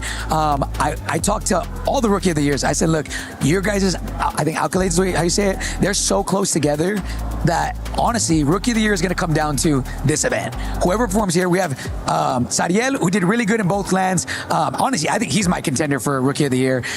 Fede couldn't compete in Birmingham, then came to Atlanta, went crazy, absolutely popped off. Criminal God did insane in Birmingham, but then didn't do the greatest. They didn't make it to the final lobby in Atlanta. So there's a couple people that are, you know, they're not bad. Spam, I think middle of the pack in both of them. So depending on who does really well this Sunday, I think that's going to secure who gets, you know, Rookie of the Year for me. I'm going to put you on the spot. Who you got? Who you think is going to perform really well? Out of those rookies? Yeah, out of the rookies. We'll go into who's going to win it later on. I think Sariel. I'm going to answer 2 questions in one. I think Sariel, he's going to pop off, and I think he's going to win it. Dude, sorry, I got to speak to Sariel. We shot a little content piece together, and he told me how excited he was, man. I was like watching a kid bouncing around, being so happy about this. He said, my dream, we win it all, and the crowd is cheering Sariel. So, and I was like, live that dream, man. Yeah. Live that dream. He's a good guy, man. He's a nice guy. He doesn't speak a lot of English, but you could tell he was so passionate. So I want to see him succeed, man. His story, I think, is amazing. Did all of this on console when everybody says it's impossible. So I want to see him succeed. Shout out Sony. I heard you shouted it out earlier too. It don't matter if you're not on console. If you are on console, you can still do it. I mean, it's happening. It's happening for some of these teams. It's happening. But we are going to be going to Group B after we're done with all this. We'll get a chance to talk about all of that. But I kind of want to get a little bit of your predictions. I want you to give me a bit of a tier list here live right now in regards to Group B. Okay. Obviously, Falcons at the top, right? Falcons number 1, I think, without question. Leviathan, they're going to be a swing team for me. Leviathan is really good, but they are very inconsistent. But when they're firing, right? Same thing for Gentlemates. Gentlemates, I think the buff on LAN, they're also going to do really good. Who else? I need to see him in front of me. I didn't. Nah, you're good. This is why I put you on this spot. I just wanted to get. I just needed top 2 minimum. No, the 2-3 is good, but I'm waiting now for as the Gentlemates enter the arena. They know their time's up. I'm listening out for the drums and all the excitement. Man, it's going to be something. Gentlemates, I mean, they're already started. You can hear them from here. They're that could be them actually. Yeah. They have the drums. They have everything ready. I'm actually so excited to see Sunday. I think Gentlemates will make it no matter what.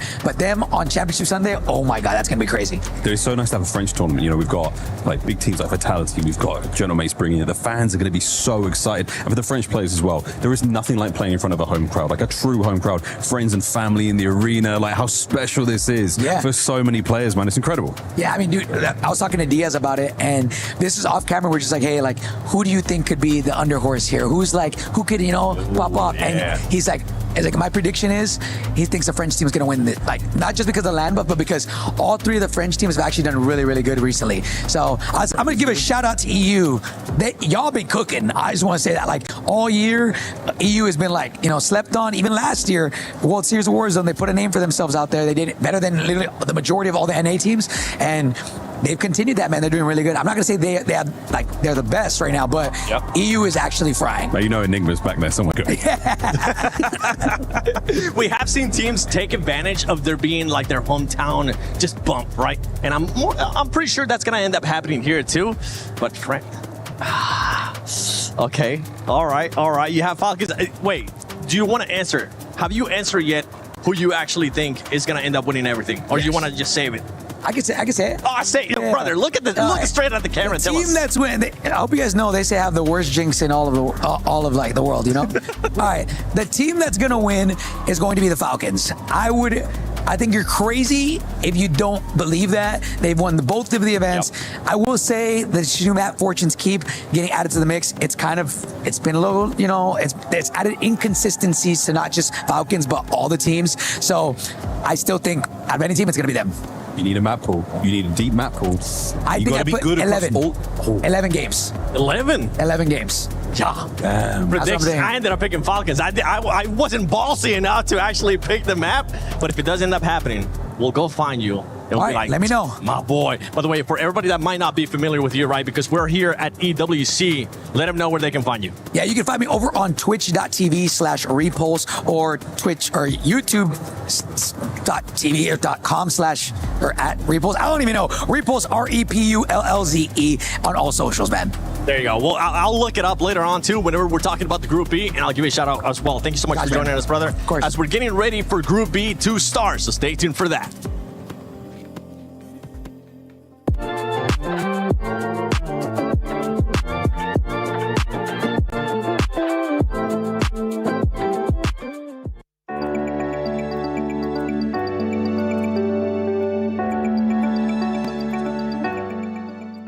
Everyone is playing, you're not yet. EWC Play is your all-in-one platform to compete in fantasy, pick'em, and quests for a grand total of $300,000 in prize pool. Build your dream fantasy team in 5 different games and track your score with live results tables. Predict the winner of every game, every group stage, and every tournament. Complete daily and weekly challenges to earn boosters that help you climb the global leaderboard. Got what it takes? Join EWC Play now.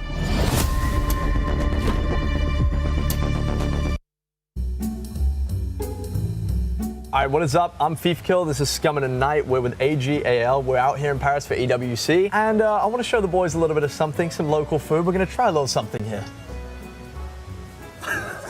Is that frog? It's frog legs. Is that frog legs? It's frog legs. It's frog legs, bro. Dude, look at this. Oh, baby. That's nice, right? Some nice look at thighs. that, dude. We trying this right now? Are you hungry? Dude, I kind of am. Okay, I will say it does have like little leg bones in it, so okay. don't just go all in one. You gotta like you sure? eat around it, like it's a chicken wing. Oh, okay. Cheers, mate. When in Paris, dude, we kicked each other. Is there any meat? Look at it. That's a calf right there, dude. Oh my gosh. Oh, bro, it feels so wrong. Dude, it just feels weird because it's a frog. Dude. That's not bad. Bro, I get frogs in my garden at home. This is so messed up. What do you think Gordon Ramsay would rate this dish? This is kind of fire, bro. I'll probably give like a 2. I think I'm done. The mental block is the problem. Just put that back on. Dude. Jimmy's back there. It's Kermit, bro. It's Kermit. It's actually kind of good, though. Bad. You gonna eat an olive? No. No? I got some bone. Ew. That was disgusting. Dude, the olive was the best part. You like the olives? I do. I'm not scared of the olives. Get another leg, bro. What are you boys rating out of 10? I give the olive probably a 10. What about the frog's legs? The frog leg, I'll probably give it like a nice 2 or 3. A 2? Yeah. So you're not messing with Paris food? I mean, I had some croissants. Those were pretty good. The frog legs, though, I'm gonna have to lay off those while I'm here. Callum? I've given it a 2. That ain't for me. 2? It walking around before. No, it threw me off. I'm eating another olive. I'll give it like an 8. I mean, the chicken flavor was good. Like, it tastes like chicken. But the fact it was a frog leg, I kept getting this image of it like running around in me. It was freaking me out. No more frog legs for me. We gotta go track down some snails. That is gonna be the end of that. My teammates didn't really like the frog's legs. Paris, you gotta step up your food game. I didn't mind it. Not bad, not bad. I probably would never eat that again though. But yo, thank you guys for watching. I hope you enjoyed. It's got like a full-on carb. Oh, look at this. Yo, imagine this thing just leaping, bro, like boom. I can't believe they just made us eat this. I might go vegan. I'm vegetarian now, dude. This is terrible. I think this is the best decision we ever made, or potentially the worst we ever made. What about Dylan? Let's talk about it in 6 months. Okay, no answer. We'll see. I'm putting you on the spot here. But, I mean, Perks is replacing that coaching position. Look, first of all, Perks. I believe I come from traditional sports. I'm a converted gamer. I believe that successful sports organizations have this intrinsic like model of legacy transmission from ancient players to the new one, because you transmit something else than just skill and craft. You transmit like the legacy and the mental edge that they had when they won. And so we had our player becoming world champion in Rainbow Six a few years ago called Fabian, and then become the coach. And as a coach, we won the championship again. Hope y'all are enjoying the show as welcome back to the CUD Warzone Resurgence Championship at EWC 26. I'm the 7WG, and we're back with Miles Ross, Lace, and none other than Hold Shift. And I was looking at the crowd that we have behind us, Shift, and Leviathan. I'm hoping that you don't have a hot take with him, because there's a lot of people behind us. I'm not going to be able to defend you, brother. I don't have a hot take for Leviathan, but I do, teaser, have a hot take for the Gentlemates. Save that for later. Save that for later. All right. Well, one team that we're going to be looking at here, especially in Group B, it's going to be none other than Falcons, Lace, because this team, I mean, they're one of the favorites to win it all.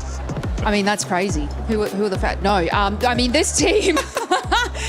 I mean, we've been harping on about this team. Definitely in the green room this whole entire time, and they have been looking so good in every tournament that they come into.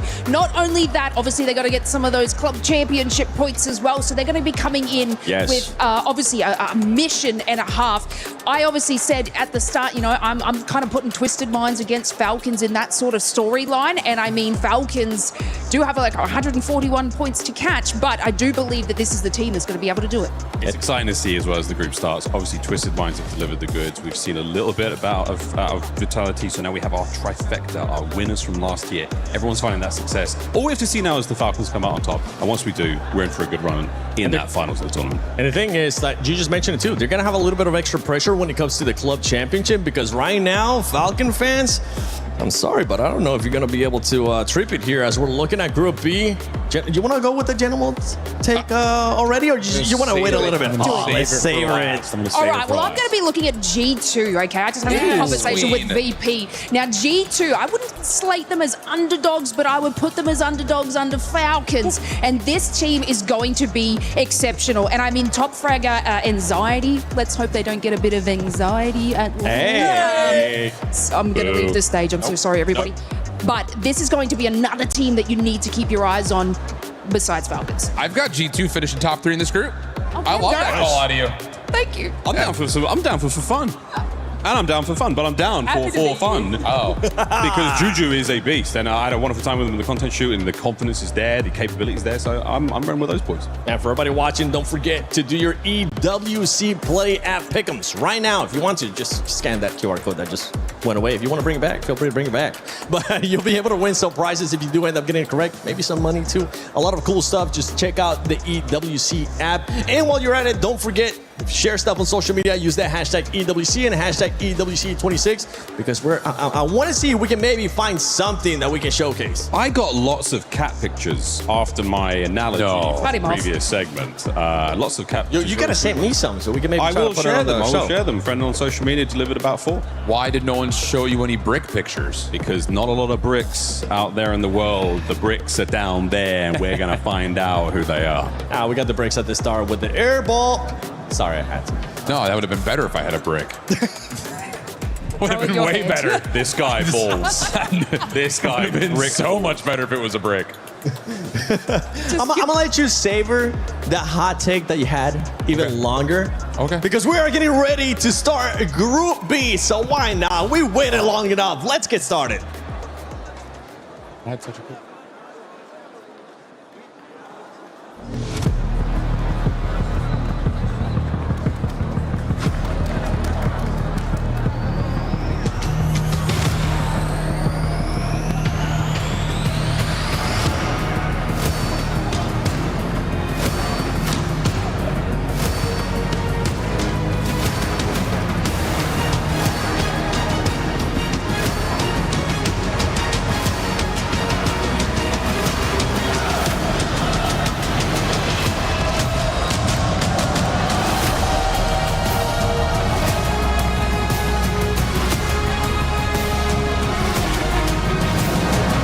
Mesdames et messieurs, bienvenue pour notre deuxième partie de journée. Le groupe A vient de faire son entrée en scène et a déjà fait ses 6 games. Mais maintenant, c'est l'heure au groupe très relevé, le groupe B, de rentrer dans la compétition. And just like that, day 1 is complete for Group A. And so, our focus now shifts to our next contenders. You've seen what's possible, but now it is time to see how high the bar has been set. $1 million, rentrer dans l'histoire de WRC et essayer de soulever le trophée sur Warzone, toutes les équipes en rêvent. Mais pour y arriver, il faut déjà faire un bon group stage. This isn't just about skill or synergy. Reputations are on the line. So it is time to put your money where your mouth is. It is time to silence the doubters. And it is time to introduce Group B to the main stage, starting with Fnatic.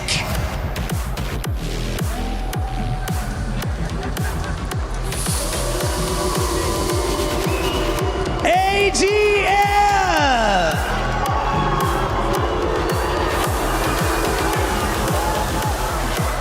Gamax Esports.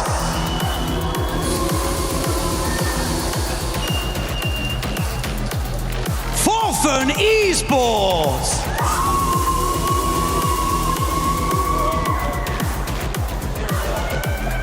Ninjas in Pajamas E-Star.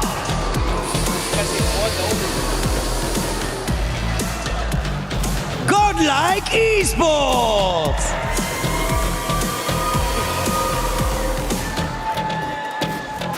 JD Gaming.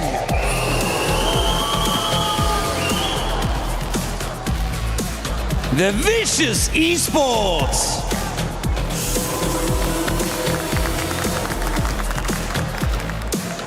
Team Nemesis.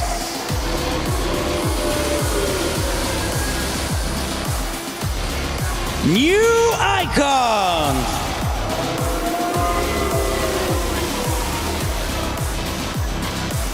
Cat Guy Vadati.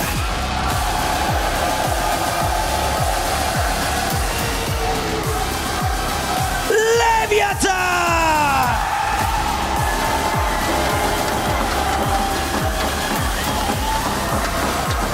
Gentle Mates.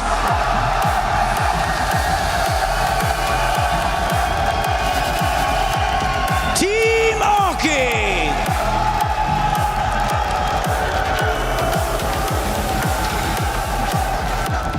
G2 Esports.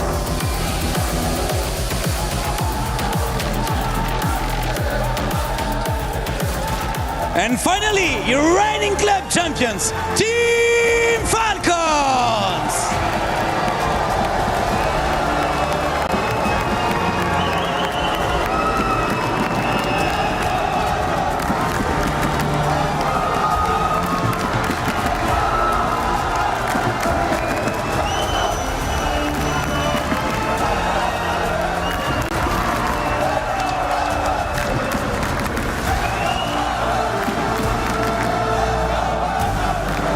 partir de maintenant, chaque décision compte, chaque élimination, chaque point, chaque clutch. Les 48 joueurs du groupe B sont prêts à lancer les hostilités. They've watched from the sidelines and now they get to make their mark. Just how electrifying can day one get? I think it's time we find out. Faites du bruit!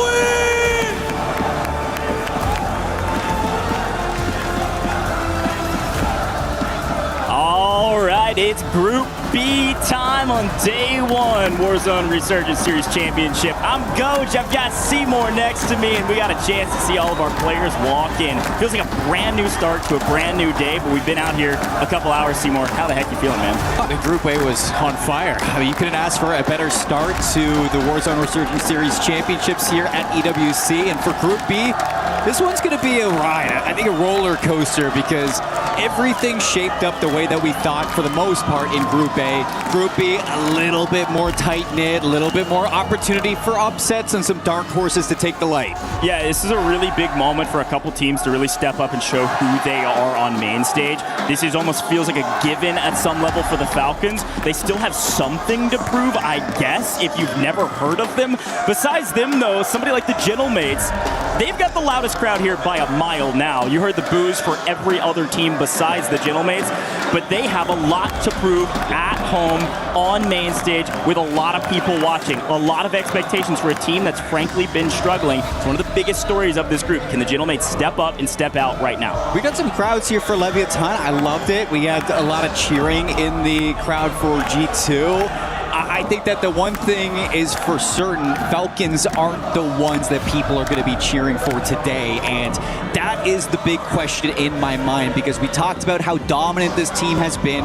Birmingham, Atlanta, first place finishes, both lands that we've had this year. You're looking for the three-peat here in Paris, and I wonder if it's going to be a little bit different without having that crowd behind you. You know, it's a fun conversation as well, that lands, we always say, hey, they play a little bit slower. People don't go for as many kills. I'm going to be honest, the points in the first group were kind of top-heavy, man. It was. Fifth place was Novo. They had 96.6 points throughout the course of 6 games. That's an average of 16.1 points a game through 6. That's the metric for success if you want to go straight to the finals and skip the survivor stage. Top 5 is what you're looking for. And I like that the desk was kind of bringing up that Orchid team, because talk about their Atlanta performance in reference to those points. I mean, you look at adding Master 5K to this trio. You got Sariel having probably the biggest pop-off rookie performance of the year. Repulse was even saying that he's got the opportunity to take home Rookie of the Year. And when you added Master 5K to this roster, it boosted them up to an average kills in Atlanta of nearly 14, giving them that third place finish. And if you're looking at setting that bar towards like 16 kills per game to get to top 5, I look at Orchid to really set that precedent. Well, 16 points per game is the big ticket. So when you're scoring 14 kills, you just need Exactly. You need a little bit of some multiplier there. It's a great shout, Seymour. I'm glad you brought that up, because Orchid was the top fragging team in Atlanta, which was our last LAN event. But of course, I don't want to skip over the Falcons. Let's talk about the last couple LAN events. The Falcons have been non-stop winning everything this series. The only map that's technically on paper kind of sort of weak, it's not even Fortune's Keep that was added in recently. They're still the top-ranked team on Fortune's Keep based on the stats that we have. It's technically Rebirth, which is an interesting stat for them. They're a top 5 team on Rebirth, but they're not top 1 like they are on the other 2 maps. So I wonder if Rebirth is going to kind of be where we look at other teams to pick it up after Havens. You know, maybe Group B, you take a little bit of a slow start. You're just trying to establish yourself on land, and everybody's just kind of getting a feel for what to do. Yeah, and very important point about the Falcons. Yes, we know they have Slayers. Yes, we know that Dongi's unbelievable, but they're all unbelievable. They're a well-rounded team.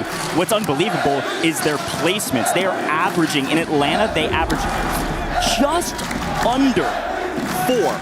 3.7 was their average in placements across all 11 games. It was unbelievable, the consistency that team had. So you see Gentlemates out in strides, though. Let's briefly talk about them. What's been going on with this team? They've had their ups and their downs. I mean, 13th place in Atlanta, 10th place in Birmingham. You have to imagine that if there's one place the Gentlemates are going to turn up, it's going to be with your hometown crowd. And you look at them, everybody's showing up, the bleachers are filled, the chants are loud. and you know that that is going to put some fear in the minds of a lot of your opponents. So you look at it. I mean, you got Gentlemates looking to turn things around. It's just, can you perform on land? Well, and we know that Gentlemates can perform on land. They just haven't, right? They got second last year at EWC.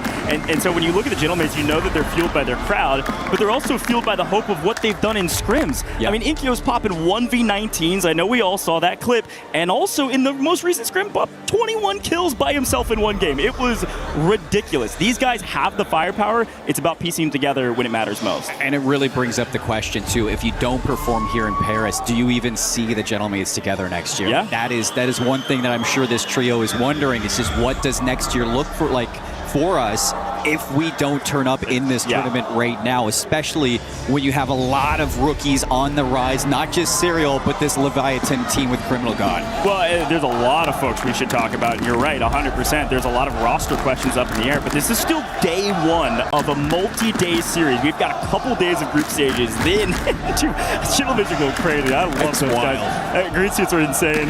I got a lot of love for them, but again, you're right. This could blow apart at the end of this if they can't piece it all together. There's a runway, though. You don't have to be top 5 at the end of our 2 days of group stages. That's nice, but there is a survivor stage. You just can't be bottom 3. I would put my house up on the fact that they're not going to be bottom 3, but hey, I've been wrong in the past, and hopefully won't lose my house today. But you know what? Like, maybe you make it to the survival stage, and we just get to have the Gentlemates crowd just showing up on all days, not just the 3 days. That's exactly right. There's a lot more teams we can talk about in the Group B standings, though, because I think you brought up the point right when we swapped over that this feels like there could be some big upsets. There feels like there's some room to move in Group B. I think we'll see Falcons through no matter what. Leviathan been fairly consistent. They struggled a bit in Atlanta. Not sure the reason why. I can't imagine we won't see them at least in their survivor stage. But let's talk about some of these other teams that are a little bit more of a question mark. Miles brought up For Fun Esports, right? Let's talk about ups and downs.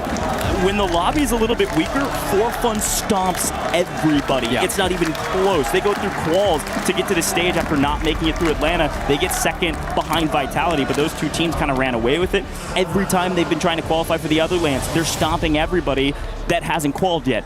They're now on a big stage against great teams. Can they finally step up and win against great teams? That's the thing. I mean, you heard it from Miles too. Juju's a beast, and the community loves For Fun.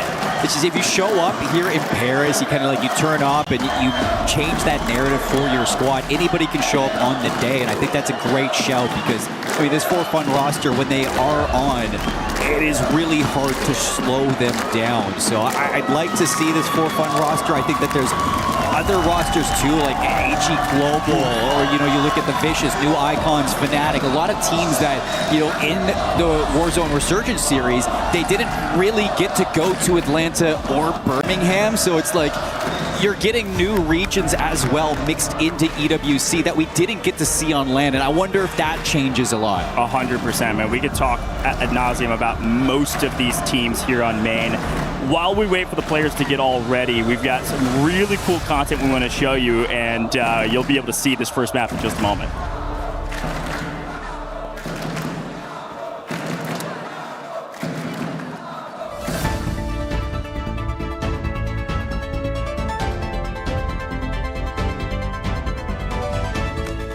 Special report. The Esports World Cup is here and Warzone has been chaos in the build-up.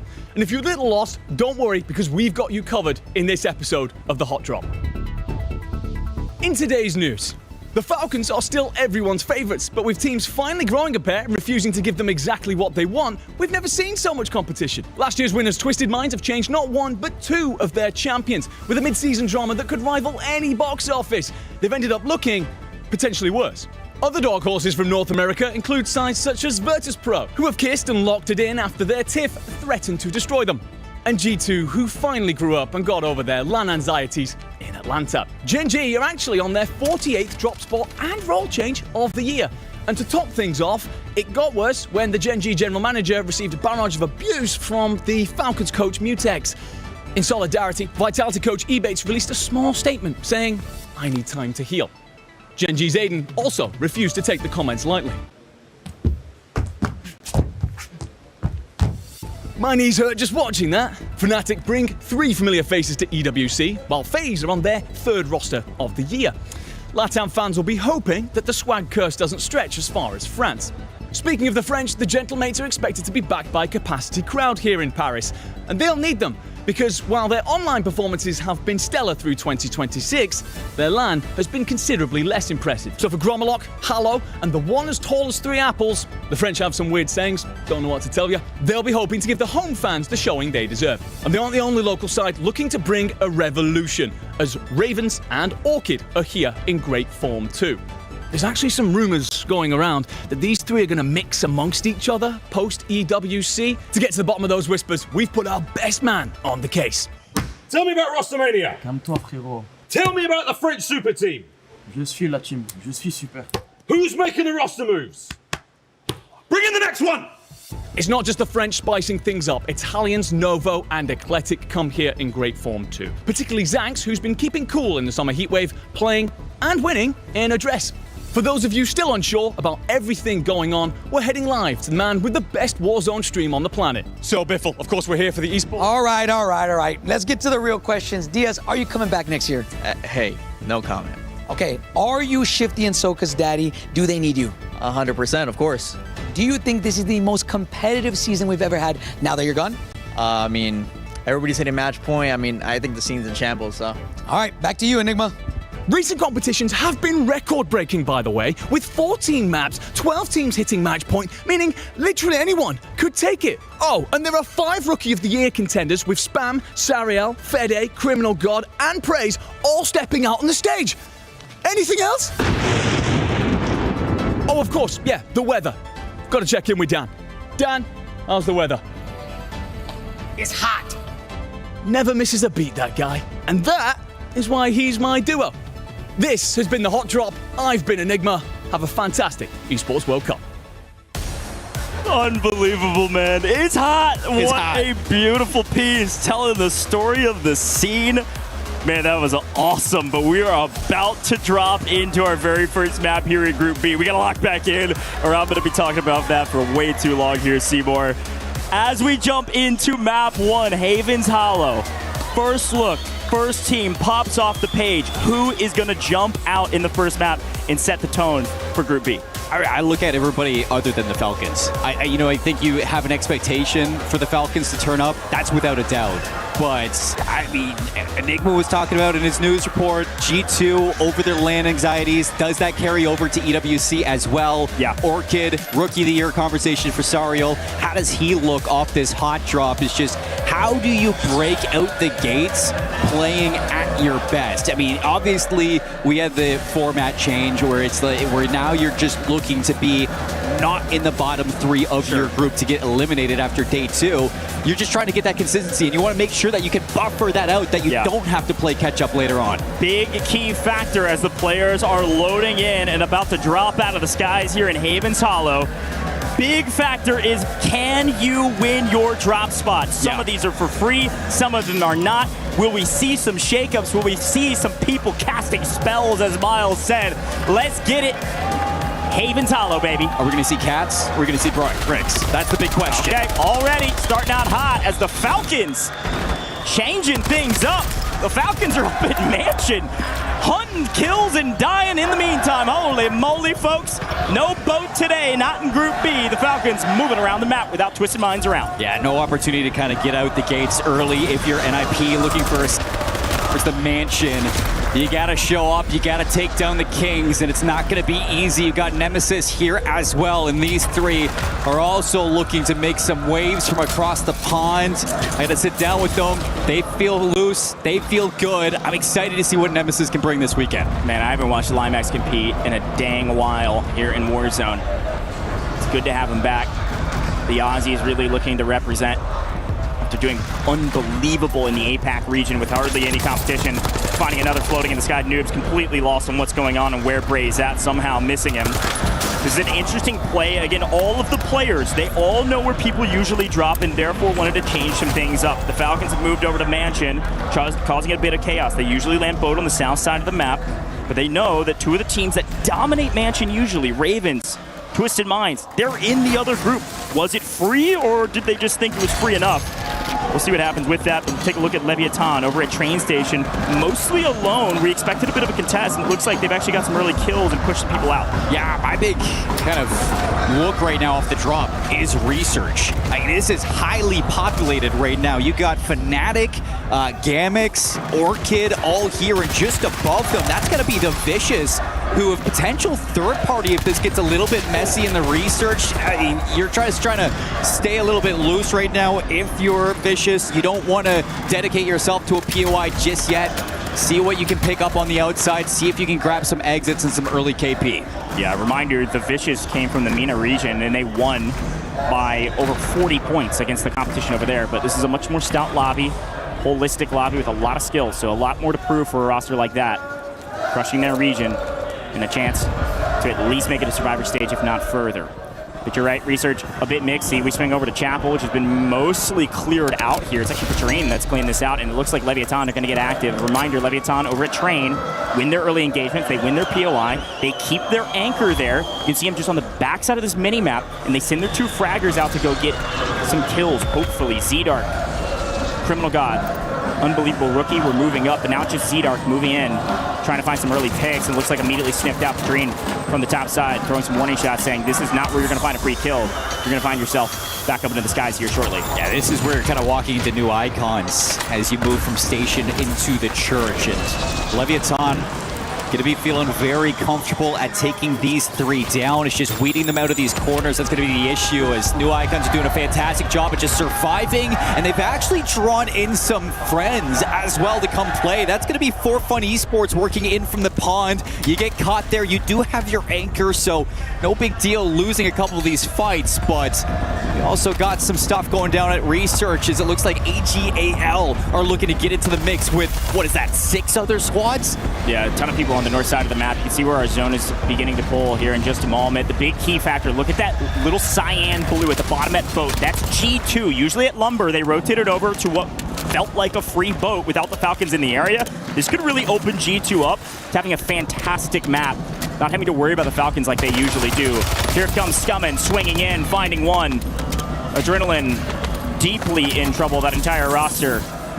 And a bit of a blender, as it looks like AG are actually having a pretty solid map. You got to remember, this AG roster is star-studded. FIFA feels like top 10 earner in Warzone history. Scummin has found his way to top 3 positions on LAN over and over again, and this year, this roster has been struggling. Funny enough, though, Knight is one of those players that has found his way into competitive rosters recently and has had a mixed amount of success, but right now, things are going well for the team. Yeah, it's going to be interesting how AGAL kind of figures this one out. You've had 3 tournaments on the year, and you've had 3 different thirds, starting off with Oki, Prodigy, and it's been a mix of bags here. Knight's going to get caught. You can put it into the rest of your team to see if they can clutch up and bring them back. You can see Scummin will be able to redeploy. You're doing a great job of just staying alive right now. Yeah, big factor right now. The team that owns the south is G2. They're going to have to move out of boat here shortly, but they've got pretty much the entirety of the south side of the map. This is the big north battle to try to stay alive. Barely still up. No, gets cut down, but I believe the teammates still being able to spawn back in. That's not all of AGL, but they are in a bit of blender as AGAL try to find a new position on the map to regain and recoup it. It may be Mansion, where they're going to be in for a rude awakening as the Falcons are still holding out on the top side of Mansion. But we swing over to JDG. Melvin's actually got 6 right now, flying around mid-map through Main Street. Probably going to see the likes of G2 off in the distance. There they are. They've already rotated up from boat, and they're actually skipping town. They may move all the way up to Barn here shortly to play through mid and play for a later game, especially with the amount of kills they're able to pick up already. But Slappy swinging in, catching one completely unaware. Nate Dogg lost for a moment as he was running away from a different team. Third parties are always in, folks, in Resurgence, and it looks like JDG is winning out of most of this party. Down goes Vidati as well. And Godlike's going to have some trouble regaining. Everybody walking into the likes of JDG. This is a squad that I have on my eyes for Group B to really turn up. Birmingham 14th. They cut that in half in Atlanta to 7th place. Can they do it once more to climb the ranks here in championships? As we get the zone kind of pulling in, everybody's moved from Research back in towards the Mansion. You got a whole conglomerate just trying to coexist for this rooftop. Yeah, I mean, there's a lot of space in Mansion, so a nice regain. Unfortunately, there's too many people at the party, and the first team to go down is the team that we were hyping up, but they fall in the place that they are seeded 16th for AGAL. That just shows how hard it is to regain on Haven's Hollow. But the action's not going to be done as Falcons still controlling the top of Mansion. Dongy's down, going to have to be rebought by the rest of the squad. Good slide out from Noobs, controlling the tempo, controlling the space for his squad if you do get Dongy back in, and he will come back. Hisoka as well going to be brought into the mix. Falcons looking good. Noobs on 3 kills. Big look at the top side of the map as the Falcons are still farming through Mansion, but there's a couple teams on the low side that are going to stay there for a while up until this new zone. Currently, it's still G2. You can see them on your minimap now, just out at Barn, controlling dead center of this zone. They've been in control. They're finding kills, and it's Leviathan moving over from Train, making big waves. They've won the West this entire time, and they're finding a crazy amount of kills between the 3 of these guys. They are moving with a mission. Davis Amir shows up on land, and he's showing up in game 1. This is big for Criminal God. You know that Leviathan are going to show up to EWC. Z-Dark, Amir, the new trio on the year. Criminal God, Rookie of the Year contender inside the church. They are on the outside of the circle, just trying to work their way in. JDG going to try to recover from the bottom, the south side of our circle, moving into where G2 has barn control. And there's a whole lot still going on inside of the Mansion, over towards Coal Depot, just on the exit. That's where I'm looking at Gentlemates, trying to move in. Haven't seen too much of them. Flanked is doing a great job camping that buy from the ultimate high on Mansion. Nobody contesting For Fun up here. You gotta remember, For Fun plays through Pond, worked their way into Mansion, and through the chaos actually found themselves in a power position. Falcons still in the area, but not contesting height as of current. A lot of blows exchanging off screen right now, and that's all on the south side of the map. It's a bunch of trades.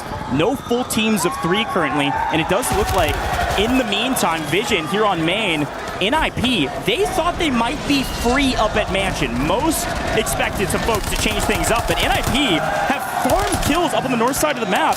NIP leading this lobby technically in slaying prowess. Hey, you might be thinking it's a blessing right now that everybody's trying to contest you on Mansion. They've been waiting for a little bit of company. We're getting another zone close as we head into the 4th circle. And that's where things are going to start to dwell out. It looks like that circle is going to be dead center between Barn, Mansion, as well as the outskirts of Research. That means a whole lot are going to have to rotate away from the safe zone. Mansion players who are on the roof are going to have to decide, do we jump off, do we play through the building, or do we want to play into the courtyard? Gentlemates are stepping up in map 1, and the crowd is loving it. They made it into our first multiplier, looking at top 10. Unfortunately, Sariel goes down, and that's going to be a wipe. They do get 1.2 multi, but that's all they're going to have moving into the next lobby. Gentlemates have 1 out on the southeast. They're going to be moving their way across bridge, across the train, and they're going to try to make their way, train cars rather, they're going to try to make their way into mid-map. Quickly though, it looks like Showstopper Vision still setting up a great trap on top side for Fun. For Fun getting obliterated. A great play from the team expecting the fight. King AJ on the backside. For Fun did not know where he was, and they set up the perfect trap. Get to top 8, looking for a lot more. They got a ton of kills up here at Mansion. And that's NIP again, just cleaning up house. You still have the Vicious, Falcons, a late rotation of G2 into the Mansion as well. As just a solo is left for G2. Nemesis down to 1 as well, just towards the top right. You got trios to the bottom of Gentlemates, as well as JDG and Leviathan in some great positions to clean up everything that's about to leave this Mansion. Yeah, we see our lone survivor of G2 being pushed up because Leviathan won out in Barn in that engagement that we missed. So down on the south side, Leviathan is still trying to win the south because Gentlemates, look at where they're at a train wreck. They're up on this train car side. They're actually on the full eastern side as they rotated up north, and that's allowed them to win an entire side of the map. Oh my God. And this next zone is going to be everything. But look, JDG wins the engagement against Leviathan, who've been steamrolling through the competition, but Gentlemates feel like they can third-party this, and they get here fast enough. enough. Gromelok taking down Melvin. FLS in deep trouble. Gentlemates finding kill after kill, weeding out the competition, and now they are alone on the south side of the zone, while everybody else is trying to figure out who's going to move first out of Mansion. That was messy from Leviathan. They lose the 2v3, and because it was drawn out, Gentlemates, they get to clean it up. They're going to be solo on the south side, just looking to pick the bones of what comes out of this Mansion. Usually whoever moves first loses, but everybody moving a bit too late, so the Falcons go first, and they swing around the right side, having some intel, hearing the gunshots on the left side of Mansion as everybody's leaving. Falcons actually get out for free somehow because Adrenaline, trying to find his opponents, realizes they're on the other side of the wall. Now Donkey's already rotating. He's got an angle to play for this. Whoever comes out on top of this fight between Adrenaline and King AJ, and I don't know who's going to win this, but the Falcons are going to reap all the rewards. Especially with a zone pull like this. Look at what the Falcons have just pulled. Falcons get the pull, and Gentlemates immediately move to try to get some intel, see where the earliest team is to rotate, see if they can get there first. They clean up. Gentlemates are going to take the long way around. They know that they need to beat the Falcons to this new ring. They're going to bunk up in the house. Falcons on the inside, they get caught in the rotation. No Doggy and way. Hisoka are gone. Gentlemates poised, ready to prove to the crowd that they are the team that they want them to be. The Gentlemates take map one. Hometown, home crowd, and look at the green suits. Getting hyped for their squad. Opening up Group B with a banger. Controlling the south side, rotating accordingly, playing for position, and reading that end circle perfectly. Falcons from the inside of Mansion, they bunk up, they go for the change up, they contest NIP, and man, they did a great job at getting into that top two. But what a read from Gentlemates just to get a better angle on that last fight. Crowd is already electric, man. And again, we were talking about things going to script maybe in Group A, which is, I say, debatable. Gentlemates on top early, not according to script. Not the script that we've seen on land, at least. But it is according to the script that we've seen online. Gentlemates, very strong team, playing very well. Let's take a look back on what they were able to do. We see them early rotate. You called it out well. They go long, deep into the gas to try to beat the Falcons, who actually rotated first. The Falcons were so a bit disorganized in this rotation because they were so focused on the other fight across the way coming out of Mansion. They thought they could pick up a crazy amount of kills and then get shot in the back, and then they're down in player advantage, and the Gentlemates are able to clean up. It's crazy too, because 2 more seconds and that could have been NIP in that position instead of the Falcons. I think, you look at NIP, who were faced with such a hard, difficult task in game 1. I mean, they thought they were going to be Mansion alone. Everybody's going to be contesting you. A ton of teams are dropping in to play around you, especially with Falcons stepping up like that. Like, that is hard for NIP, and they stepped up in game 1. I mean, there's a even much larger macro conversation we can have about the Falcons playing north side of the map in general. You got to remember, Gentlemates play out of coal usually. G2 down in lumber, they usually could engage because the Falcons are a stone wall, but the Falcons weren't there, so G2 rotated out and Gentlemates had everything for free. Crazy stuff, so much fun here in game 1. We got a lot more for you in game 2 in just a moment. Can the Gentlemates maybe go back to back on Haven's Hollow? Woo, we got some cool stuff here in just a moment. We'll be right back.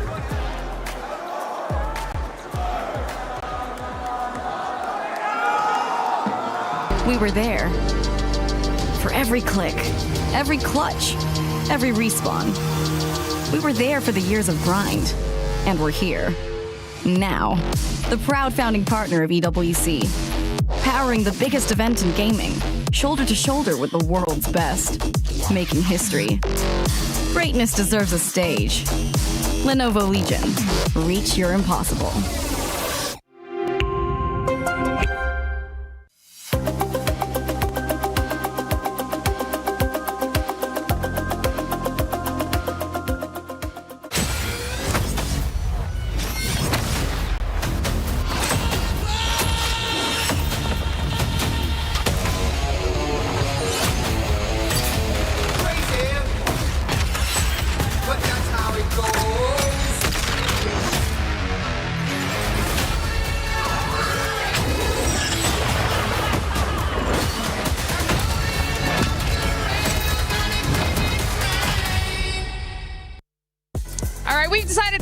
over to Allianz Vault and check in with Trav because we have Street Fighter going on here and we want to see how things are going so far. Yeah, well, so far, it's been a day of the Falcons, whether that be good or bad, to be honest with you, because the favorite of the entire competition and the reigning champ from 2024 and 2025 kind of flew out of the competition in a bit of a surprising way. Yeah, Zhao Hai will no longer be competing in Street Fighter. He got bounced out of this, and he got bounced out of Fatal Fury earlier in the Esports World Cup as well. His teammates, though, kind of making it up for a little bit. Crime and also Mickey have been doing a little bit better, still powering through their brackets.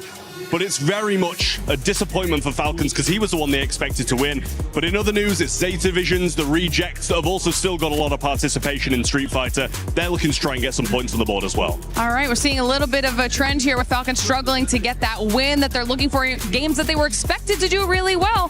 So we'll check back in a little bit and see who ends up taking the whole thing home in Street Fighter. Falcons might be struggling on other stages, but they're not struggling here. For God Warzone Resurgence Championship at EWC 26, second place in this match. Yeah, and I think just you look at the club championship, you go back to the first EWC, when Falcons were signing rosters, the Warzone space is where they were anticipating to get their championship. The fact that we're 4 weeks in now and they still don't have one, yeah, they're riding on this team right here. They're depending on it. They really need it. If they're actually able to get it, they're going to jump up on that leaderboard, and that's something that the Falcon fans are going to be looking to do. Earlier, you told me you had a hot take, and I'm so sorry. We didn't have enough time during our segment to actually talk about it. But Gentlemates getting the first win. I know, and my hot take's not going to hit all that hard, but the numbers coming into this, Gentlemates had a lot of disappointment. You talk about the metrics, average score per game, Falcons lead the way with 21.5, Gentlemates 16.1. Average placement, 5th for Falcons, 9th for Gentlemates. They have not done well. So my hot take from Group A was that we were going to see the Ravens not auto-qualify in the top 5. They were going to have to fight their way through survival. They've got a 12-point cushion. I still think they may have to fight their way back in. The Gentlemates, I think, here this weekend are not going to disappoint. I think they finished top 5 in their group. It's not going to hit that hard, obviously, now because they just won the first game. I mean, Gentlemates teams is still going to be happy, if we're being completely honest, because that is the way that the hometown heroes want to start. And do you believe, Shift, in maybe a possible hometown buff? It very well could be. I think it's just watching them over the course of the last couple of weeks, especially through scrims, they're starting to get more active in the late game to make sure they're in the right positions to win. We saw that perfectly, chipping away down train, making their way back over to the bottom side of the zone where it's free. They're making the right reads, the right moves, and they're ripping teams apart on the way. Great news for G-Mate fans. It is going to be great news for G-Mates, and honestly, great news for Falcons, for some of the other squads here as well. I'm looking at AGAL for this squad. This is a squad that we're going to talk about the club championship. Yep. They have started to slow down in regards to other stages, but here they need to start performing as well. I mean, that's a really tough opening finish for them. They start to get a lot of kills off the get-go, but everyone's staying alive. No one's falling off that leaderboard, and all of a sudden you finish 16. So I think they got to trust their slaying, got to find the survivability. And I want you to be the coach right now. I'm going to put you on the spot. You got to be the coach of AGAL. You're going up to them. What are you telling them? Stay sexy. I don't know. Hey, that might end up working. You never know what actually ends up working with some of these teams. As long as the confidence is there for some of these squads, they'll be able to bounce back from it. And I'm pretty sure AGL, we're going to be looking to see if they can actually bounce back on this second match of Group B. All right, thank you so much, Mr. Shift and Mr. 7. I don't know what that last sexy comment was, but I will say this. I know we like seeing good placement. Kills are so important. I'm looking at leaderboards. I'm looking at mathematics. The Falcons only had 8 kills, man. A 1.4x multi doesn't do a whole lot for that. They're barely inside the top 10. No, I mean, we talked about how top-heavy Group A was. I mean, right out the gates for Group B, you got Gentlemates popping off with 35 points, and then right below that is NIP with 26.6 points coming out of Mansion on top in that contest against the Falcons. Yeah. So where you thought Falcons were doing well just by getting to the end game, they didn't find any kills because NIP were cleaning everything up, and NIP were right there along the way, farming kills, getting their placement. Top 3 was good enough for them to be in second place after game 1. Yeah, I mean, they played really well. 19 kills out of a chaotic mansion is really impressive. Now, this is something that we almost always have seen in group stages. With a team as confident as the Falcons, I don't know that they will ever go back to boat in group stages. Maybe they do. After a map like that, maybe they swing it right back to boat and they tell G2, get the heck out of here, go play against Gentlemaids, make it a little bit more difficult for them. That's very possible. But something that the Falcons like to do in group stages where they know they're going to make it to the next stage, there's no question in their minds, is they get weird. They try to drop on other teams. They go to positions that you haven't seen them before. But of course, the Gentlemaids fans are losing their minds because, hey, this is feeling like a lot more of what we saw from the Gentlemaids last year. You gotta remember, Gentlemaids got second.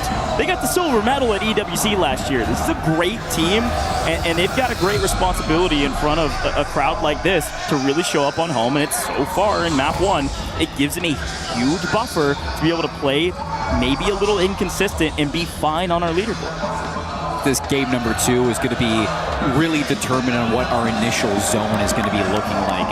You know, if the Falcons want to go to Mansion again, you talked about how big of a macro change that was for Gentlemaids, his having pure freedom of the South, being able to pick and choose which fights they wanted to take. You just had to play Leviathan, you had to play JDG, you win both of those initial fights. That third party was perfect with that really contested match between JDG and Leviathan. So I think that I look at the map going into game number 2. I want to see where this circle is going. I want to see where these drops are looking like. Yeah, 100%. I mean, you even can bring up the same conversation with Orchid, right? They're a northern map team. They play in No Name. They play just outside of Research, and they really couldn't get anything going because there is like 15 teams all around Research and into the mix around those train cars on the north side.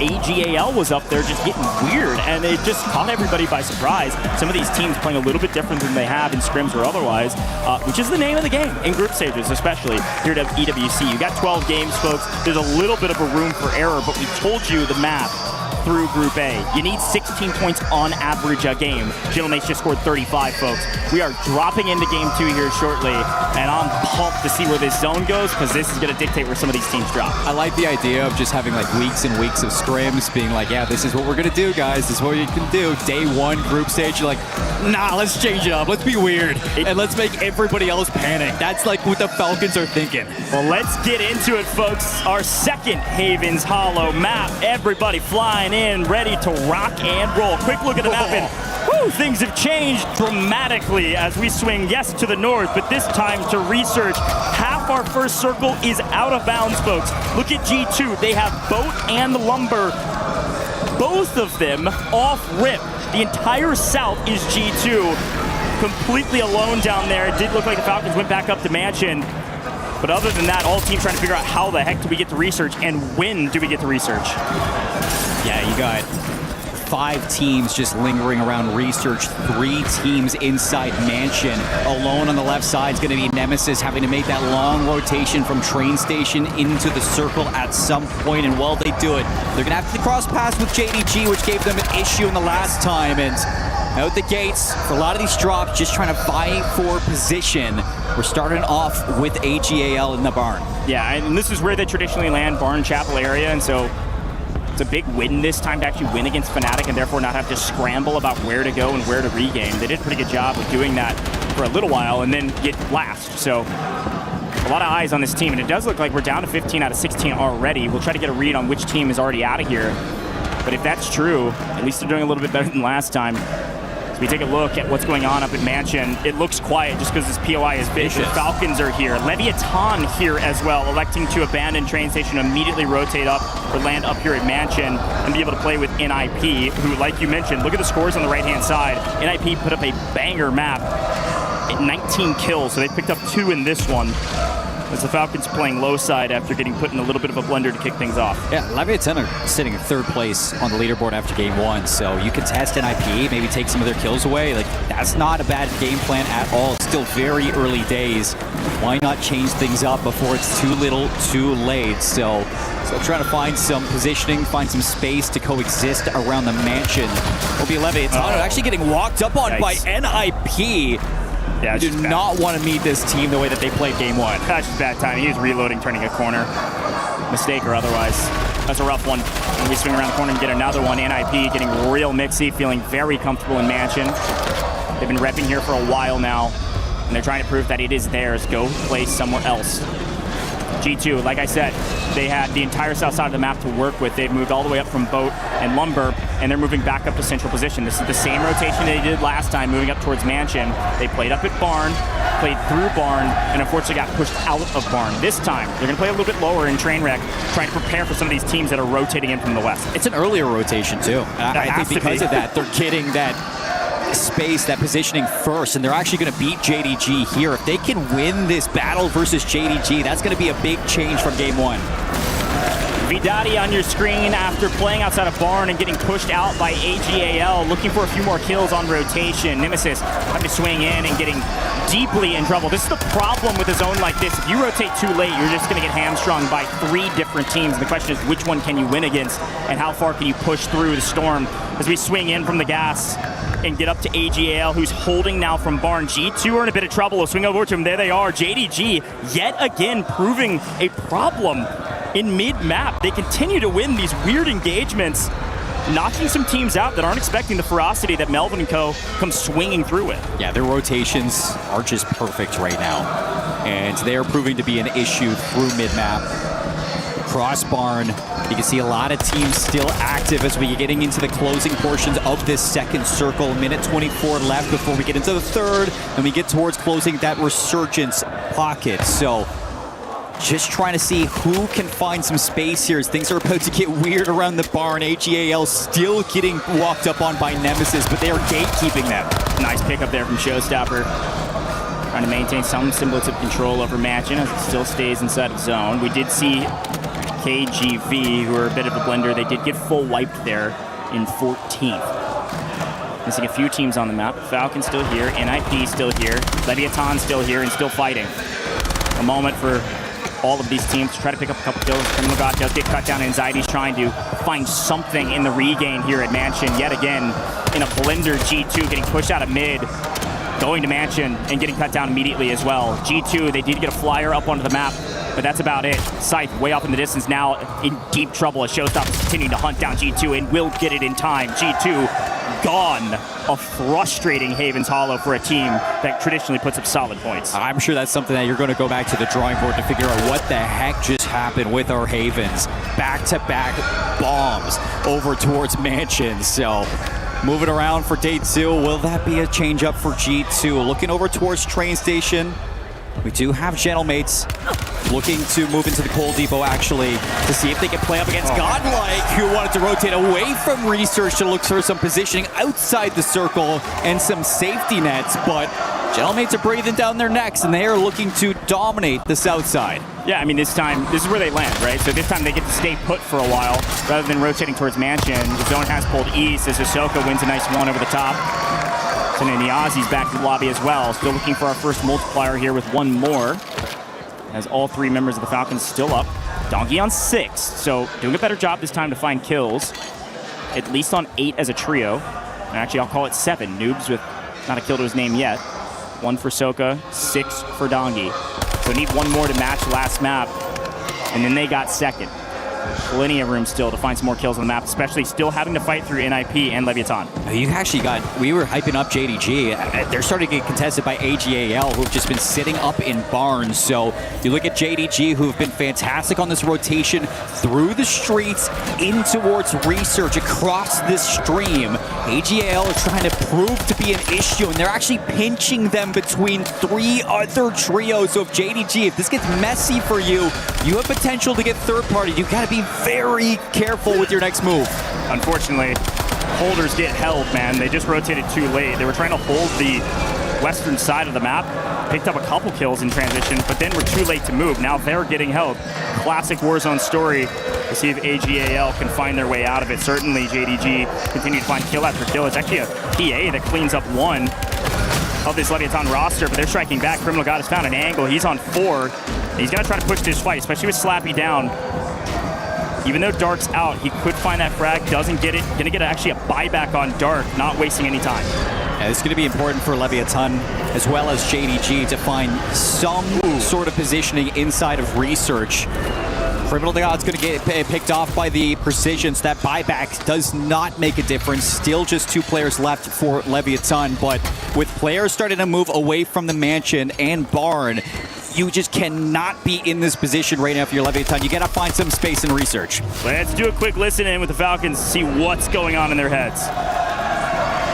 D2. Okay. Eddie, keep watching the attic. You should try to zip up in the attic, Eddie. And just start glitch it. Going. I haven't heard shit. There's a guy at G2 side. Yo, crossing out G2 here. That's showing them. That's show. Yeah. We cracked him one shot. Okay, I'm gonna try to take space. Yeah, the team mansion went to G2. At least a couple of them. Small plats breeze. Small plats. Shooting me from the train. We gotta cross again. The other kid in front is gonna shell us. Oh, I'm gonna try to cross again one more time. The guy on your left. I cracked him on your left. One shot on the train. Knocked him. I heard you. Stay there, Dong. Stay there, Dong. And the red train card on my danger. Okay, be careful your right. Okay, I heard you. Knocked on green ping. I heard you. I'm trying to stay down. Yo, Ed, your small might be clear. Clear. I can't lie. I think it is. There's at least 2 G2. That's one of them. Nice. Another one here at the red train car. Red train car. I got one of them. He's almost cracked it. Cracked him in the red train car. Okay, I heard you. They could be under you, small Eddie. Eddie. Yeah, we're missing one. There's 1 G2. We're missing. What did we hear from the comms? A ton of intel pointing out where do we go, how do we get there, which teams are crossing, and which ones can we pick up in transition. Through all of those comms, they got a ton of intel and 2 kills to boot, and you can actually see that they are the only team now on the north side outside of research, so they're going to be outside looking in. Look at this zone pull. They're actually going to be in zone playing for multi now. The question is, can they pick up more kills? You can choose whether or not to play towards the waterfall, play towards the back trains. You got a lot of people going to be walking in front of you with AG Global still trying to vie for some position over towards the top shack. They're going to walk right into Gentlemates, actually still fighting for the south side. This is something that they did back in game 1. They're doing it once again. FIFA kill brings it into a 2-on-2 for this battle. FIFA kill in a great spot over the top and actually almost scams Grom, gets out in the open for a hair too long to get the buyback. And it would have been a loss to go for that buy and not stay alive. Can he get anything for it? FIFA get cut down by the Falcons though, and Grom trades. Ikio picks up the final on night. Down go AGAL with a little bit of help from the Falcons. The Gentlemates win an engagement that shouldn't have been very difficult. They're able to find their way out, and now they own the western side of the map. The Falcons, the north, everybody else is a dead center of research. Yeah, both Gentlemates and Falcons have great position outside of research, and you imagine that the zone most likely is going to pull away from this building. So with Gentlemates on the ultimate height, they're going to be able to watch anybody who wants to leave this, but first they're going to look at the Gentlemates. Gentlemates selling one yet again to play out in the open. Falcons doing a great job to pick up these easy kills. Again, that's 3 different kills. Basically, can they get another one? Master 5K with a little bit of an assist there. Puts the Gentlemates down to 1. Out in the open. Proves difficult for the Gentlemates to find what piece of cover they need to stick behind, getting shot from multiple angles. And now Hollow's going to wait out this next zone pull. And it goes outside of research, or at least mostly. The Falcons, yet again with a zone pull, find themselves into a power position, waiting on everybody else. And usually you would say, much like last map, this is a bit too slow for them for these points to matter, but they've found 4 or 5 now, just by people being too far out in the open and Dongy shooting straight. But look at research. That's 7 trios still existing inside of research. And Falcons, their ultimate height is still going to be in that circle. So Gentlemates are looking for position inside the rankings, but no, you're going to get caught. Hollow's out. Gentlemates are out. No back-to-back for the Gentlemates. And now with the Falcons, all they got to do is wait to see what comes out from this research. This is where Orchid lands. They play up near research. Been battling in a position here since the very beginning of the map. It's actually Leviathan getting full team wipes off screen. Volcom now on screen, getting traded out from the backside. Master 5K here as well, finding the angle on Volcom's back. Nice trade from a roster that has been deadly since Atlanta. We'll see what NIP can do, who also made a great rotation to the bottom side here of research. I'm going to trade out, actually. Looks like at least 1 player of Gamax. And inside this final circle, you got Falcons, NIP, and Leviathan all rounding out that top 5 of this leaderboard still. So this would be a big game for if any of them can walk away with a win. Good grief, look at this zone. Falcons actually lose one in transition. A great find over the top from Orchid. Again, they've had this height position on Research that gives them a bunch of intel over the top, and actually just gonna go for the kill. Swizzin full sends this, picks up one, should pick up two, no problem. The third, though, Showstopper makes a big play on Swizzin. Orchid at least lose one with a very aggressive play. We say you gotta play for kills, but look at the placements. You cannot fall at 6 here. You need the multiplier. Sario's running straight into danger. Swizzin barely alive and barely breathing, but finding kills, he's still alive. As NIP also on 1 HP to Dream. Showstopper using all of his stims to stay up for a moment, and then finally goes down. JDG striking, and all of a sudden we went from 6 teams to 2, and the Falcons have their prey in their talents. The Falcons win game 2 after a second place game 1. That was a cluster of energy that went into that last final circle. You can't say that for the Falcons. They're chilling everybody down. But Research was busy, and you had teams fighting for that win to see if they can get themselves through that top 3 into that number 1 pole position, exiting Haven's Hollow. JDG with a second place finish. That is going to be big for them as they were sitting in 3rd place going into that second game. And with Leviathan as well, looking to knock down Gentlemates, looking to knock down NIP. I can't wait to see what this does to our standings. Yeah, that's gotta feel good if you're the Falcons. Play through Mansion, play up at a just diabolical Research zone. Free. And then they get the pulls again. There's something about this Falcons team, man. They get the pulls every single time. Now, traditionally speaking, when we see the zone pull up towards Research, you don't see a Research building ending it. It does usually pull out. And I mean, I have to say this. I'm going to get made fun of in the green room because I use this every broadcast.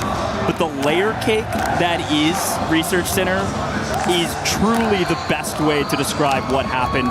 You counted out 7 teams all stacked on top of each other. And I like the aggressiveness from some of these rosters to just full tilt, full sin, knowing they need the points because they're just trying to get top 5. I mean, you need kills. Why not just full sin and see what happens? You got to give a lot of respect to the teams that were able to make it into Research. You had Leviathan there who dropped Mansion. NIP. They were scrambling to get some regain. You had NIP also dropping struggled to regain back over towards Research, but they got it done. And JDG, who starts over by Church pretty much in the streets bowling alley, and they make it all the way across to Research to make it into top 2. Like, that is tippy out of these teams to survive. Well, listen into the celebrations at the end of this one. Good shit. Good shit. Come on. Let's go. Come on. Good shit. Textbook. No huge celebrations because they knew they were going to win that one. I mean, they had it in the bag for a while. Last 3 zones even, especially when they picked up Gentlemates in transition. Golly. That's got to be a brutal one for the Gentlemates who desperately wanted to go back-to-back, but they still put up a couple kills. Everything was mostly fine. I think the biggest question mark is G2 coming out of Haven's Hollow, probably near bottom of the leaderboard. Wild to even say that out loud for a team that's been dominating on a map like this.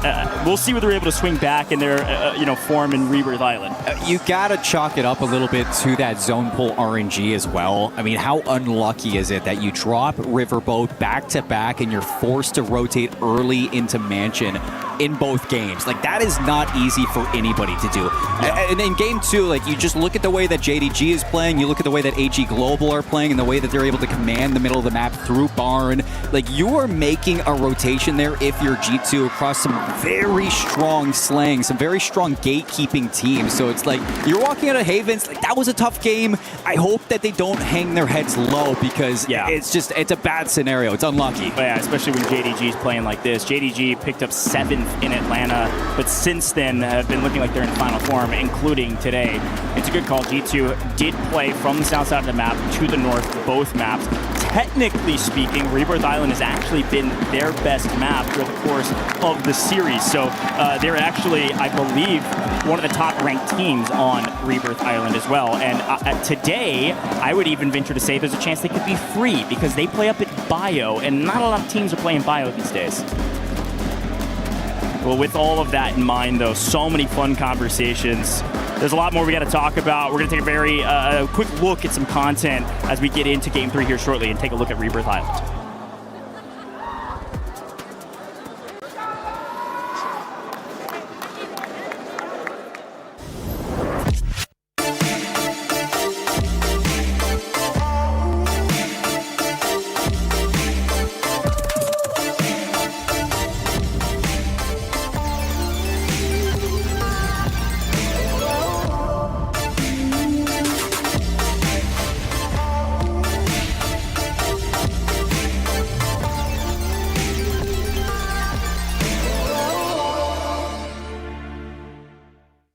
thinks he can come in here and play my game. Let's go. He knows nothing.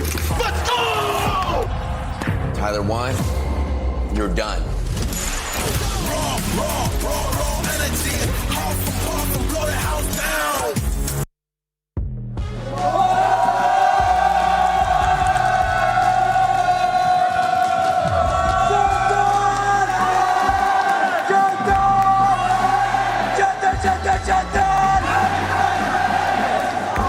Welcome back, everyone, to the Esports World Cup 26. Miles and Enigma here. We're with the Gentlemates fans. Not a bad map. No, not at all. Great map one, of course, for them. They've got to see their team take that map here in Paris, France. We knew that they would be under a lot of pressure, but when you're backed by a crowd like this, you feel that passion, you feel that blood run through your veins, and you're ready to step out and deliver, and they're doing exactly that. Now, I want to ask a fan here, sir, what do you think the squad need to do to find the win? Je pense qu'ils doivent se servir de l'énergie du public. Ils savent quoi faire, c'est le meilleur roster du monde et nous on sera là pour les soutenir et ils vont tout arracher. Bonne chance, bonne chance. Did you get that? Picked up about 4 words. I'm working on it. I'm getting a little bit better with the French. A word here and there. Thomas in particular helps me out a little bit, but I'll be honest with you now, I'm a little bit lost. The duo logo is not helping. What do you think, though, of the match so far? Falcons obviously sitting up top there. A big 21. Yeah, I think the second map in particular showed classic Falcons. They rotate out of action, take the north side of the zone, and walk in with the gas and lock everybody else out. It's what they do. They've been doing this for years, soaking the closer for good reason. There is, of course, going to be great competition for them here, but while they look like that, we can expect them through to Sunday. And he is my resident subject matter expert. I mean, as we saw in Group A, Group B here as well, it seems to be the top dogs on top so far. Are you expecting much of a change in the next few months? No, I think that we are seeing those sides that were under pressure deal with that incredibly well. We have, of course, got your Falcons, your Twisted Minds up towards the top. I don't see that changing much, and to be fair, when you sit in this room and you feel the energy, any team that was going to come into this an underdog going to feel a little bit more uncomfortable when these fans are doing incredible things to back their sides and not wanting you to do anything out there on the map. A huge thank you to all the fans who have turned up here, and the noise you are making is something very, very special. We've still got plenty of games to play here on the first day of Warzone, but mate, any surprises? Anything that shocked you as a real resident Warzone player? I think the Ninjas in Pajamas are just being incredibly bold and aggressive, getting at the Falcons and taking it to them. Fair play, we want to see it right now. Top teams on top. We are ready to roll. Can we get one more, Gentlemates? How are we feeling? Going in to the next map. It's back to the casters. All right, Gentlemates, so loud I can't hear myself think, and that's the way we want it here in France, folks. Paris has been a dream. Haven's Hollow, a dream for some, and a nightmare for others. You see teams like NIP on top of our leaderboard by a couple points over Falcons, with JD Gaming in third overall. Gentlemates still finding their way to top 5 with Leviathan. But I mean, we got godlike new icons down at the bottom of the leaderboard trying to turn things around going into Rebirth Island. I think that we knew that a couple of these rosters coming out from regions that may be a little bit less practiced than, NA and EU who've been at WRS for, Birmingham and Atlanta. Like, it would be a little bit of tough. Godlike's a big surprise. You didn't get to see too much of Nate Dogg or Intex really kick off. They were just scrambling off the gates yet again back on Rebirth, or on Haven's Hollow. But now we go to Rebirth Island and we see if a lot of these teams can maybe bounce back after those first 2 maps. Maybe it was a little bit unlucky zone pulls. You guys struggled to get those rotations going. We talked about that with G2, and I think a lot of people will be looking at going into the second wave with a different mindset. All right, biggest question in my mind is where the heck are the Falcons dropping? They usually drop Kim alone. Nobody likes to contest them, but did they change things up just to put everybody on their heels? Rebirth Island is here, folks. We've seen it 1,000 times and likely we'll see it 1,000 more, but today, only twice. We get into the first map. Will G2 be alone up at Bio? Will the Gentlemates be alone in living quarters? And will the Falcons land right on top of the Gentlemates' head just to throw them off balance? Let's drop in to our first Rebirth Island map of Group B. It does look like the Falcons are returning to form up at Kim all alone. Yeah, they're going to have Fnatic just below them in Harbor. And Orchid maybe giving them a look from top of prison. G2 back to basics over at Bio. A lot of teams just kind of sitting down looking for their drop spots. The big thing's going to be Stronghold for me because you look at Gentlemates who had a fantastic Haven's Hollow. They drop Living Quarters and they're already contesting Lev down low and strong. And we'll swing over there when we get the chance, but of course we got to take a look at Control Center. It's hotly contested in both groups. And even in this one, Trick Empathy, we talked about Godlike, we talked about a team at the bottom of the leaderboard. Trick Empathy is one of an individual basis, one that usually is at the top. As an individual has been a hero for this team, and a lot of folks have been chattering about what he could be able to do even with a different roster. Today, that roster's struggling on the chaos of Haven's Hollow. We take a look though at maybe what they could do from boat. Here's a look at the factory side as we take a look at, looks like maybe VC could get active here and go play for somebody else. The problem is they're getting stabbed in the back just repeatedly by the Falcons who are bored. So do need to be careful about this factory play. When the Falcons get comfortable, they do swing up on JDG and win an engagement. A 3v1 with one more outside. JDG do need to stay alive if they can, and they're actually in deep trouble. They're third up floating in the skies. Yeah, he's just going to float his way on down, let everybody else research, just get back into the flow of things. JDG had a fantastic map 1 and map 2. Don't expect them to fall so early on Rebirth. All 16 teams still alive. Everybody's looking for their loadouts, and for VC, they're going to be primed and ready to go in the docks of Factory. Leviathan, who are out in Stronghold. Yeah, it went up against Mates. It looks like they're going to go up against Mates yet again. Yeah, I mean, this is classic, right?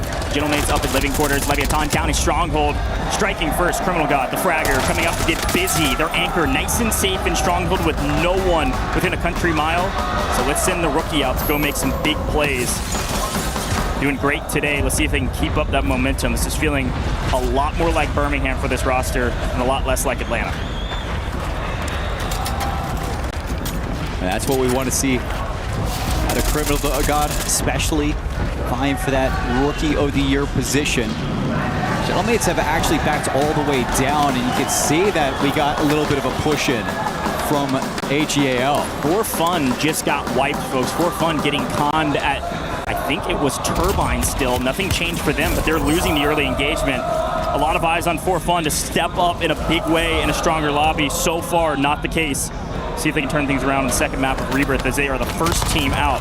Trick Empathy continuing to find some regainers on the outside of boat. A couple kills here, a couple kills there, maybe all you need as the Aussies swim away. Group B, not For Fun just yet.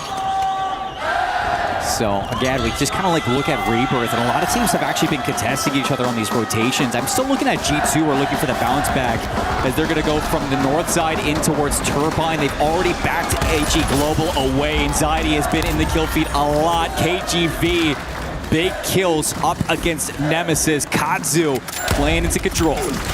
Got a sniper on main, cracking plates, and that's about it.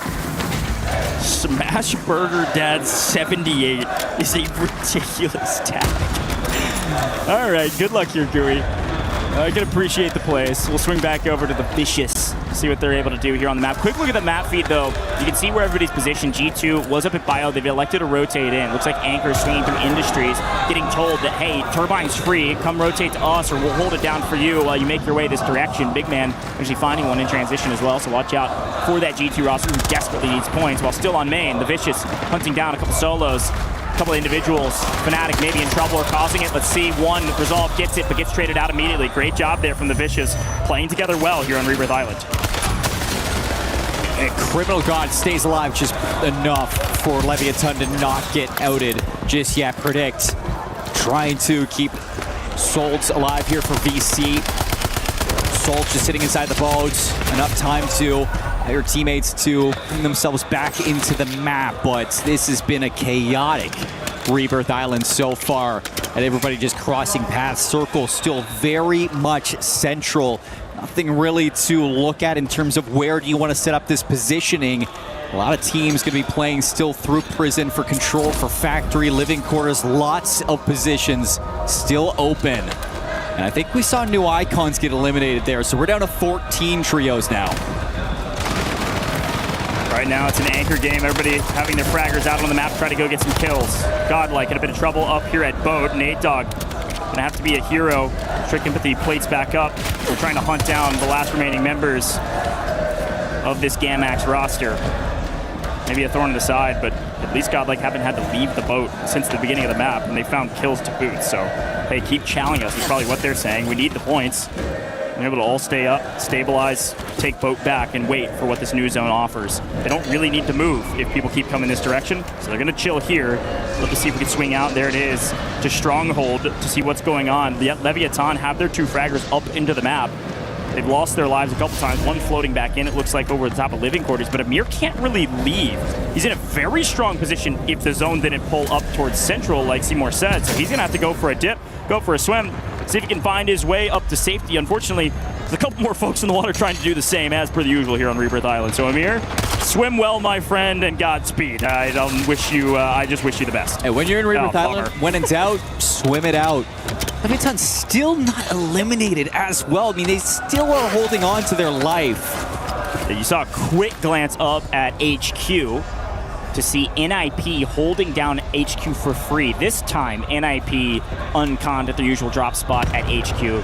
Have a nice power position. The big question is how many kills have they been able to pick up through the course of this map as Zedar continues to swim for his life. I know we love looking at these folks in the water with the pistol. Wow. I use this stat often. We've been talking about it in the green room. This pistol is the 3rd ranked weapon on Rebirth Island because of this right here. It happens over and over and over again.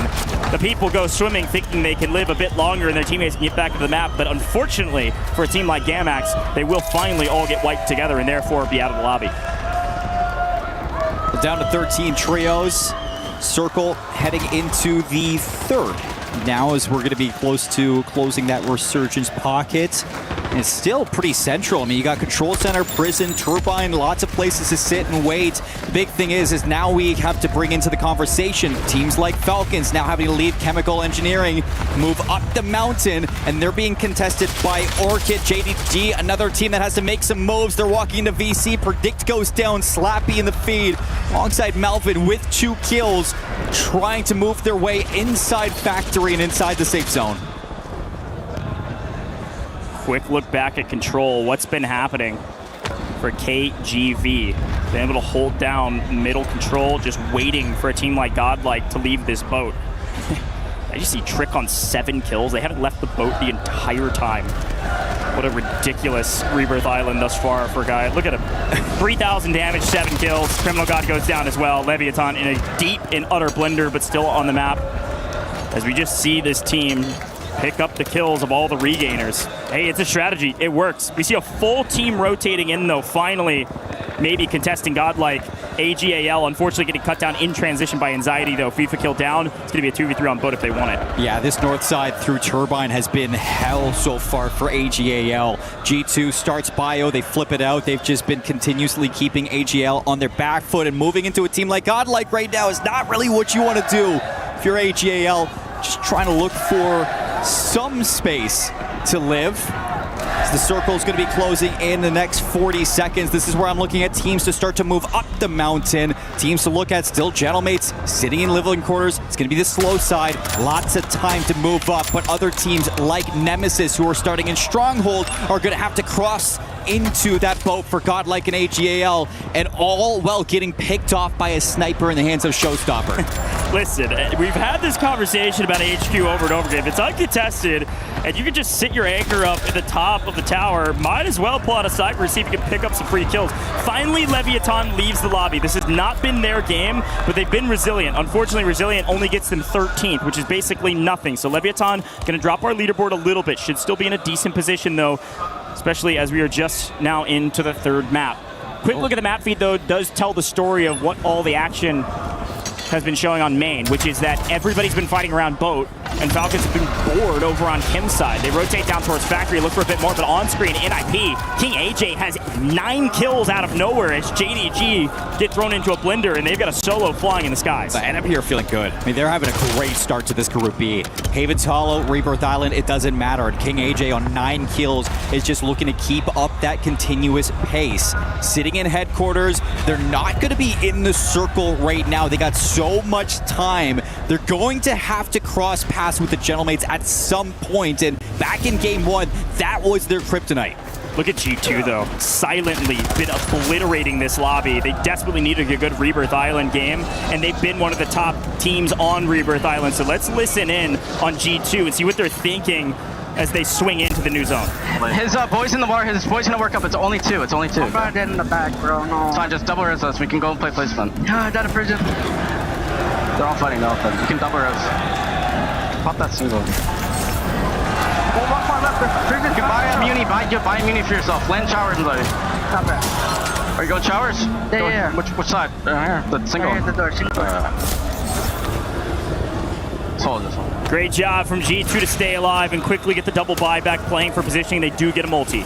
And they do find their way into the prison, which is the big deal. They're going to hop into that second floor, see if they can find a circle or find a corner to sit in just to get that position. They're going to be in a great spot to maybe find some ground loot and catch some people in transition. Gentlemates have found their way into the bottom side of prison. Well done being patient in that rotation. They actually picked up NIP, who got wiped during that listen-in. NIP going to fall down the leaderboard a little bit, although they had a ton of kills. They don't get a single multi from a map that could have been great.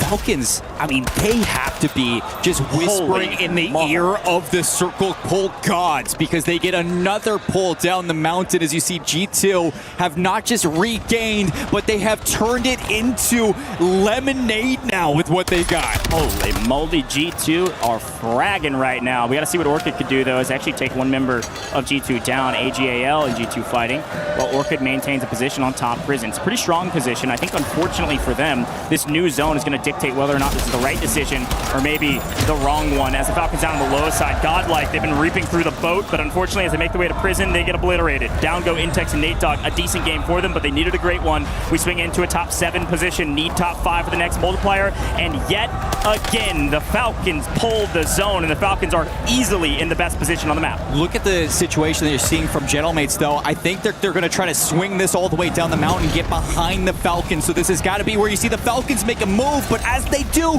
Sario's going to catch them. The rookie's showing up. Yeah, I mean, Orchid and Gentlemates moving at the same time would be the perfect play. It looks like Gentlemates a little bit slow on the rotation, but the Falcons in now trouble as they lose one down to a duo. The third immediately gets back into the lobby, though. So all three up, and they win the engagement. Down go to the Gentlemates in 6th, not 5th. Gentlemates lose out on the multi. That's going to be Orchid, AG Global, Falcons, as well as JD Gaming still alive, and there goes Orchid with Swizzing going down as JD's cleaning up. JDG on a heater here in Group B. And it's now down to the Falcons and JDG, and the Falcons go back to back, making it look easy with a great zone pull. I gotta say, it's another one where you just put your headset down and you know that you didn't have to do much to get that top first place spot. It's the Falcons yet again. Get it done on Rebirth Island this time. An easy pull towards chemical engineering. They maybe had to walk like 5 minutes away from their initial drop spots. And as soon as it goes down the mountain, as soon as they contest Gentlemates on leaving prison, they keep everything north of them, everything ahead of them up that hill. They just allow everybody else to kill each other and clean up what's left. I mean, it's classic Falcons. A little bit of skill, a lot of luck. Is that what we can say for them? No, it's a lot of both. But at the same time, when you get a zone pull like that, you just can't lose. The only thing that could have gone wrong for them is if Gentlemates and Orchid pushed the exact same time from the flank, but there's no way to know that. The bullets started flying, Gentlemates a hair too slow, and they get caught in transition. Noobs with the perfect read. I think unfortunate for everybody else, there's no way the Falcons are losing that. I gotta say, there's a couple teams too that I want to talk about in this endgame circle, and it's going to be Orchid, JDG, and AG Global. All had some pretty rough starts this game. AG Global struggling against G2, JDG struggling to get in through Factory, and it all comes back into now walking into the Falcons. You still get good placement and some kills, but just can't close it out. Well, laughter and comfortability is all I'm hearing over there from the Falcons. I think Ahsoka gave us a yawn, and, you know, frankly, for Group B, it's felt like a bit of a yawn for them, right? They've been rotating early, getting the zone pulls, and just watching everybody die in front of them. Sometimes it's them shooting their guns, and other times it's everybody just killing each other. So I'll be curious to see how many total kills they had as a team. I don't think it was a banger, but taking away that multiplier from other teams is huge. And remember, is this classic Falcons, man. They went second, first in 3 games. Their average placement in Atlanta was like 3.5. It was a little bit better than 4th on average, and they are obliterating that right now. Yeah, I mean, they're looking polished as ever, and nobody would have doubted it. You said it when you're on the desk. It's just this team is undeniable. And until they start to slow down, like, we cannot just keep them away from talking about how dominant the Falcons are. They're looking good today. Well, it sounds like we got a quick interview as we get ready for our second Rebirth Island map. Let's take a look. All right, everybody, I got the man with me here, Vision from Nip. Give him a round of applause as Nip has been firing off on all cylinders. I mean, Vision, how has these first 3 maps been feeling for you? You got the drums going, you're in enemy territory, but at the end of the day, you guys are in first place. I mean, I just feel like my teammates are playing amazing. Showstopper, AJ. But I feel like our communication is just on point. Yeah. And yeah. I'm confident we get first today.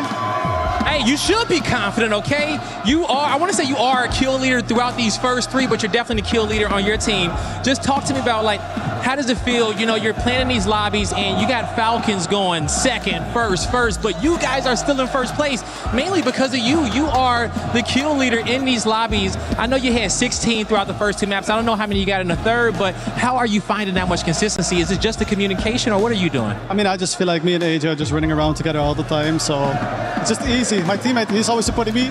I support him. Well, I think we have the same amount of kills, by the way. I think we both have 19. Okay. So, we just have good chemistry. Great chemistry.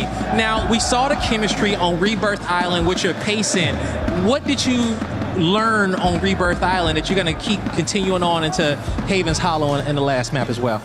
What was the question again? I said, when it comes down to your pacing that you guys found on the Haven's Hollow, how are you guys going to take that into the next maps? What did you learn in those first 2 maps that you can take on over to the rest of the maps? I mean, I think at the moment we don't really have to change that much. Our communication is on point, as I said. The chemistry is on point. And just a shout out to my teammates. And let's go to the next game. You heard it here, folks, okay? Shout out to his teammates. Shout out to Nip. They're in first place. Let's see if they can keep it.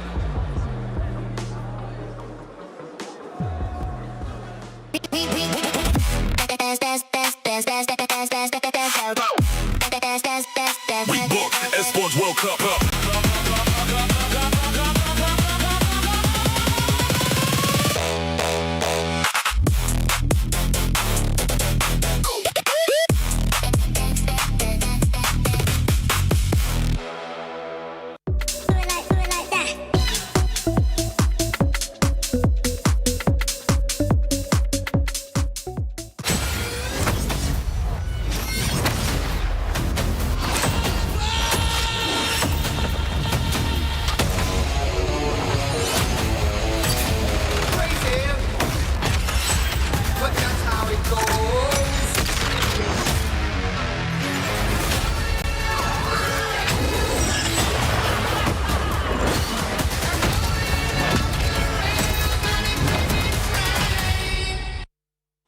Et on est, mesdames et messieurs, avec les fans de Gentleman. Bon, comment ça se va la 3e game? Pour l'instant, ça se passe pas mal. Ça se passe super bien. Ouais. On fait le top 1 la première, magnifique. Ça allume la salle un peu, on montre qu'on est chez nous. La 2e, ça se passe un peu moins bien. Et là, on est en place, j'ai l'impression. Donc. Ça va, yeah, so we're really happy because we have one top 1 on the first game, so it was magnificent. Everybody's just chilling out and everybody's so happy about it. And now the second game was not that good, but we feel kind of good now, so everybody's just sending. So, tu peux chanter évidemment, mais je vais te laisser chanter avec eux. Mais comment est-ce que tu te sens? Un peu moins stressé? Faut être quand même top 5 du groupe, ça va être chaud. On va y aller. Je veux pas me porter l'œil, mais on va y aller, c'est sûr. Ils sont dans leur match. On y va. Il n'y a même pas de question qui se pose. On y va. I know you want to sing with them, so you can sing, bro. I asked him, like, of course you want to sing with them, but I guess in one point you just really want them to get the top 5. Do you think you believe it? It's like, I don't want to jinx it, but of course I believe it. Like, they're looking right good now, and we're gonna do it. We're gonna make to the big finals, and we're here for that, whatever. This is group stage. We are more interested in the finals. If we believe, they believe, we're gonna make it. Basically, they are ready. On va tout casser ce soir. Je crois pas que vous connaissez. On sort de nulle part et refaire de bâtard. On va tout casser ce soir. Oh,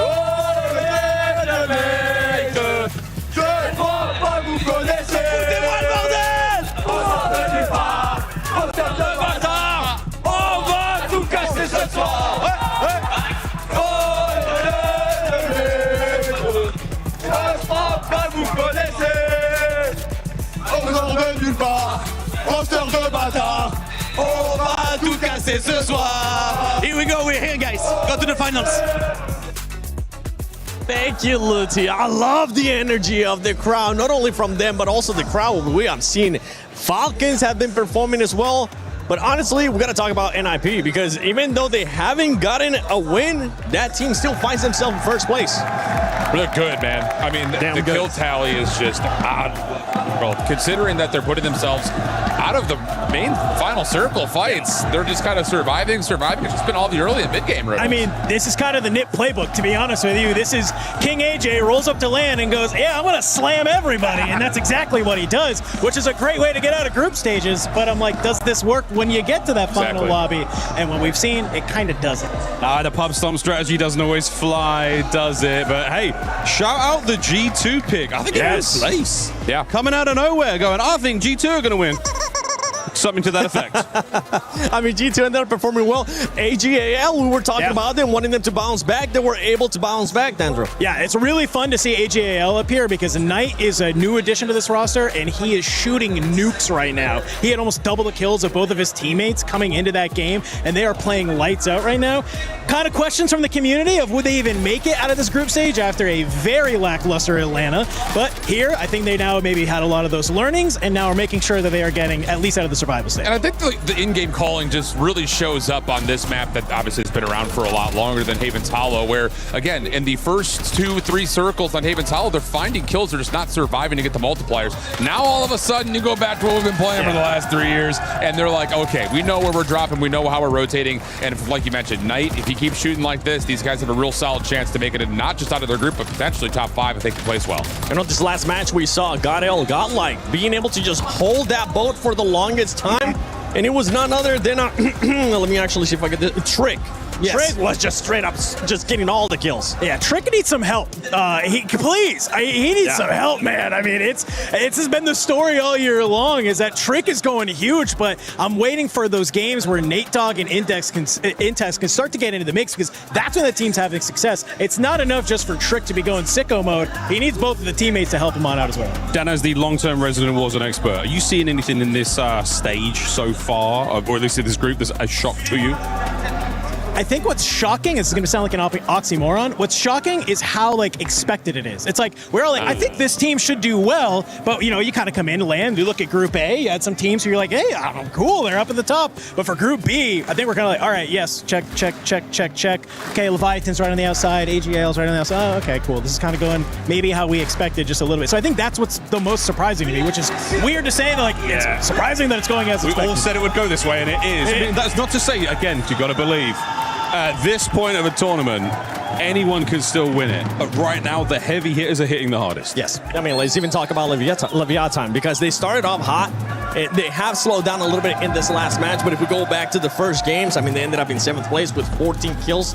Then follow it up with the 3rd place, 10 kills. But after that, this last match, it wasn't up to par. Yeah, they're floating, but there hasn't been anything that you look at, whether they've been on screen or you just watch them on the map, that says, oh, they're dominating. Yeah. It's just been kind of okay, which is fine for now. They're going to avoid being in the bottom 3, but in terms of making it not just through this group, but also possibly through survival, they need to find a moment. And anyway, I think just first part of the map, mid part of the map, end of the game, whatever it happens to be, they just need a moment. Yeah, I think what people forget is this Leviathan roster looked really good at Birmingham, right? That's how they got here. They qualified through Birmingham. They showed up to Atlanta, and they didn't even make it out of the group stage, right? Yeah. So that's just the kind of thing. I think they're kind of getting their feet back underneath them for being on a LAN together. You got a Young Gun and Criminal God who's absolutely insane, but you got to wonder, is this maybe some of those LAN jitters coming back? You have Atlanta kind of sitting in the back of your head. You got to kind of beat the boogeyman, maybe, if you want to try and start to get back into the game. I mean, again, looking at this top 8 so far, still very, very close in terms of this scoreline. So plenty still to change there on that first page. No worries for many of those before I hope. And I think the only other thing to kind of point to, and I know there's been some, JD Gaming up there, but this is what they do. They kill, they slay. I think the big kind of interesting point as we finish off the back half of this group is what's going to happen with Team Orchid. I also feel like they have not necessarily had a convincing moment. They had high ground in that last little fight at the end, but weren't able to survive through it. So it just, again, feels like they need a moment as well. And as we go towards the second page, you can see new icons there with just 9 points.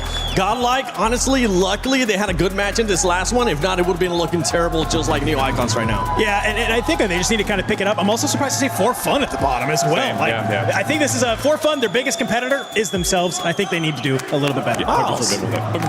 They were my pick coming into this one. I mean, I saw the social media posts. I'm excited to see a turnaround, but mate, it's not too late. It's not too late. There's plenty of time. Not over yet. It's only 3 matches too, right? Yeah. We only start waving. When was it earlier that we actually started waving some flags? I wanted to start like really waving some flags. You were just like, it's okay, let's just a little bit.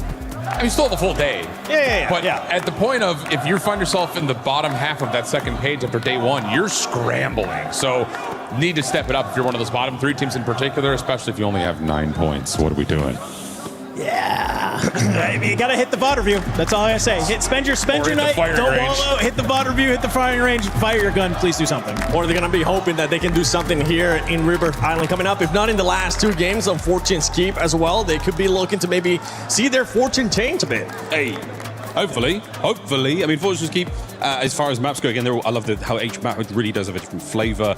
Some teams looking a little nicer on them than others, but at a competition like this, you have to have a deep pool. 3 doesn't seem like a lot, but you have to be consistent across all 3. Well, that's what's so exciting with the Esports World Cup is because like every LAN, we've added a map to the map pool. Yeah. And before coming into this, when you looked at, like Atlanta and even just in the community, it was teams were either really good at Havens Hollow and dog water at Rebirth, or they were the flip. Now that we have Fortune's Keep here, there's actually like some opportunity where if you're not good at one of those maps, you say, okay, we just have that 3rd map in our back pocket. We can get some stuff. And especially where Fortune's Keep, it's very defensive. You saw it in Group A. We had that map where you have resurgence get disabled. We still have 13 teams in the lobby, right? Everybody's just trying to do what they can to stay alive. I love that we have this new edition of the map. The only bad news is Falcons are currently the best team on Fortune's Keep as well, I think. So you had a chance. So we're expecting another 2 wins? Is that what we're saying? I don't know about 2 wins, but top 5s for sure. I mean, they already gave us 2 wins out of 3 matches. I think it's maybe possible and doable for them. We saw Soki just go, calm down, all right? Just calm down. He wasn't wrong. Everybody, calm down. They ended up winning those 2 matches back-to-back as well. Going into the second half here for Group B, which team are you going to be looking at, Dandor, to maybe either step it up or just continue on that consistency? I mean, it's a couple of those teams that we mentioned, right? I think I am looking at Godlike and For Fun, who we know can be, a much, much better team. I am looking at teams like Leviathan, who we're got a lot of fans here. I think they need that energy. Hopefully the break helped a little bit. It's just a couple of those squads that you really expect to do super well that aren't right now, that I'm like, okay, this is your opportunity. You had your break. You went to the bathroom, get some water, recenter your team. Now play like you know you can. I'm looking at Team Orchid. I think with just the recent buzz and the trend that they've been able to put together, I'm going to see if they can actually convincingly win a moment. Just have any sort of a moment as we finish off Rebirth and go to Fortune. I'm not going to be biased whatsoever, Miles. I think I'm going to be picking Leviathan because I want to see if they can. Not biased whatsoever. I'm hoping that they'll end up performing well. And I know across them that we do have Team Falcons, which Lace is currently with them. Well, I found myself with the Falcons fans, and this is just after 2 back-to-back wins. Now, obviously, you're going for the Team Falcons, and them to have 2 wins in a row. Is there anything you want to say to the Falcons players? Actually, it's not our first time. We're going back-to-back. We already went back-to-back the World Cup. We have 2 World Cup now, and we are coming here to just support Falcons because we have, let's say, we are believe in this team. In all 8 games, we will win this World Cup. We will take it triples at their time in the row. I mean, it's only the group stages, but you're saying the Falcons are going to win the entire... Falcons! We will take this World Cup to Riyadh. It's an arm. بطال بالعرض فالكون هز الارض بطال بالعرض فالكون هز الارض بطال بالعرض فالكون هز الارض. We will talk this cup to Riyadh. I mean, you can feel the energy, you can hear it in for the Falcons, and of course, these guys are going to be rooting for them for the whole thing. Let's go Falcons! Let's go Falcons! Listen, man, I love LAN events. Like, audiences like that, crowds, teams cheering themselves on. It's so dang cool to see folks cheering on their favorite team and saying, no worries, we're going to win everything. And right now, I think Falcons fans are probably the most confident for good reason. Coming to Paris, I thought the Green Swedes would have their hands full with vitality in terms of crowd presence. but seeing Leviathan show up, seeing Gen G show up, Falcons show up, there's so much support from all the different regions that we have right now for the Warzone Resurgence series, and that's the part that I love for these guys, because you can look at the stage, you can see the Falcons go back-to-back on Haven's Hollow and Rebirth Island, and, you know, maybe Hisoka wants to stand up to calm everybody down, but he doesn't need to get hyped because he's got his fans behind him getting loud for him. I mean, it's great to see the presence from the community. It's great to see the fans show up. I really like what the desk talked about. I think there was a lot of fantastic points, and I agree with all of them. The one that I could slightly disagree with, if I could be so bold, is the fact that, yes, everything's going to script, except for one team in particular in my mind. NIP, I know they hyped them up, but NIP should not be doing as well as they are right now. They are crushing it if everything was going to script. So this is a big one. And they haven't even won a map. Like, that's the big thing. You're getting a lot of kills. You're getting into, you know, close placements towards the top, but you haven't gotten that map win under your belt. You're sitting in first with 63 points. Vision, AJ are having a fantastic game in a tournament right now in terms of kills. But if you can put that win below your belt alongside these kills, like, that is going to be what sets NIP apart. You got to remember, NIP didn't make the final lobby at LAN at either Birmingham or Atlanta. This is not going to script for NIP. They got 6th in EU finals, missing LAN. They got 9th in EU finals, missing LAN on Birmingham. Like, they are crushing it right now, and they have the firepower to do it. Wars moved off this roster to coach them because things weren't working.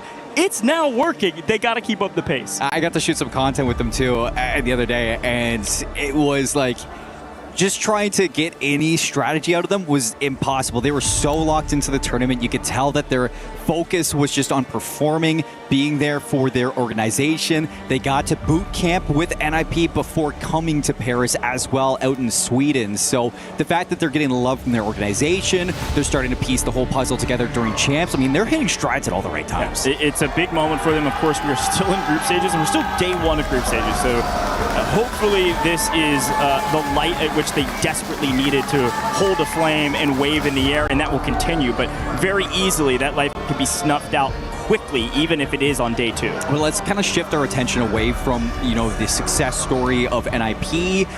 We saw the bounce back from G2 as well, but we had Gentlemates start off the day with a win, and now they're caught in a little bit of a stalemate on Rebirth Island between both NIP and Leviathan. And I think that that's something that we got to talk about, because the desk made that precedent of, okay, what's going on with Leviathan, because they were like top 4 coming out of Haven's Hollow. You go to Rebirth Island and you're just playing the regain over and over again. They were struggling in their drop towards Stronghold against Gentlemates and NIP holding them. Well, good news for Gentlemates fans is that they are a strong Fortune's Keep team. Currently on our rankings, they're 3rd overall in just raw points. There's not as much data for Fortune's Keep, but they actually have a pretty strong position on Keep once we get there. If things don't go catastrophically, you know, papers in the air, everybody throw their strategies out the window and land on some of the top teams. So with that in mind, I think you just want another solid passable game from the Gentlemates here. Hopefully they maybe get a Southern Zone this time and be able to play through Living, maybe win out in Stronghold or something like that. But either way you look at it, they're not in a bad position. There's no question about it. And then for Leviathan, it's just hold Stronghold like as best as you can. I mean, it's one of the toughest positions to break from any team. So if you get a good zone pull, you're able to not get bullied away from your POI, then that's where Leviathan can also battle against those two teams as well going into game 2 of Rebirth Island. Here we go. See these drops. Exact opposite story for Leviathan. They need to get back online soon. Fortune's Keep has not been favorable to them. Let's see how things change. Second map of Rebirth Island. A lot of things to talk about, but the first one is we see Leviathan landing prison. They're in showers right now, trying to figure out if Stronghold's not the game plan. Let's get active. And it's because the zone pull right away does not lead Stronghold's side. They leave Gentlemates alone. We don't want to deal with you. Let's just make sure that we get some good position and some early KP. Here's NIP already getting some of those kills that they need. Put some points on the board early. They've been doing this every single game and finding decent multis. Looks like NI not going to go down without a fight. Quick look at the scores on the right-hand side. Continues to tell the story that we've been telling. Gentlemates, Falcons, NIP, and JDG, who, yes, have been doing what they did in Atlanta, but even a little bit better, averaging over 14 kills a game right now through the first 3. JDG on a heater. Let's see if they can keep it up. Yeah, they're technically the second highest in kills right now. And that's 5 off of NIP. And they were regaining all game. Rebirth Island. What? Watch out. Leviathan are eliminated. Leviathan first team out, confirmed. Do not see them on the map. They change things up and they go deep into the blender. They're going to be on the second half of that leaderboard going into Fortune's Keep. They desperately need to turn the tides. But back to the action for fun. Another team now bottom of the leaderboard trying to work their way up. They're trying to win out in control. A little bit different play from them, and they swing through and immediately get the trades. Well done to put KGV on their heels. Weren't expecting this aggressive of a push from For Fun, who believes they can win this fight. And so far, they're 100% correct. And it's exciting to see what's going on in control because you know Godlike is in the docks and they had such a good game on Rebirth Island. Trig was firing away. So you look at Control Center to see who can battle against Godlike and what's going to go on down there as we kind of bounce around, see what's going on. There's actually been some movement over towards Stronghold and Gentlemate's down there now playing up against a team contesting them. That's going to be Nemesis. You can see that happening in the kill feed. Well, as of current, For Fun still trying to win out of control. Vidati's actually on 4 up on the north side, or top side rather, of control. So doing a good job of picking up some freebies, but For Fun feeling like they hunt one down and they're able to do just that. A 3v1 is quite easy for Fun, but they desperately need some kills and they need a banger. Not a good game, a banger, because they are way down at the bottom of the leaderboard. Quick check-in though at Factory. Let's see what F&C are doing. Only a couple kills to boot across the board and trying to figure out if they have control over Factory and can go hunting or need to play defensive and hold this POI. For now, nice and easy. Predict's already on 4 kills as well, so that is big for VC down towards the bottom of Factory. And they're also a team that's going to look to give Fnatic a little bit of a tough time. You can see Predict is farming right now. 6 kills off the bat in Factory. He's going to move Fnatic elsewhere as they try to regain. Oh man, that's a bummer. Look, we all have broken legs. Everything's fine, but 2 down means you need to desperately run for your lives. More action on screen here. Well, our team continues to hunt down JDG. JDG do slap back. Slappy on 5 currently. Get the heck off our boat here over the Factory side. Unfortunately, gets put in too much of a blender this time around. A little too cracked for his own good. FLS floating in the water, trying to keep his team up and not get full wiped. As somehow, the Vicious Brett has 7 kills playing through Factory. And he's on 17 for the group so far for his team. So big out of Predict. What a challenge. JDG, FLS smoked.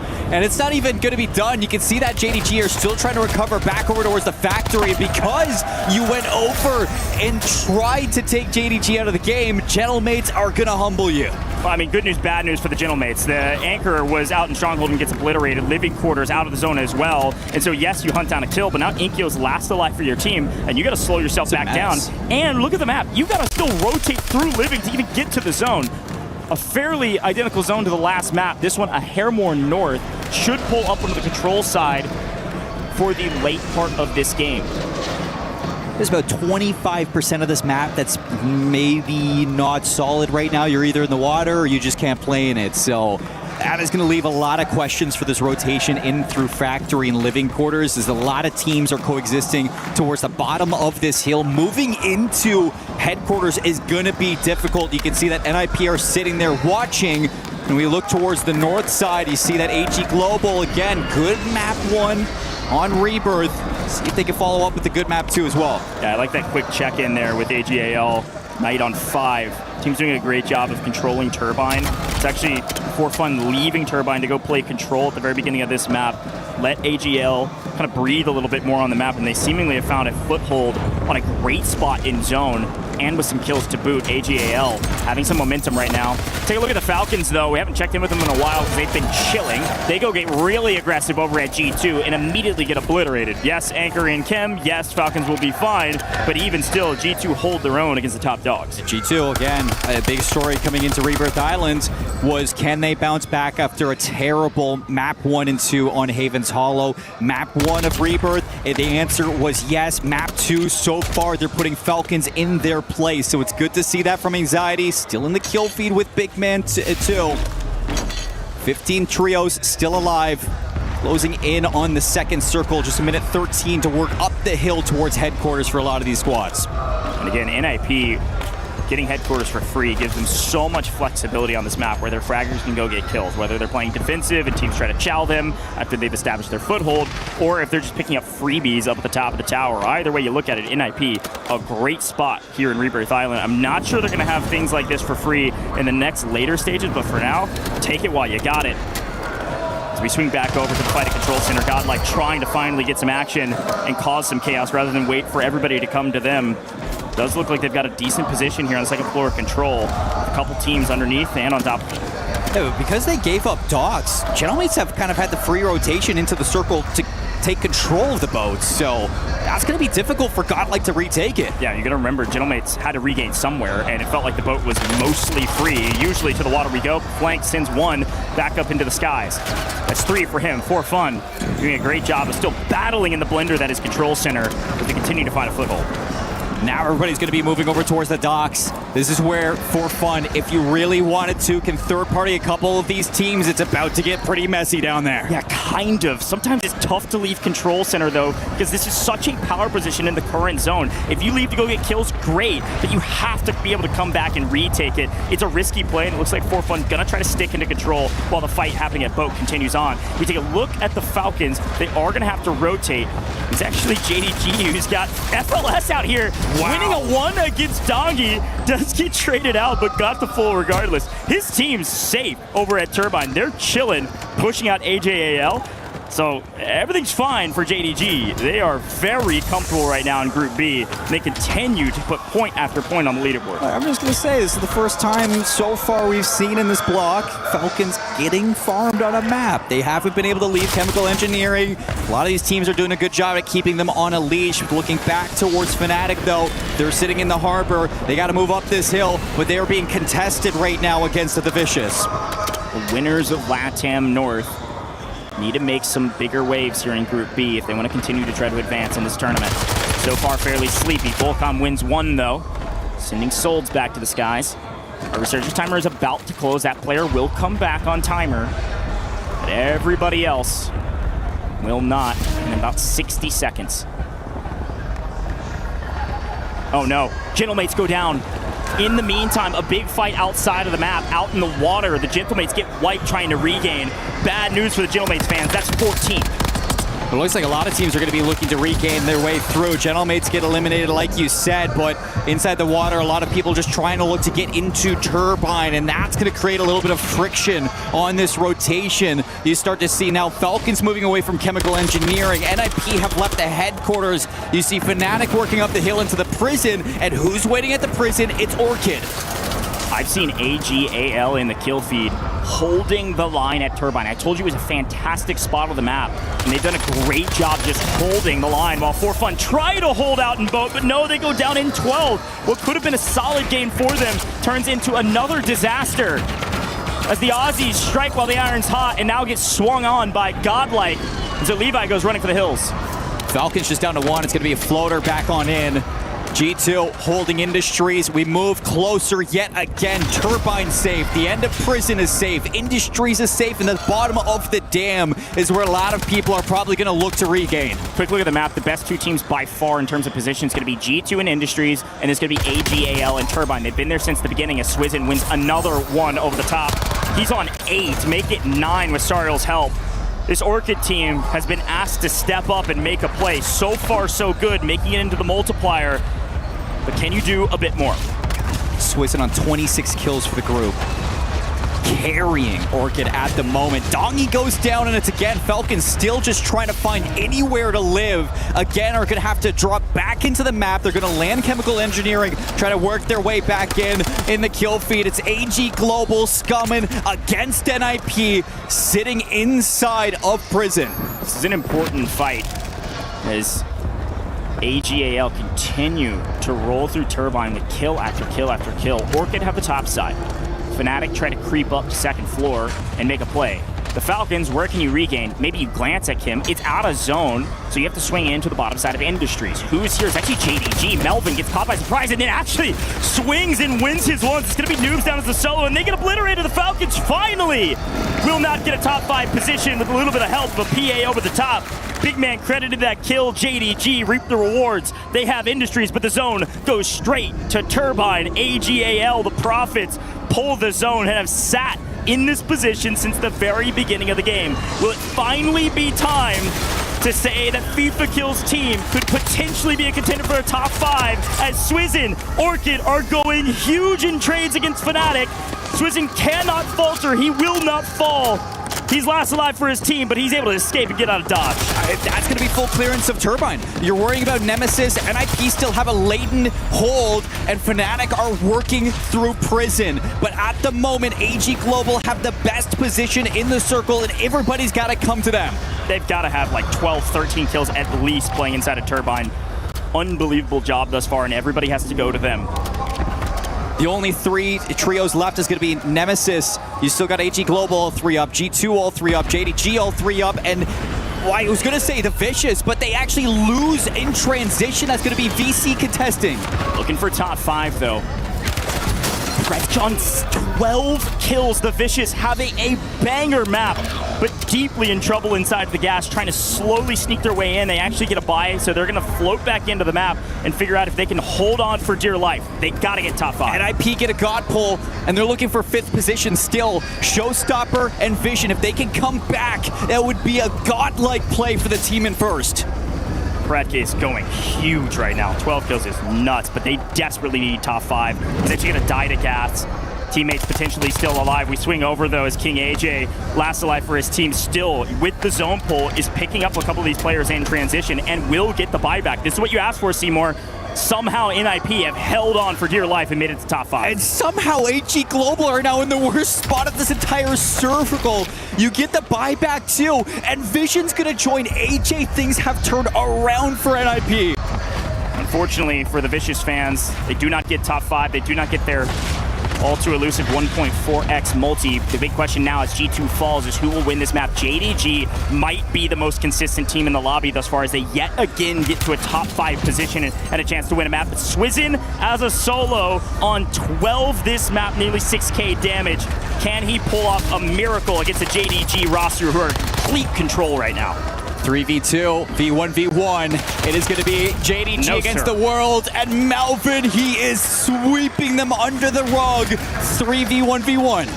Again, NIP, a great zone pull as we swing back to Prison. Vision on height, nice trigger discipline. No need to shoot there. I'm sure they saw him. Nothing to do for now. They're going to go low side. He will take high side. Scumman's on double digits himself. And to be honest, this is all you needed from AG Global. If they can get anything else, fantastic. It's a cherry on top, but they had a banger map, and they were already in a decent position. Look at the health on JDG. That's not good. Vision still is able to sit, and it's going to be a pull towards the top. JDG have positioning over both of these players. Yeah, with stems, I mean, that was the right play. They go in, lose a bit of health, stem up, plate back up, but they made the early rotation. So a great play from JDG on the low side. They're going for height. I mean, they have player advantage. They can basically do whatever they want. The only thing they can't do, well, it does look like actually they do have some more stems. So yeah, they could play for a heal off if they really wanted to, but they want these kills. Good luck. JDG is on a heater, and there's another freebie on top. Sorry, Visions, you go down. Still a top 5 there for NIP. Great job from him. Where's the final player? Can we hunt out the rat? But I'm convinced that you could drop a nuke on JDG, and it's still not enough to wipe them. A win in map 4 is gonna shoot them up the leaderboard. What a way to stay alive through industry, through bio, into the prison, and keeping everybody intact all the way through, seeing it done. Yeah, shoot them up the leaderboard. They were already top 5. They're going to be at the top. I mean, that's a win with a ton of kills. And again, I'll tip my hat to AGAL all the day. They had, unfortunately, all the best pulls until the final pulls of the zone. Once they get pulled out of Turbine, they have to fight uphill into Prison. And there's a full team of 3 JDG playing from Industries, holding them, then able to get to Prison for free with a great rotation early. JDG, it just felt inevitable that they would eventually get a win, especially with Falcons off the map. bit more free for them. They've been playing near flawlessly throughout the course of Group B. This is incredible. I mean, they're 5 kills ahead of the second place in terms of kills, but 13 points ahead of the second place team. They're one of the most consistent teams here. There's no question about it. Here's a look back on the final moments. They were the only team with a full team of 3, and so this was an inevitable win for them. Scummin put up a nice fight here. Nice little play over the top. Almost trades one out on Slappy. Let's listen in. Fucking good stuff. Nice work. Fuck are the zombies, bro. Nice work. It was clinical. JDG all too comfortable here in the group stages. And I gotta say, I mean, this is a team that going into EWC, we knew that they're consistent in just staying alive, getting to those end circles. If they can start kind of putting together the puzzle pieces of kills to go alongside it, that's where JDG levels up. And talk about a performance in Group B, a performance on day 1. Melvin's got 27 kills, Slappy's sitting on 21 kills, and FLS 19. So everybody's pulling their weight. To add emphasis to the dominance of JDG, Rebirth Island traditionally has been their weakest map, actually by a country mile. Upgrades. On the other maps, on Rebirth Island, Fortune's Keep, they've been a very strong team. Rebirth Island, they've been fairly weak. Now, of recent, they've been getting into final form, but still, to see them this consistent across the board in a group that's still fairly strong, really impressive stuff from JDG. But again, I know our AG Global fans are going crazy for a banger map like that. The big question mark in my mind, how many kills did the whole team pick up? I saw Fever Kills name in the kill feed at least 5 or 6 times. It's going to have double digits as well. Folks, we got some content, we got some interviews, we got a ton of stuff to take a look at before we get into Fortune's Keep. 2 more maps today. Playing You're Not Yet. EWC Play is your all-in-one platform to compete in fantasy, pick'em, and quests for a grand total of $300,000 in prize pool. Build your dream fantasy team in 5 different games and track your score with live results tables. Predict the winner of every game, every group stage, and every tournament. Complete daily and weekly challenges to earn boosters that help you climb the global leaderboard. Got what it takes? Join EWC Play now.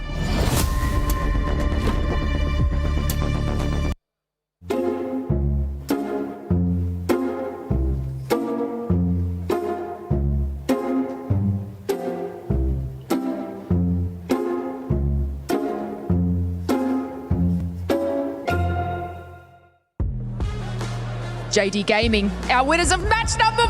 I kind of feel like this is a bit of a sleeper team. We've been talking about the Falcons, we've been talking about Gentlemates, but JD Gaming have just come out of nowhere to reach that top Enigma. Yeah, they certainly have. They're led by a fantastic leader called FLS. As a Swede, he comes in. He's known as a bit of a brutal player. He's very critical of his teammates and will chop them if they don't perform. So stepping out here and delivering for them. He's making those comms, putting them in the right positions, and the boys are flying. So yeah, lovely to see them up there towards the top of the board. We all knew they could do it. It was whether they would do it, and they certainly are. I mean, sometimes, you know, it comes down to the pressure of a LAN event, but it seems like they have just brushed that off their shoulders. Now, I want to move your attention maybe more to the middle of that leaderboard. And I was talking about G2 at the start and saying that, you know, these may be the underdogs and underdogs of Falcons, but it looks like they're not really being cohesive as a team. Do you have, like, any input or insight as to why they're probably not performing as, you know, best as Falcons? We've talked about them for a long time as a squad that is fantastic online, less impressive when we get to LAN. Now, they did perform in Atlanta for the first time, and we were talking about them as, okay, this is the moment where they've stepped over that hurdle. Now it's about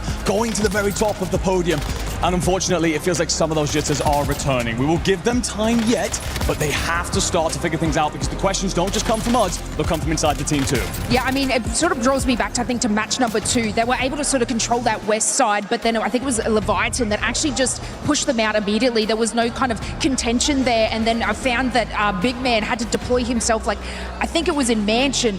Then he was able to flank a team, take down that 1v3, and finally finish in that 3rd place. And this is the kind of thing that you want to see from them, but more as that squad and more as that cohesive team. Yeah. And I mean, hopefully they could bring sort of something like that back. But like I said, yeah, the kind of the vibes sometimes hit a little bit different at a LAN. They most certainly do. I mean, you've heard the crowd in here, you feel the lights, you can see the lights as we tan underneath them.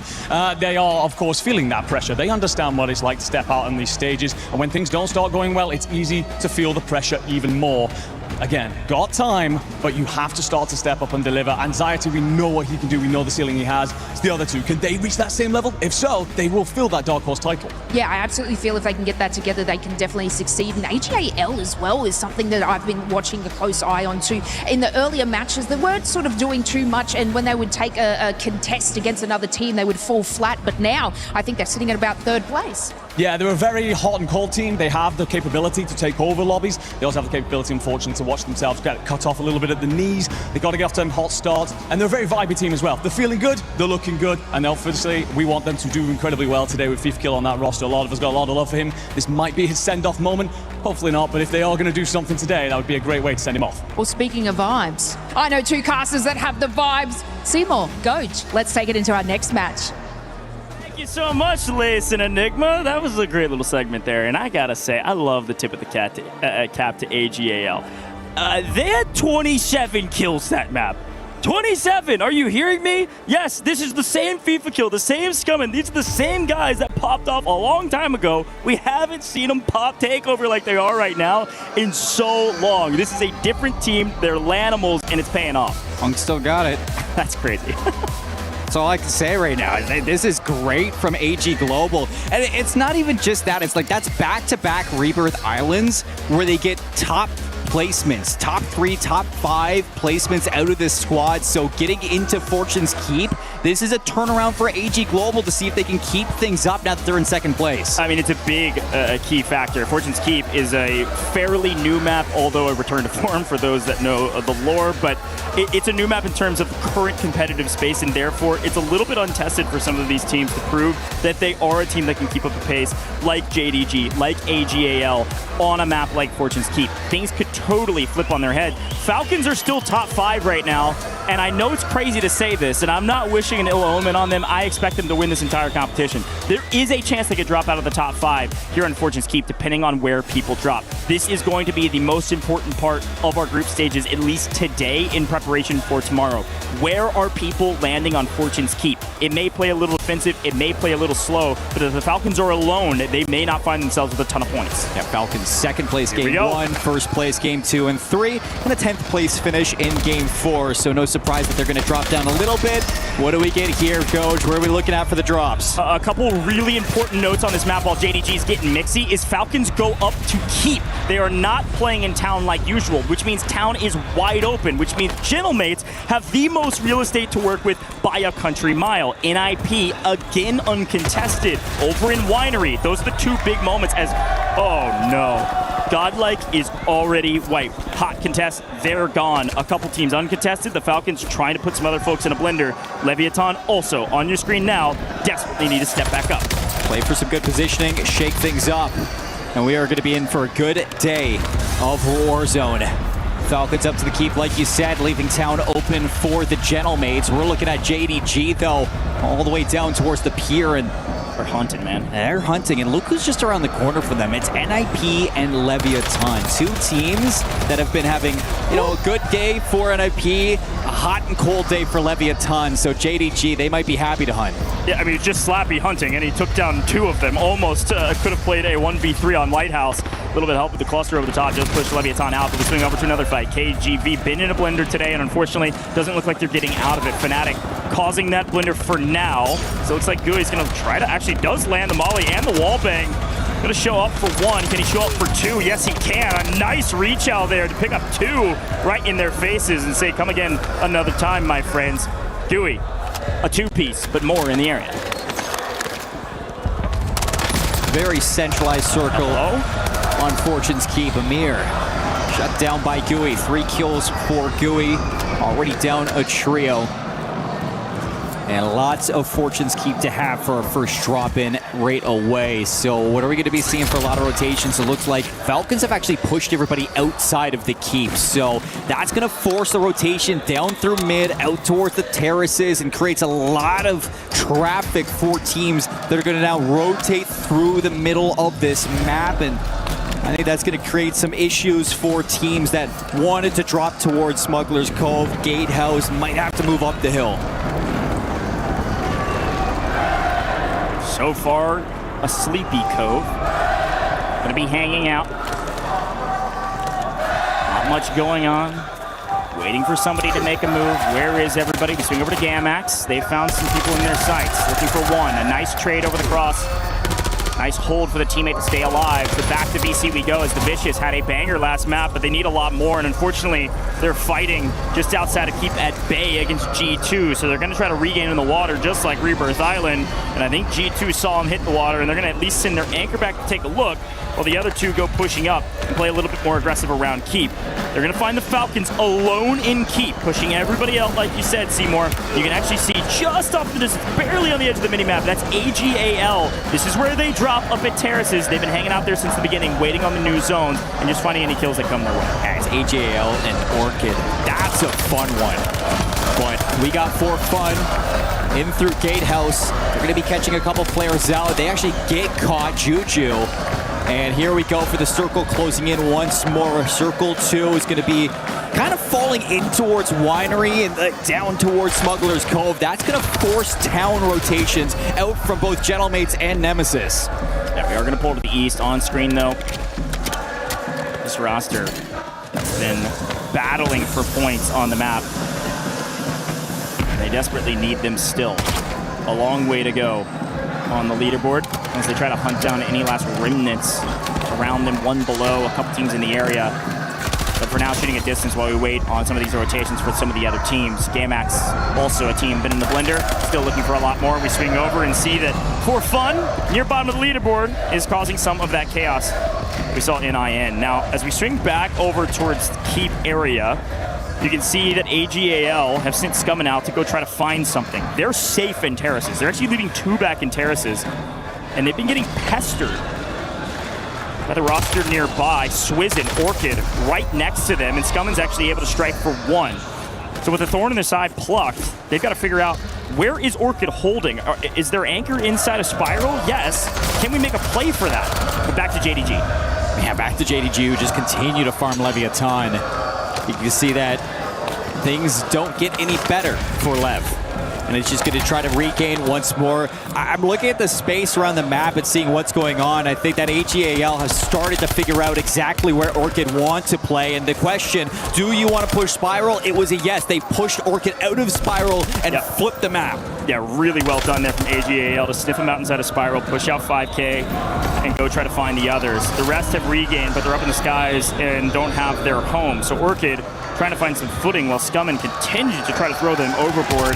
One in the window, though, did not notice some Scummin. A little bit frustrated about that one, but AGL still very comfortable unless they get ratted on from one down below. Do they know he's here? Could he make a play up this spiral and make the angle? FIFA actually able to find the knock-through window. Oh, see Sariel down below.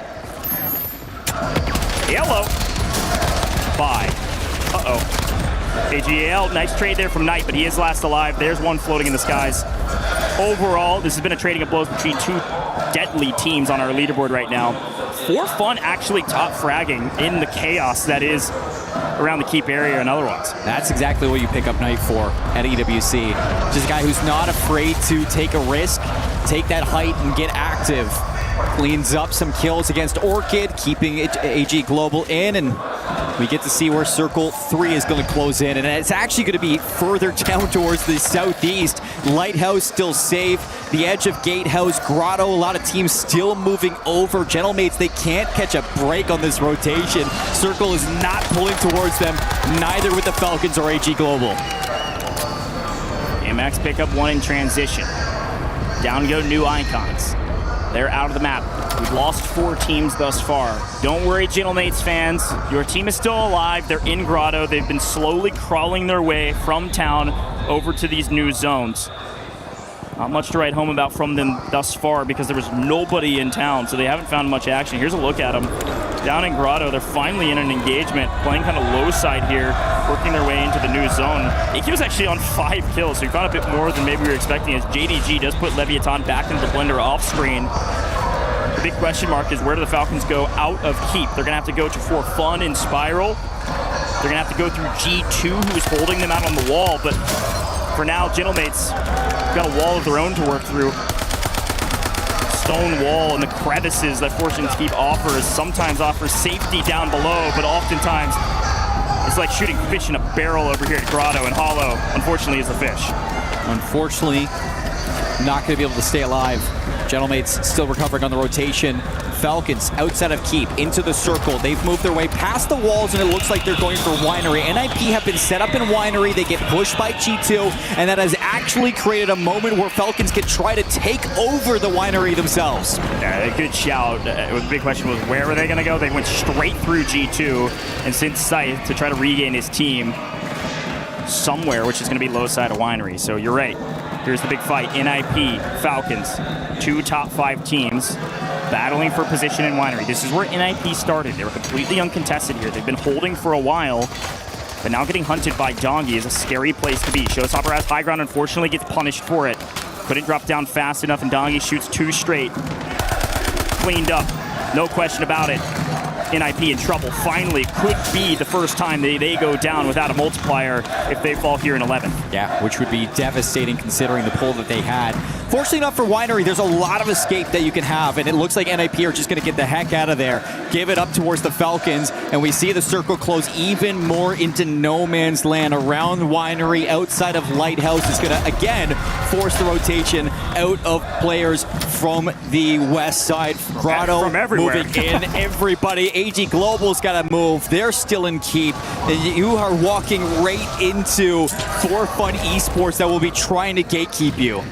For Fun gatekeeping north, you're right. And the Winery fight will continue as it is still technically in zone. NIP able to stay alive, but here comes AGAL. They have to go through either For Fun or swing around far west, and that's what they're going to do first. They find Gooey, get him weak, wipe his teammate, Kadzu down. Stumman making things look fairly clinical on this rotation, and no team's in a comfortable position. There's not enough cover here, or at least not comfortable cover with teams fighting each other all on edge of zone.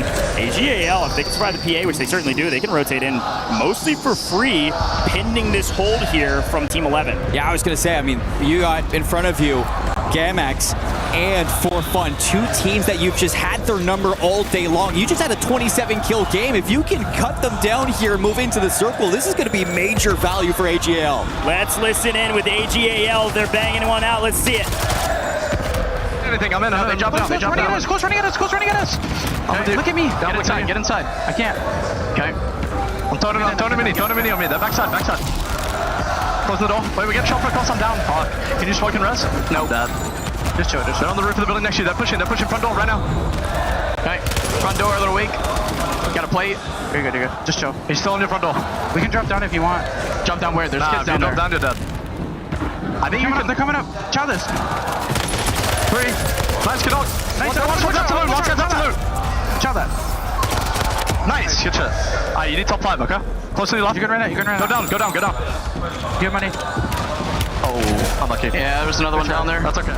Oh, it was a great chow. Unfortunately, there was too much fire to handle, man. It was too hot in the kitchen and too many teams swarming around them. A great effort. They get top 10. In the meantime, we do see, yes, AGAL go down. We also saw the Falcons go down with only the 1.2x multi. They did pick up 10th place overall, and I don't think they had a ton of kills. As dominant as they were at the very beginning, they were starting to fall behind on this leaderboard. Still some path bottom Winery, still some positioning bottom caves through the grotto. You can see that's being held by Gentlemage trying to gatekeep Leviathan, and that actually blows up in their face with some beautiful shots from Criminal God. Right now, best team in the circle is going to be JDG, looking to go back-to-back.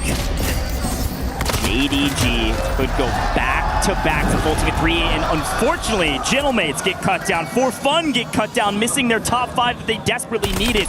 Again, it is NIP and JDG, and Vision's got to pick a target. Finally gets FLS, but can he get the help as Melvin just clears a full squad off screen? Top 5 for both of the top 2 teams today, and they're going to maintain a position at the top of the leaderboard as Leviathan goes down. This could be NIP's moment. They've been waiting for a win all day long. They've been at the top. They've been slaying. Can they close? They got G2 and JDG. That's it. Couldn't get the reses either, so FLS is just battling for his life to get the zone and does get caught up in transition. It's going to be a solo for JDG if they have enough stems. In the meantime, what's the main fight? There really isn't one. If these guys can sneak their way in and replay back up, maybe. But NIP completely have them pegged on the backside of Lighthouse here, working their way into a Winery on the south side. Immediately, Melvin down. The only player left is a solo for G2 and 1 solo still alive for JDG. This is an NIP win, unless it's the most generational throw of all time. FLS is going to be able to self-res. There goes G2. And it is all FLS. He's into the circle. This would be magical. 1v3. NIP looking for their first win of the day. FLS is him, but I don't know if he could pull off a 1v3 against an NIP that's moving this different right now. They pick him up. They've got the intel. They've got the zone. Just a question of when, not what. Taking the high ground position, could he at least trade one? No sirree. NIP consistent all day today, but finally get their first win in map 5 of Group B. Woo, these guys are moving different. And this is what could really cut down the difference between top 3 and outside of that right now for NIP. They looked for that win. They got it. They got the placement. They got the kills. And they're looking to skyrocket their stocks into the last map of the day. Big win for the boys. Big win for the program. And a moment that these guys, they don't want to let go of. And this is a roster that had a lot to prove coming into LAN. And they're proving it on day 1 of group stages. Quick look back at the finals here. Really nothing to write home about. Anxiety tried to at least play spoiler to 1. Could have made things a little bit more feasible. Let's listen in. Try to jump up. Jump into this bit. Good shot. Nice play. This is what I'm fucking talking about. Come on. Leverage. And I've been saying, it's been kind of anticlimactic finals for a lot of these end circles, but you really just gotta love these teams playing ahead for their positioning and not giving up these moments in the end game circles. For NIP, they started at Winery, they finish at Winery. They had a little bit of a fight against both the Falcons and G2, but they come up on top, and that is huge for these guys. Good news, bad news here if you're the Falcons fans, okay? You've got a team that you know can win games. You've got a team that's probably still in contest of around a top 5 position to go straight to the finals, pending how tomorrow goes. That's maybe kind of good news, bad news in one form or fashion. The other good news, bad news for them is that the same teams are winning over and over again. The same teams are doing well, which means you're really not being contested behind you on the leaderboard. I mean, gentlemates are kind of sniffing at your backside, chomping at your heels a little bit. Other than that, though, I know the Falcons didn't have a great game, but they're still going to be probably top 5 or very close, even though that's another, barely top 10 finish and hardly a kill. Crazy. Got a lot to look at here before we move into the final map of the day, folks. Don't go anywhere. It's about to be crazy on the last drop.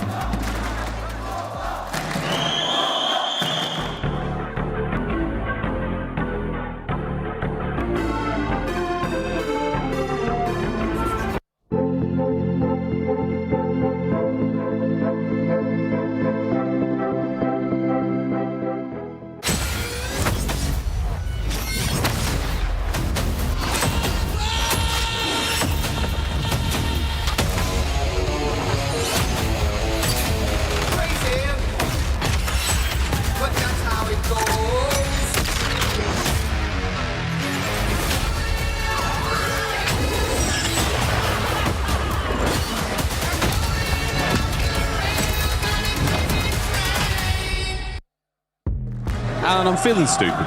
You're not stupid. I'm feeling stupid. I'm feeling stupid. You know, neither of us picked NIP to look great, and they look great. Well, then everyone in the venue's stupid, because I don't think anyone had NIP up where they were. Did you hear that? All of you are stupid. That's right. All of us going to get our keys crushed because none of us saw this one coming. Welcome back, ladies and gentlemen, to Warzone here at EWC 26. Falcons fans absolutely turn as they should be. The squad's looking great. Man, NIP. Yeah. I mean, it starts the way you expect. Falcons second, Falcons first, and then all of a sudden, some ninjas in some pajamas. Looking hot, dude. I mean, they've been the most consistent so far, not just in placement, but also in kill tally. They're pretty good. All the makings of a team looking to get out of groups. Very, very exciting stuff. What a cool tournament we've had so far. I mean, nearly finished. We've got a couple more games to go still, and it has been a very, very exciting first day of Warzone here. We're going to take a little stroll down this incredible set here in Paris. And as we said before, the crusher behind us, the keys of all of our teams here in the tournament. Tomorrow, we do indeed crush, destroy, not just the keys, but their dreams and hopes as well. Here for that. I'm here for that negative energy. Now, I mean, this is a really interesting group, and I really like what we were talking about just kind of throughout this so far, is it's kind of going as expected, and I'm waiting for someone else to pop up and immediately start to find some takeover moments. AGAL look pretty solid, but they're really not making as much noise in the leaderboard as you would expect. This is the dance of their people. I'm enjoying this quite a lot. We're waiting for an upset. We're waiting for a massive event, a cataclysmic shift here in the world of Warzone. But it hasn't happened yet, and a real reason why that hasn't happened, a player by the name of Hisoka, Barney, is talking to his dad. Right, you are, gentlemen. What an awesome time we're having out here at the Esports World Cup. The Gadir City grid is lighting up, and we've got plenty of people here to see loved ones, friends, family, and I'm joined by Soka's dad. Of course, who else's dad is this going to be? Tank by name, Tank by nature. Tank, what's the experience been like since you landed here in France? Because I've been told by Soka earlier today that you got your passports literally just for this trip. Absolutely. So first time out of the country. Always just flying around in the nation. We're from Shoreview, California. First time out of the country, here in Paris, France. Here to support our son, man. It's a blessing that we're here. It's a blessing that he's here. It's a blessing that the Falcons put him on this trip to do this and do our best and just show the gamers out here the support that we are here for his family. I mean, speaking of support, like, I'm a dad. We have plenty of talent who are working at this event, who are also fathers.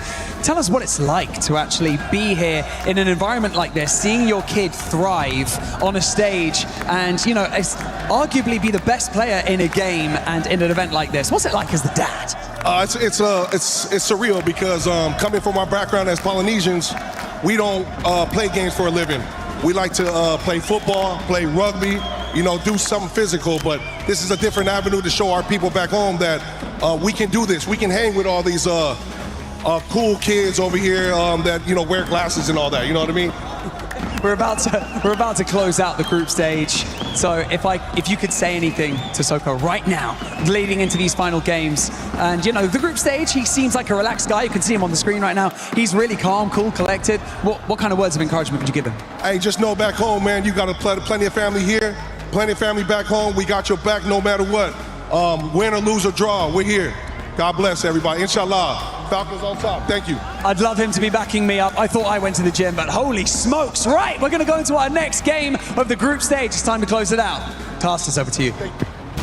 Thank you, Barney, and a great interview, as always, with my man, Tank. Dude, I've known that guy for years, and he has been nothing but supportive for his son and, frankly, the whole community. It's been really cool to see him. I mean, I think he, like, tore down the bars at ATL when Falcons won and just, like, sprinted into the player area to go hug his son. Like, it is that level of support that can drive a player like this to be truly great. I don't think I've ever seen a Warzone event where he hasn't been here for Hisoka. Yeah. That is, like everybody knows that, everybody can see that, and I think it's always great to see that he's got that support. Yeah, 100%. Well, folks, we're moving into the last map of the day. This is it. Not for group stages, mind you, but the last map of the day. This will put us to halfway point through our group stages as we do it again tomorrow. We move into Fortune's Keep, and NIP is on top, man. This is crazy. Well, we got JDG leading the leaderboard at first place, 121 points below that for Ninjas in Pajamas after a win in Game 5, 108 points. They are trailing JDG,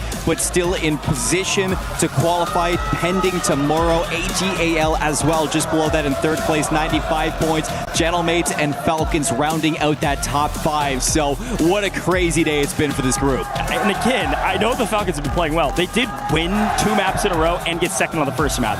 But the last couple of maps, they've basically done nothing. And unfortunately for the Falcons, that's too many maps where nobody else is striking that's underneath them. The Gentlemates doing well, top 5 now, but they're still a top 5 team after 2 dud maps.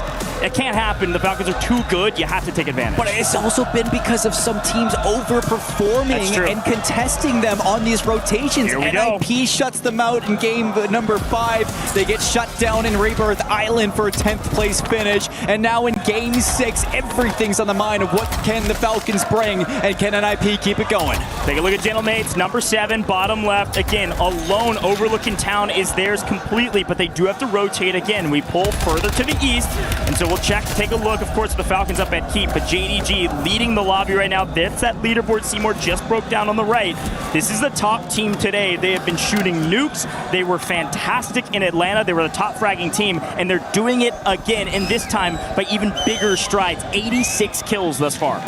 We are going to keep our eyes on, obviously, teams that are qualifying, but look at the bottom 3 in the leaderboard. Nemesis, Godlike, New Icons. Nemesis still have a chance to overtake Gamix, Leviathan, and Fnatic.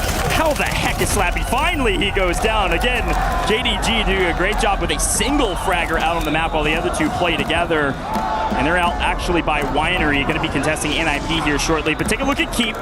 Again, the Falcons in group stages changing things up. They want to put people a little uncomfortable. They want to put some of this LAN inexperience on display and in the forefront of many people's minds. To do that, they change everything up. They throw the playbook out the window and they start landing in some of these hot spots. And maybe this is a nod, like the Mansion drop was, a nod at a team like Twisted Minds of what they could expect into the future. Can you really predict where the Falcons will land on any map, on any given day? For now, Vicious trying to figure out where they are. It's a good strategy. I mean, you expect yourself to make it, whether it's the survival stage or just auto-qualifying for the finals. I mean, you expect to be there on Sunday. Just make it a little bit harder for other teams to qualify, and I think that's what the Falcons are really going to be looking to vie for. Hisoka, he gets caught on the rooftop by Adrenaline. But Adrenaline's not going to be safe and sound. He does get some help, and ladies and gentlemen, bodies being shot. The Vicious send the Falcons back to the lobby. The Falcons are done today. 3 bangers, 3 duds, and this time the first team out. They will not be top 5 moving into day 2. We still have half the group stages. They still have a chance to go straight to the finals, but they're going to have to work a little bit tomorrow. I gotta say, I mean, we haven't really talked too much about them, but the Vicious have been pretty good. I mean, they haven't been getting final positions, but they have been shutting down a lot of good teams. They won the MENA region by 40 points. This is a solid team. A slightly untested region, sure, but even still, they're putting some of their slaying power on display, and I think they're about to ego chow every... Wait a minute! AGAL are out too! What? He said it's just that easy. He's shaking his head, shoulder shrugging. These guys are out for blood. Mana. Wow. Go over towards Amir and the rest of Leviathan that are looking for a pick-me-up, and they got JDG in their sights. Amir's going to get traded out. Leviathan have been non-stop trying to just get themselves back into position after starting the day top 4 across Haven's Hollow. Rebirth Island and Fortune's Keep has been a nightmare for them. To set the tone for tomorrow, Vicious's kills there were very important. AGAL was in 3rd place overall. Falcons were in 5th, and they're both the first 2 teams out of the map at the Vicious's hands. This is going to open up the leaderboard a bit to prep for tomorrow. Here we go, to the water we go, as it looks like Godlike's still in a bit of a blender, trying to hunt down the last remnants of Leviathan with a little bit of help over the top. We're into the second circle, minute 30 left, still for it. You can start to see things centralizing once again. Very similar to what we had back in game number 5. It's going to force some rotations out of town, going to force some rotations up from the south, and everything's going to be pushing away. Here we go. Looks like New Icons are trying to find some freebies in the water. For fun, wiped, confirmed. For fun, not their day. Gonna have to turn things around tomorrow. Go to the VOD review, figure out where people are landing. Why did it not go their way? Were they just not winning their fights? Or was there something else they could fix? Looks like Leviathan will live true to their icon and be a Leviathan literally in the water, consuming all, trying to regain. Amir has like 4 from the water, as we do see another team go down, and that's going to be Fnatic. I'm liking that we're on Orchid right now, because who's gone in this game right now? Falcons and AG Global. Those are 2 teams that made Orchid's life a living nightmare back in the last game, so this could be a big game for this squad. Nemesis on main, frankly, have been fairly quiet. This is a game that won the APAC quals by like a billion. They had like 450 points in 11 games. And really, they just need a good game here, and that's going to get them out of that elimination spot. And all they need is one good game to boost them up the leaderboard. King AJ, nice one. Again, NIP have had Winery for free. And so their anchor is sitting in Winery while the two fraggers go out onto the map and can do whatever they want. There's nobody within a country mile of Winery, while up in Keep, things are a little bit different for G2. Again, Fortune's Keep is a map that they've actually done quite well on in the past. Fairly quiet in comparison, but they're still a team that is near top 5 of the leaderboard and can make a play for it right now with two of the teams, like we've mentioned, out of it. They're in 7th overall at 80 points going into this map, and they've got a nice power position inside of Keep. This next couple zones will dictate how they rotate and how long they can last in this game, but things moving very quickly in Fortune Keep standards. We're already down to 10 teams, and we're not even into the 3rd zone. This is extremely quick. People are getting risky, and it looks like Gentlemen's are starting to make some moves. Top Spiral is Orchid's going to get dropped down just to one player, forcing some quick movements away from both them and Nemesis. You got Spiral still if you're Orchid, Nemesis hot in your trail, and Gentlemates are starting to move down to the grotto. Big fight here, Godlike and Gamax. Fairly unconsequential in terms of the leaderboard, but both desperately needed. Trick Empathy on 6. Dandro said it already. Not trying to beat a dead horse, but Trick Empathy needs some help right now. Nice nade all the way through. Will force one in. Unfortunately, loses the chow, gets barrel stuffed, and sent back up into the skies. The team's still alive, but barely, because they've got a swimmer. JDG overlooking the rocks like hawks, looking for some freebies down below. JDG need a decent game at most to maintain the top position on the leaderboard, as unfortunately Godlight goes back to the lobby, and again, left hit the VODs. I mean, it was kind of a God wipe right there from Melvin. Nice shots from the perch. Hawks feasting. JDG in control of Lighthouse, in control of the coast. And looking just at the rest of the circle as we're closing in on the 3rd one. It's going to pull us into the center of the gatehouse, forcing the rotations out of Keep into the grotto, where that's where Gentlemates are. And this is a bit of a repeat of history, but finally they're the ones that are the victors of that history. They've hunted down Kadzu, and they've won out in Grotto, whereas otherwise they lost last time. Big question right now is, can they wipe? Yes. Now, can they get the heck out of here? This low ground can be quite dangerous unless they want to play for late game here. I don't love the position, and I'm not sure the Gentlemates do either. They're going to head to the coast and look for some more kills. There's a couple of strong battles going on right now. It's NIP versus G2 and Orchid versus Nemesis. Both of them looking for high ground control in the rotation of the final circle. Play from Spiral here. On the edge. Gatehouse, yes, the edge of Keep. Nemesis, a team desperately needing some more points. JDG finding their points actually on the Gentlemates. Grom able to trade one. Can he get two? Slappy extremely low. Unfortunately, Grom plays around the edge of that pillar, but can't dance the pole as well as he would like to. Goes down, and Gentlemates a solo, but an anchor hollow alive inside of Grotto. They're going to stay there. It's still deep inside of zone and a dangerous place for other people to push to, while off-screen NIP catching the wrong end of the barrel. The fraggers, G2, able to win their engagement, but again, NIP's fine. They've got their anchor in Winery. They're likely going to have to move here with the new zone. This is a big zone. Where's it going to pull? If it goes north, it's great for G2 in the way that they're looking, but it doesn't. It pulls back south, and that's where JDG now has some great positioning on the coast. Nobody behind them, all eyes forward, and everybody's got to rotate through each other to get to JDG. Again, Gentlemates down in Grotto. They've full regained here. This is a nearly identical zone that we saw in the last map. Just a hair more east. JDG have been chilling in Cove since the beginning of the game. Just picking up free kills, doing their thing. Kind of been allowed to just kind of win day one. I mean, kind of regardless. NIP maybe could go get a win here, get the 1.6 with enough kills to make a difference on the leaderboard, but otherwise, JDG's got this in the bag, man. They're moving different. Let's see if they can clutch it up with the zone pulls that they're getting. I wonder who's going to make that first move. I mean, you can see that G2 are looking for space into the center of the circle, and IP will be watching that, but it's just trying to find that positioning. Showstopper, how did he find that inside? He goes down at the front of Keep. Yeah, G2 are actually on a heater right now. Oh, timing. A lot of eyes on Big Man, and he will fall, but he was on 7 kills. G2 kind of safe inside a spiral. It is truly dependent on how aggressive Orchid gets on the north side. You can see the regains coming in for G2 here. Scythe on 3, Big Man on 7, double digits without their fragger Anxiety being shown. Ooh. There it is. They're on 16 right now.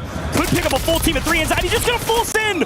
Ego Chow comes in, and Ego stands tall. G2 are swinging for the top of the leaderboard. They were in 7th going into this one. Where does it pull? Oh, it's gonna pull right for G2. So they don't have to go anywhere right now, and they have the ultimate height. Gentleman's has to move north. JDG has to move north, and Nemesis are still cowering behind these buildings, just trying to find some space. A big wipe on Team Orchid. Very consistent Team Orchid, but no crazy bangers. JDG gonna have to make a pretty tough rotation here.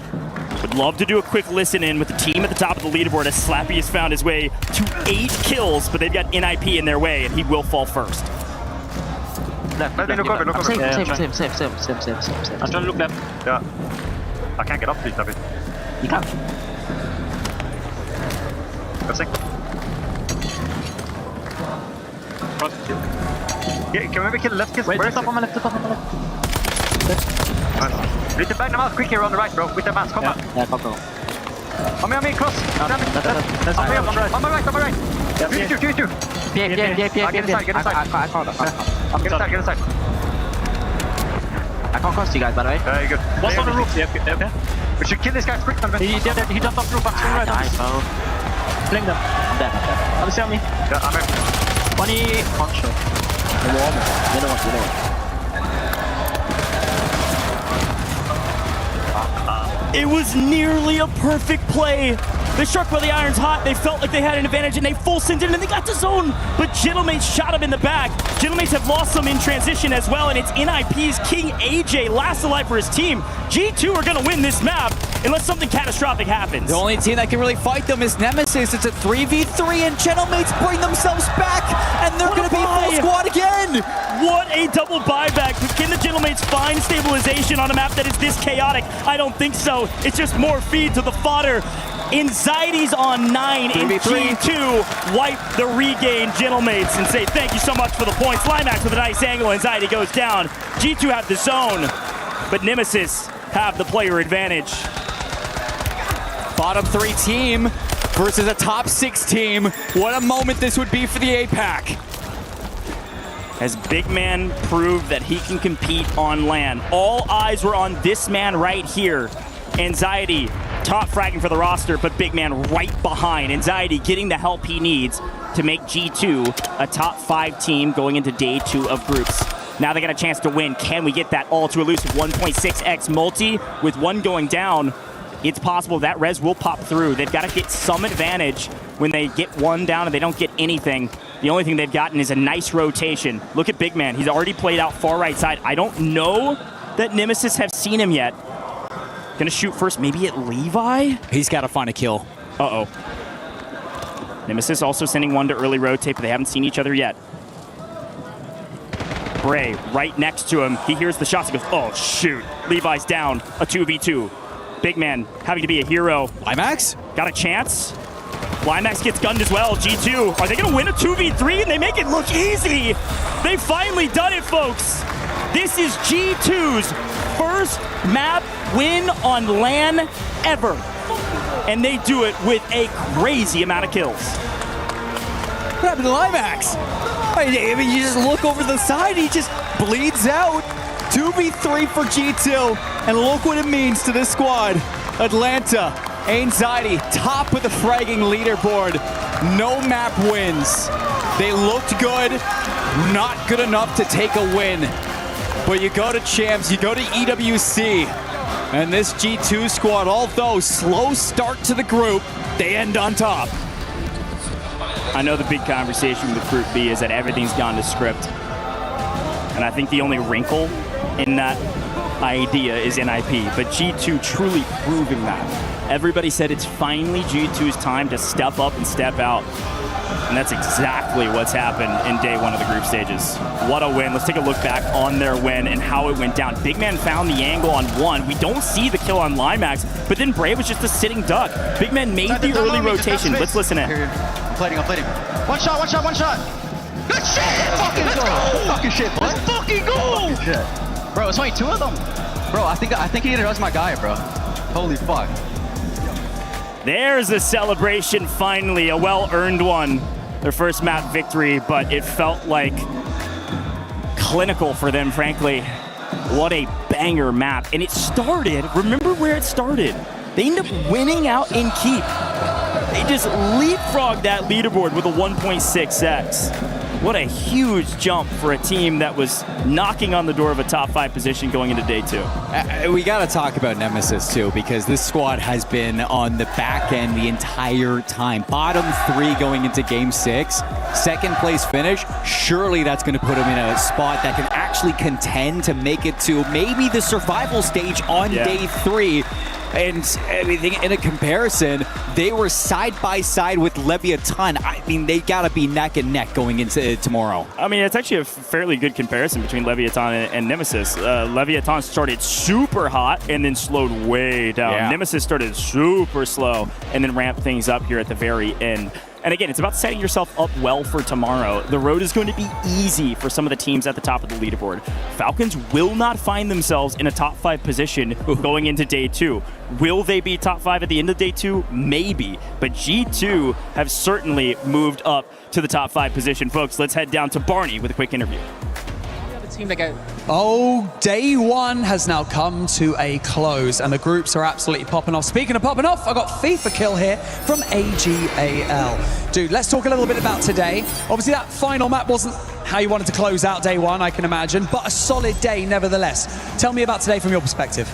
I mean, game 1, you know, we didn't really know who was going to land where, so just getting into the tournament a bit slowly. Unfortunate map 1, it could have been a banger, but didn't turn out how we wanted. But we kept calm, got into the rebirth. That's our bread and butter. Dropped a banger on there, and that keeps us right in contention. Unfortunate last map, like you said, but still top 5 going into tomorrow. We're looking good.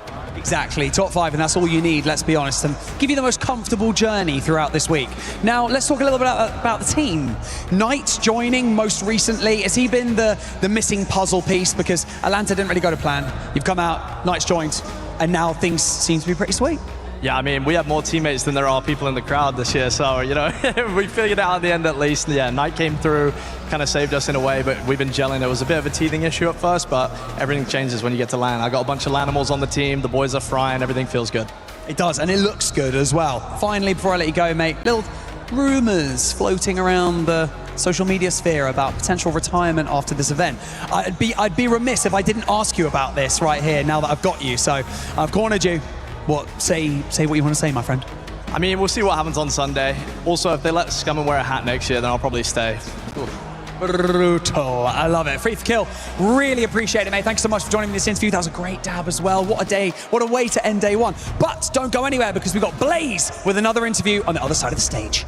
Oh my God, Barney, my ears are ringing from that dap right here, but I got some animals with me on this side of the stage. I got FLS with me from JD Gaming, #1 in Group B. FLS, you guys play 6 map, top 6 in all the maps, and you come out with a win on Rebirth, and you drop the most kills in this group as well. Talk about a day #1. How are you feeling? I'm feeling fantastic.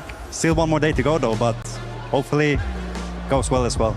Hopefully it does go well. Now we know that you are the IGL on this team. Talk to me a little bit about what the strategy was before you guys touched the stage and graced the stage. I mean, they're just listening very good to me right now and doing what I'm telling them to do. And yeah, they're both shooting their gun very good, fragging like crazy, so. Like crazy, it may be even an understatement because Melvin, your teammate, first in kills, dropped 41 a day. Talk to me about him a little bit and the effort in which he's been putting out and to be able to make these games easier for the team.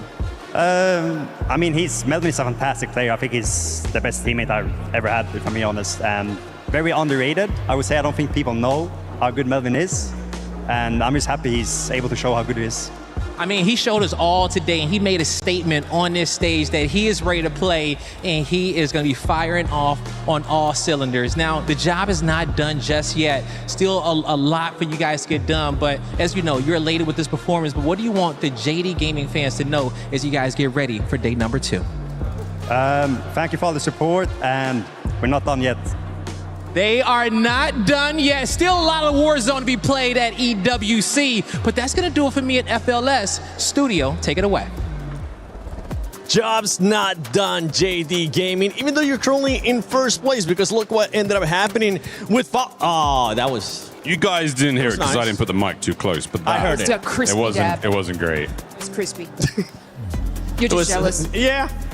We'll give it a Not try. really. We'll give ours a try tomorrow. But at the beginning of the day, actually halfway through Group B, we were talking about how Falcons was doing so good, right? Fortune's Keep was going to be coming. They were supposed to be performing well too, but it ended up backfiring for Falcons. Yeah, big fall off in those last 2 maps after the start. I mean, second, first doesn't get much better than that. But their kill tally today was not at the level that they would have expected it to be. And on the flip side of that, also that last map, 16th, no kills, really hurts them. They're outside the top 5 at the moment. Scary. And what do we ask for? I mean, in the worst, meanest way possible. We were like, we'd like an upset. We'd like something horrible to happen. We got one. There it is. Look at this one. Yeah, you might have been spot on with this one. Wow, that's actually great. Here you go. That's very creative. That's very creative. Especially halfway through that match. But I mean, honestly, let's talk about AGAL, because that was a team that was able to bounce back too. They were able to get, I think in game 4 is when they ended up getting 27 kill slays. And that's something that they needed, because their first match, they ended up in 16th place. Yeah, we were sort of having that conversation about them. Where were they for the first couple of games? Because I don't know, I wasn't watching and I didn't see it. But somewhere out of that gate, they obviously made it back. And this is a team that is obviously dangerous when they get the ball rolling. And I mean, placing in that top 5th, that's where you want to be. That's exactly where you want to be, especially if you want to go directly to match point finals. As you can see, Team Orchid as well, currently being outside, but it is close enough because of those top teams. JD Gaming there with 146 as well. NIP was very consistent today. Unbelievable. JD actually finished his top kills on the day and second best average placement on the day, just behind Twisted Minds. But Lace, G2. You called they were your pick. G2. I said they're going to finish top 3. Currently, we're both right. Let's go. Yeah, I mean, they were like super steady throughout the day, but they weren't doing anything, groundbreaking. But obviously getting that win in that final match is thank you, G2. It made my dreams come true. Yes, thank you. It's not all about me. But look, the consistency flowed through them. They were able to get those kills on the board. And I mean, yeah, to end in that position right at the last match, exceptional job from G2. I'm just happy to see For Fun out of the bottom 3 for now, but a shocker there for Leviathan. Of course, their fans have been behind us. They've been very wonderful. They're gone now. That's a tough one. That's a tough spot to be in. But hey, what a crazy, crazy day as well. I mean, outside of some major changes there, I think for the Falcons, game plan looked, I think there's going to be some adjustments going into tomorrow. But what I'm excited for is it's not the easiest journey. Getting back into that one. That's like solid. At 20-odd points they were down. Yeah, it's an interesting competition now. Everyone was talking about how easy and smooth and predictable it was. My ass, ready to rock and roll into tomorrow. It was starting to look like that, honestly, especially after those first 3 games. They ended up going back to back. We thought we're going to end up rolling through it. But also going to tomorrow, don't forget, we will have Group A once again. The last 6 matches for that group, top 5 will get a chance to go directly to match from finals. Bottom 3, those keys will be crushed. And same thing with Group B. And right now, we're getting a lot of surprises with Group B. Anything that surprised you today, besides Falcons just kind of slowing down there on the second half? NIP? I mean, it's the easy one without question. JDG had some metrics to lead us to believe that they were going to be good, maybe not this good. So I think just in terms of where we would have expected this group to have laid out after the first opening, Falcons outside of the top 5 is a big surprise. NIP this high up, big surprise. Nailed it. Thank you. Honestly, you know what? Make sure you tune in tomorrow, because COD Warzone Resurgence Championship at EWC 26 continues with day 2 of group stages. Falcons maybe making it to the top 5. Will Twisted Minds just continue to dominate? All those questions will be answered tomorrow. Make sure you tune in. None other than Miles, Ross, Lace, I, Whole Shift, and the 7WG. We'll see you guys tomorrow.